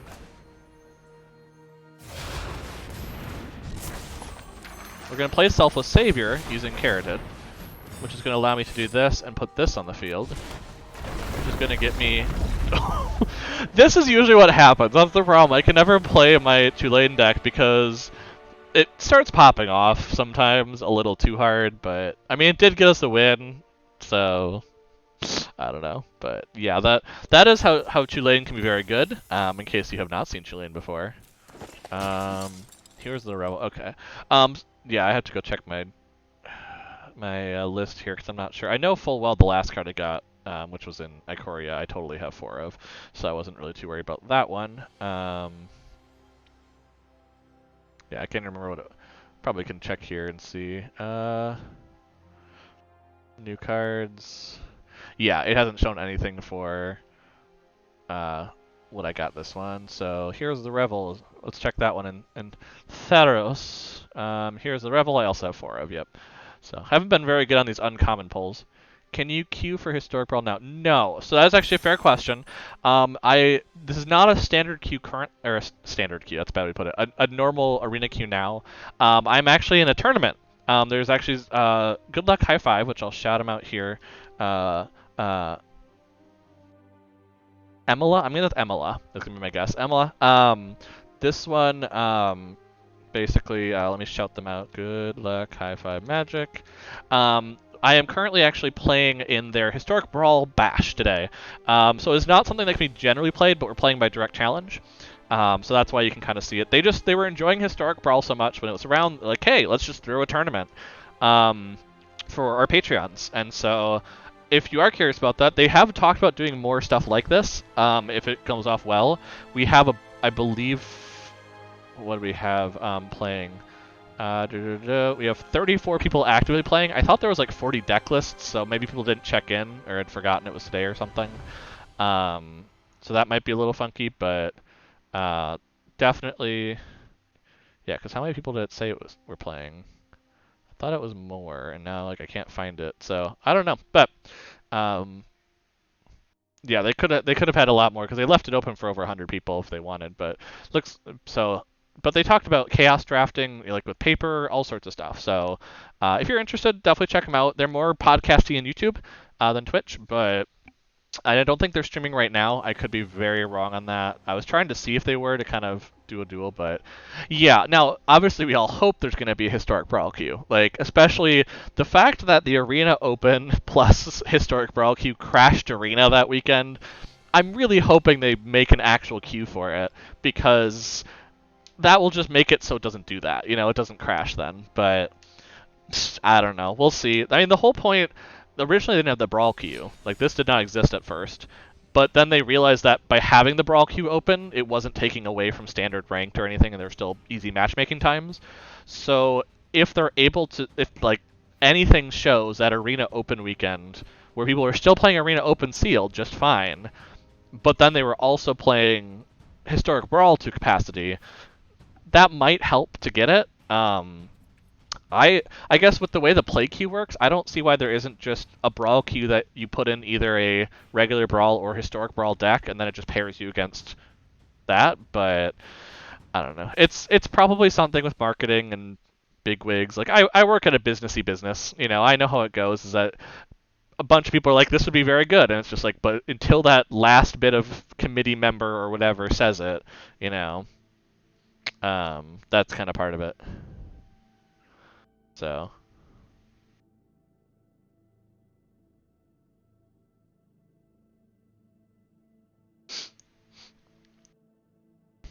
Let's see. I'm just catching up on some message. Okay, we'll take 15 and pair the rest around at 55. Okay, fair enough. But yeah, let me see if they are streaming. I actually don't know. I will be honest. They don't stream often on Twitch, and so that's why I don't expect to see much. But I can definitely check it out just to see. Good luck, high five, magic. No, they're not. Cause I'm like, I think I would have seen them in my list. Yeah. Oh, jeez. Sorry about that. Sorry, headphone users. Their ad played before I was expecting it to be that loud, so I didn't catch it in time. Yeah, their last stream was 3 days ago, and it was specifically Megan streaming. On that side, Megan is not playing today, so maybe that's part of it, but that was for their raising money specifically. Yeah, they don't have a regular stream schedule or anything. They do it about weekly-ish, it looks like. But that is something that definitely you can check them out in some of their VODs if you're curious. But yeah, they are not streaming currently, so there's that part of it that's gonna be kind of missed. Let's see. Yeah. Like I'm just clearing out stuff of sitting around at this point.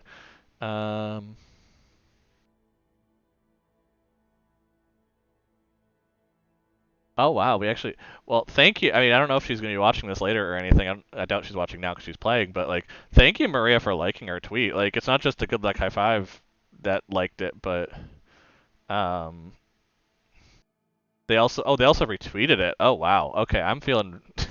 That explains probably why we've had more numbers than usual. We generally don't have a ton, but that's just because we're still kind of within a year of streaming, and it just takes a bit to build an audience. So. Looks like we were also then mentioned in a D&D setting, so we'll see what kind of comes up from that, but, that's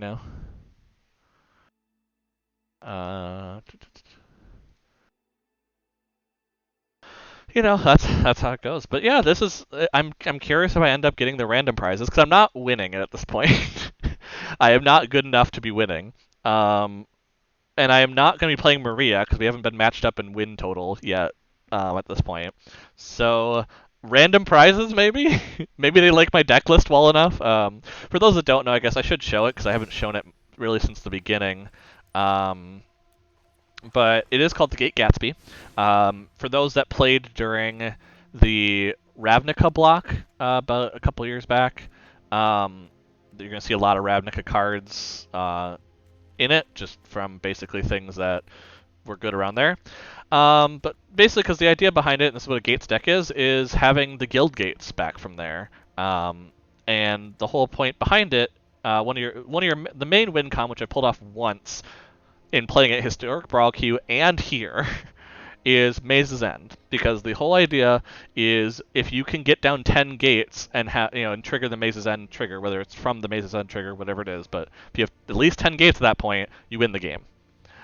Now, the only issue is obviously playing it in Brawl, it becomes jankier, which is why it's good for this tournament, because you only have 11 gates when you play Singleton. You can't play multiple of a card, except for basic lands. So it's kind of all about like finding the gates, or just finding a bunch of lands and getting them out quickly. Different things that draw you cards for lands. Find specifically gates, because we have a few of those that look for gates in particular. I think the other one we have is District Guide, yeah. And then worst case, other win conditions we've seen is Wilderness Reclamation. with things that care about that. So like Kenrith is a good example where just when you can do a bunch of stuff on your opponent's turn, that's pretty good. Zimone I have not seen yet in my deck. Now we're playing 60 cards, so there's a possibility with Singleton to not see a couple cards, but I have not seen Zimone yet. But she is very good later because if you have 8 or more lands, you're drawing 2 cards, and that's very good to trigger, especially with Wilderness Reclamation.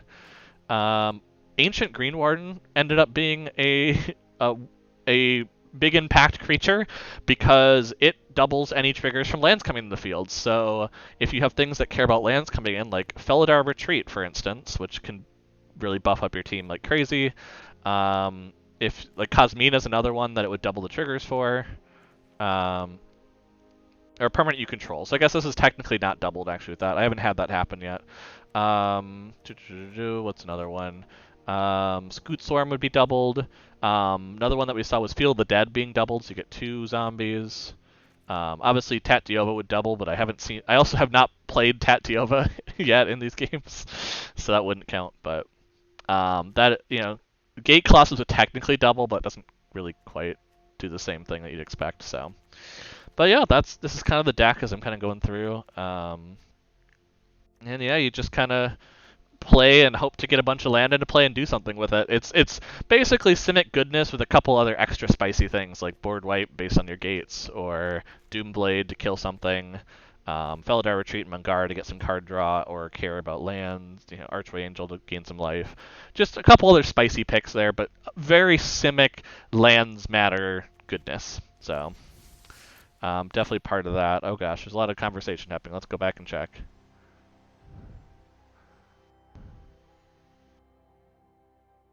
Let's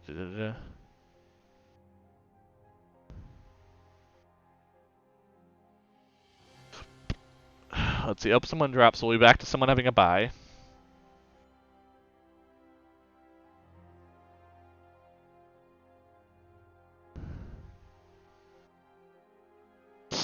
Now there's talk about losing your marbles, which is kind of funny. Let's see. When was the trigger? They said 55. So I guess we do have a little more time to play some. We could probably sneak in a game of Brawl here, just to kind of play something while we're waiting. I realize I haven't been doing that much, but it's kind of one of those things where I'm like, I don't want to just be conceding a bunch of Brawl games constantly, because that's no fun to watch. But because usually when you're trying to cut it into a certain amount of time.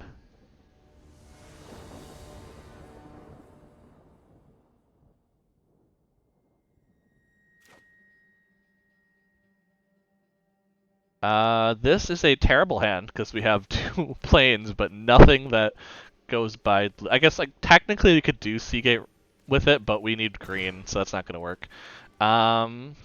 This would be fine. Ashaya is later, so we don't have to worry about having double green yet. We could Fabled Passage for the white or for the green, whichever one we decide to get at that point, depending. So yeah, let's try it. And we're gonna put Seagate Restoration down right away as a tap land. Like, there's no way we can play this later. We're not gonna make it. So yeah, they're playing Zimone, which I have played Zimone. She's very good for getting tons of ramp. Not gonna lie. Oh yeah, I don't actually have Rune Crab in this one anymore. That's right. So I think I'm just gonna put on the Temple of Plenty then. Yeah, let's get some more small Mana Dork out. Because that's what's better with Tulane, is getting those out to then trigger them. Yeah, this is Zimone going rampy crazy, which means we're probably going to be in trouble. In fairness, I should have seen that they have, I think this is the Gaia's Cradle art, if I remember correctly. So they have the Gaia's Cradle sleeves. Probably should have expected something like that in this. But I guess I'll play this. Which I could just bounce Zimone. Well, wait, let's see. If I play Florahedron now, I get Tulane out next turn. I can't do anything with Tulane, though. So it's probably better just to do this and set up for Tulane turn 5. You know, the normal Tulane casting time.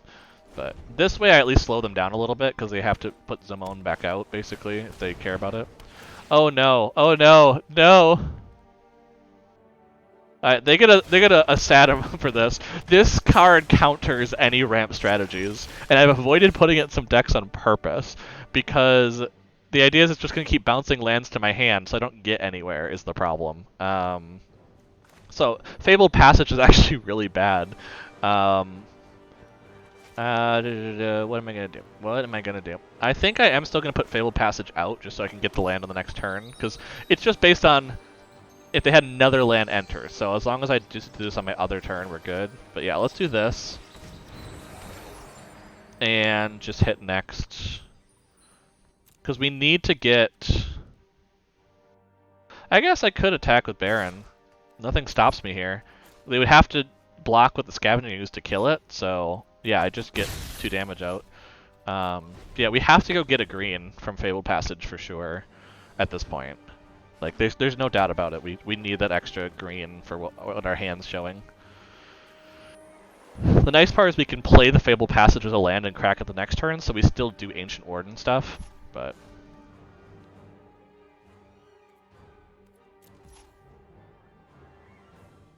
Okay, my turn. They're just skipping through, so we'll activate this then. We'll go get... Actually, it's probably better to get a Plains at this point, because we're going to have double green, and we're not going to have a ton of land, so we already have the forest.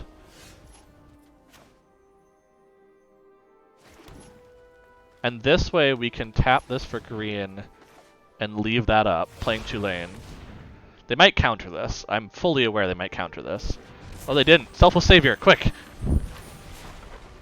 Now, yes, this is going to bounce something to our hand if I put it on the battlefield. Because we played the forest this turn, so I am going to decline it. But it does get me a card draw every turn at least. So that is something. Tulane isn't completely turned off, but it's not great. We also have the ability later to just bounce creatures to our hands, which is nice. Actually, Ashaya actually helps here, because if we play Ashaya, we can bounce like Selfless Savior and play Selfless Savior, and like if we had some combo, that would actually be a combo. Sort of. Okay. Oh no, they have... Okay, well. Bye, Baron. Didn't expect them to have Shark Typhoon. I expected them to have like Sublime Epiphany, but then they didn't cast it, so... Oh well. They wanted to put a creature down there to get rid of, honestly, is what they were trying to do. Yep, that's fair. You got a 3/3 now. That's fine. Anyways, we gotta finish up here in 2 minutes, so if they start killing me, that's fine.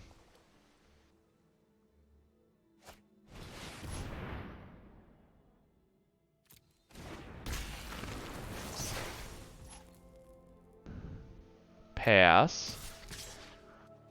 This is not great. I think I just take 10. Because putting this in the graveyard means Scavenging Ooze gets it, so we don't want that. I can kill the Vorinclex on my turn, which is nice. Let's just kill Vorinclex. That will save us a lot in terms of existing. We're gonna do this. And we'll do this down to there. And that does allow us to get basic lands onto the field eventually on their turn. So that's something. Oh, this feels so bad. But yeah, we're going to concede it here in a minute. But I want to see how much I can do with it at least. Before we get to that point. Now they're just talking about... So the other thing that Good Luck High Five is doing is basically they are doing... was it? Jank versus... What was it? It's Dank versus Stank. Dank or Jank. Dank or Jank. There we go. Oh no, that's... oh, I'm gonna got rid of that before they did that. But basically, yeah, it's Dank or Jank, and what they do is they take deck lists submitted that are generally janky by a theme, and then they try to play them against each other. That is something they've done recently. So that is, if that's your kind of thing, like you like these historic Brawl decks not being great, that is definitely a way to go. Oh no, that's not good. Well, I have to save my Tulane. If they're gonna kill my Tulane, I have to save it. like with my Selfless Savior. There's no doubt about that. Without Tulane, I'm in trouble. So let's see.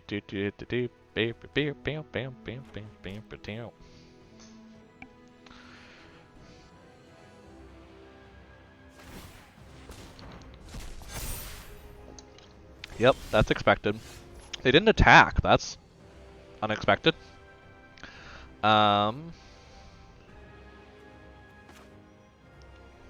Let's do this, because if we don't draw land, we can play the fabled. We can still play the Fabled Passage actually from the graveyard, and then just pop it next time. Because we can use Morosis to put the basic land card on the field later if we want to. So yeah, I forgot how much Conundrum just hates on Fabled Passage. Which I just realized Fabled Passage isn't that that's probably going away after rotation. That's gonna be kind of sad. That's been really good. Yeah, no attacks and end. We're just playing fun stuff now. Like that's what we're doing. So I don't think there's been any pairings yet. So they're running a little bit late on the pairings, I think. Let me go ahead and check and refresh. No, I do not have a pairing. We're waiting on it. Cool, cool, cool. Not missing anything, obviously. Awesome. Okay. Yep, they're drawing cards now. That's to be expected. We're at the point where drawing cards happens with Simone. I have not been able to thwart them.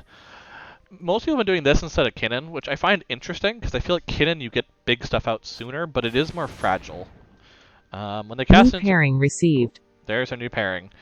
So yep, we're just gonna say no to that because I'm gonna be casting. I'm not gonna be casting into sorceries, but it's more of just a message of like, oh, I'm in trouble. Oh no, I'm playing the Tesa deck now. That's also probably aggro. Oh no, this is not gonna be good, but let's do it. Okay. Oh, I've been seeing this person talk a bit.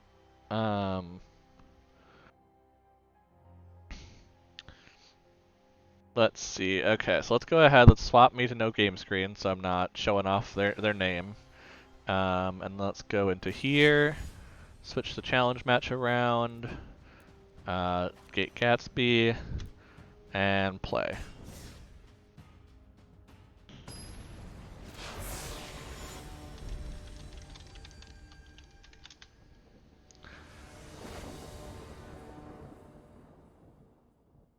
Okay, what do we got? Let's switch it over so y'all can see the game. I'm going to do it correct this time. If you looked at our deck, you would not know we're playing 5-color, or our hand, for sure. Because I'm just going to go Thriving Grove right away. This is basically just your Simic goodness that I was talking about. So, hopefully we draw another land. Obviously, I am keeping a lot of 3s. Okay, we're good. There it is. Let's go ahead. Let's actually do this. Let's do this red, because we might need the sweeper. So I'd rather have the ability that if the sweeper comes up, it's going to be better. Obviously, we already have the green. So we can play this then. Open the gates, go find blue and black, maybe, is the colors we don't have yet. So that might be good to grab that. We have 2 green sources that are going to be a thing, so... But yeah, they kind of have... They're going to have aggro, and that's going to be the problem. So we kind of need to deal with that at some point, but... Tatiova is really nice, but let's go ahead and do the usual play of that plus Uro. Gain some life. Put this on the field. We haven't seen Behold the Multiverse much this game, so that's... I did put that in there for just some card draw, if we kind of got stuck on lands or something. It'd be cool if we drew an untapped land and played Tatiova, but the whole point of this deck is not necessarily untapped lands. Ooh, that... Playing this plus putting Behold the Multiverse around, I don't know if that's good enough. I think we need to ramp harder. So I'd rather tap out, do this, get 2 more gates. Let's specifically do... Okay, we need to get the Simic one at this point. We can't do Rupture Spire this time, but... yeah, we mostly just have blue... So... This is actually kind of a tough decision of which one. Let's go ahead, let's get another white source, just if we're not sure. Kenrith is just good to have, so. We're getting a lot of cards in our graveyard too. Tatio is probably good to get down though next turn if we can. If we draw a land, it's going to be good to get her down because that's going to be card draw plus just the one life every turn is probably going to be kind of nice, honestly. We're not really killing their stuff, we're just gaining life through it. So that is something. Yeah, I think we have to do Tatiova.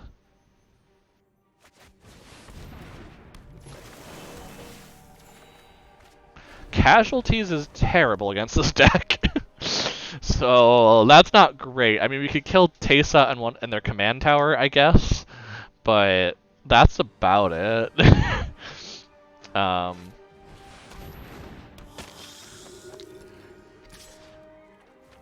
okay with them just attacking with the 1, honestly. That's very good for me.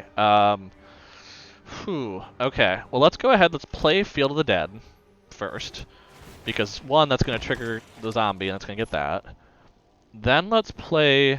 We're not getting land, so it's better to actually put down District Guide here. And go get a gate, which we're going to go get Golgari now. And then Elvish Rejuvenator is also good, because that can block for something. And we can go get the... we'll get the Black Source. It's probably better with Casualties of War. We're not attacking. We will not attack against this deck. It's just... It's not going to be good for us if we do. They do have a flyer now, which is quite annoying because it is basically... Until I have my reach, I don't have any way to get rid of it. So that might be the Casualties of War death trigger, but... Oh no, that's the Casualties of War death trigger. Ooh. Well, they're just hitting me with the flyer, though, so that's not terrible, honestly. Let's go ahead, put the guild gate down.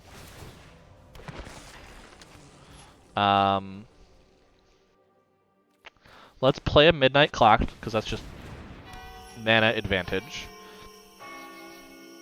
Let's go ahead. It feels weird to play Casualties for 2 things, but I don't think I can have the Luminous Broodmoth on the field. So we're going to do creature and land. Creature and land. We're going to take a dome from 2 domes from Falcon Wrath. Yeah, we're going to take 2 domes from Falcon Wrath, like that expected. But it's also going to hit them for 2, which might help. And yeah, no attacks. Okay, we have a shot here. This is very difficult, but we have a shot.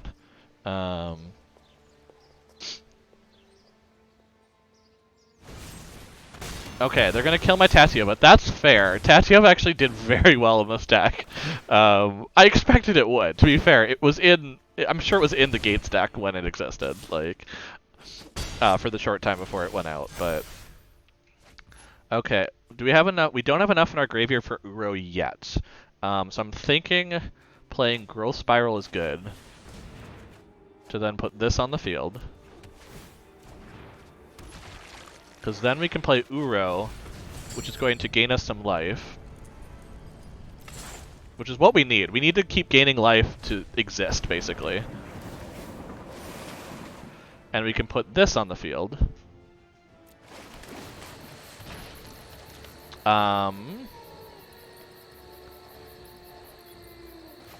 play this, because it's going to get us to look at another thing. Gateway plot... Wait. How many gates do I have? Probably have enough to play it, honestly. I might as well just put it in my... No, because really gates are the way I'm going to win this game, so Gateway Plaza makes more sense. And then... Let's just play Gateway Sneak. Again, just get creatures out, make it really difficult for them to do anything. Because at this point, the Uro's kind of our win con, to stay alive at least. Mangara's probably going to be good here in a little bit, but oof. Oof.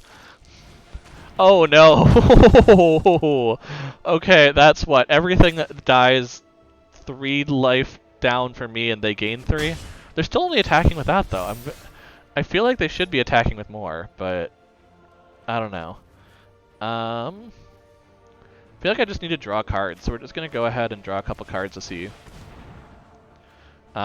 Anything that's not Maze's End, we kind of need to get rid of now. Oh, Rune Crab is very good, though. We can start milling them. Put a forest out.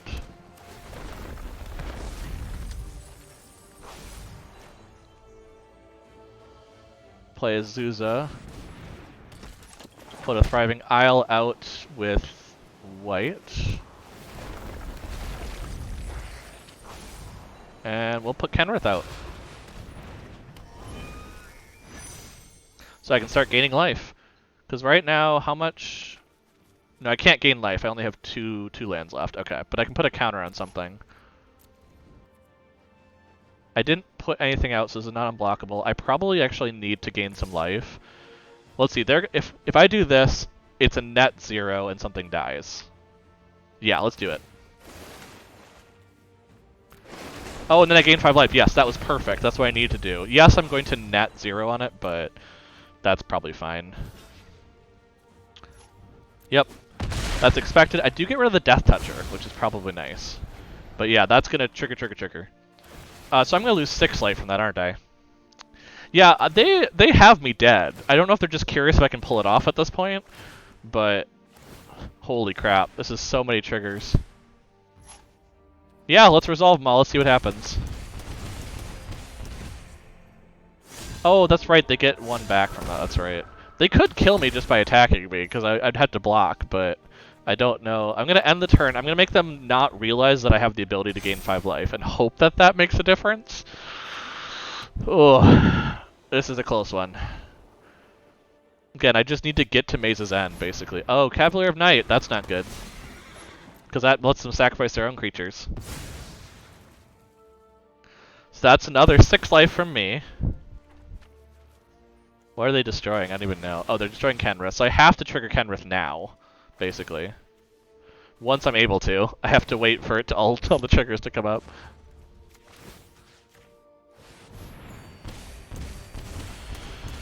Oh, I'm so dead. Yeah, put him in the command zone. Unless I just want to see if I can win. I mean, this is going to be up to them. I'm curious what happens. This Teysa deck is crazy good. Like, let's be honest here. Very good. I have to give him credit for it. This is amazing. Yeah. I shouldn't have attacked with Uro, honestly, but at the same time, they probably would have just been able to sacrifice things or kill their own stuff. Oop.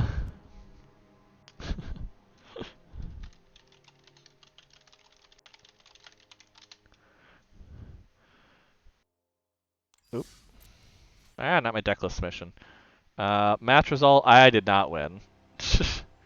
Yes. I did not. So, I did win 2 of 6. I will take that, honestly. Like, that's not terrible for the fact that I went in knowing I was playing an extremely cheesy deck that would have to just have the right meta, for sure. Obviously, aggro was very common in this one, but like aggro with different stuff like vampires, mono white, that kind of stuff. But I don't know. I feel happy. I played in the spirit. That was fun. But that does look like that is the end of our time, though. I can maybe see if there's other winners. I don't. No, I'm probably gonna end the stream. If we do win, I'll go ahead and post about it. But it's a random chance now because I definitely was not good enough, for sure. It's just like no. And then we'll see if I get random. I couldn't play Maria because again, Maria ended up with less wins than me for most of it, and so. But hey, I kept with the expert, with Maria. So just saying. But on that note, though, I think we're gonna kind of go towards the end of the stream. We got some good, fun games in for sure. Played a lot of Magic today. Definitely keep playing Magic. Very fun. If you want to see more Magic Arena, general card stuff like Runeterra or Slay the Spire that we have way back, those kinds of things, trygamers.com is your place to go to check out more of our stuff. We've done long streams, for instance, just talking about what we felt like for the standards at the time, which probably has not aged great at this point, because we don't know what we're talking about, let's be honest here. You also can check us out on Twitter, Instagram, and Facebook at TryGamers. Twitter is generally used for notifications when we go live, as well as general notifications, whereas Instagram and Facebook are generally more when highlights come out or if we have some really big news, that kind of direction. And then coming up in general, just if you aren't new here, tomorrow we will have Belmont and me, Nick, playing with a friend, our friend Elvis, when we generally play Stardew. It's called Lazy Sunday Afternoon, which by the name of the title you can kind of see how it is. It's very casual gameplay, and we like Stardew currently, so we're kind of going with that until probably the changes to Minecraft come about, and we just refresh that server possibly to do that. We'll kind of see what happens then. Otherwise, there's other co-op games we have available. We're thinking Terraria in the future. So that's your jam.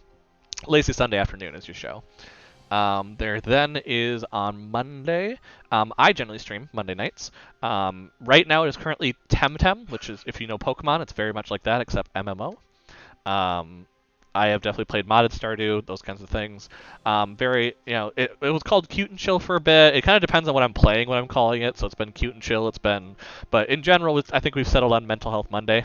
It's one of those kind of ones where we get the tea going generally, or it's generally just to refresh after, because I'm a Monday through Friday job, so it's a good way to do that. Then Tuesday, generally this one right here, Belmont in the blue, he was generally streaming. That's generally 4X games, role-playing games, things of that general nature, because that's what he likes to stream as well. He sometimes does play Arena, especially when Cube is out, so feel free to kind of check him out for that. And that's kind of the week.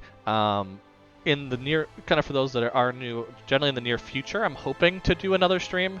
Unfortunately, we're kind of adapting to post Panini, because I can't say the word apparently. Post Panini, general just life, and as a result, the end of busy season that should have kind of gotten me some more time is not actually doing that. So that is a possibility. We'll kind of see how that goes. But if that would be the case, it would be Card&Board, today's stream type. So probably would be Runeterra, that sort of direction. But if you have, feel free to interact with us. Let us know if you like certain things, if you didn't like certain things. We have tweet out with the Good Luck Brawl 5. That was the hashtag for today. So you can kind of find us through there or through Good Luck High Five.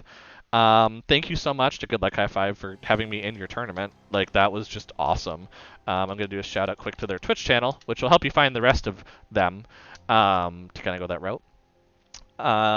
They were definitely really cool. We love watching. I watch their podcast. I think Belmont generally listens when he can, as well as their upkeep news for Magic. Otherwise, take care of yourself. It's very important.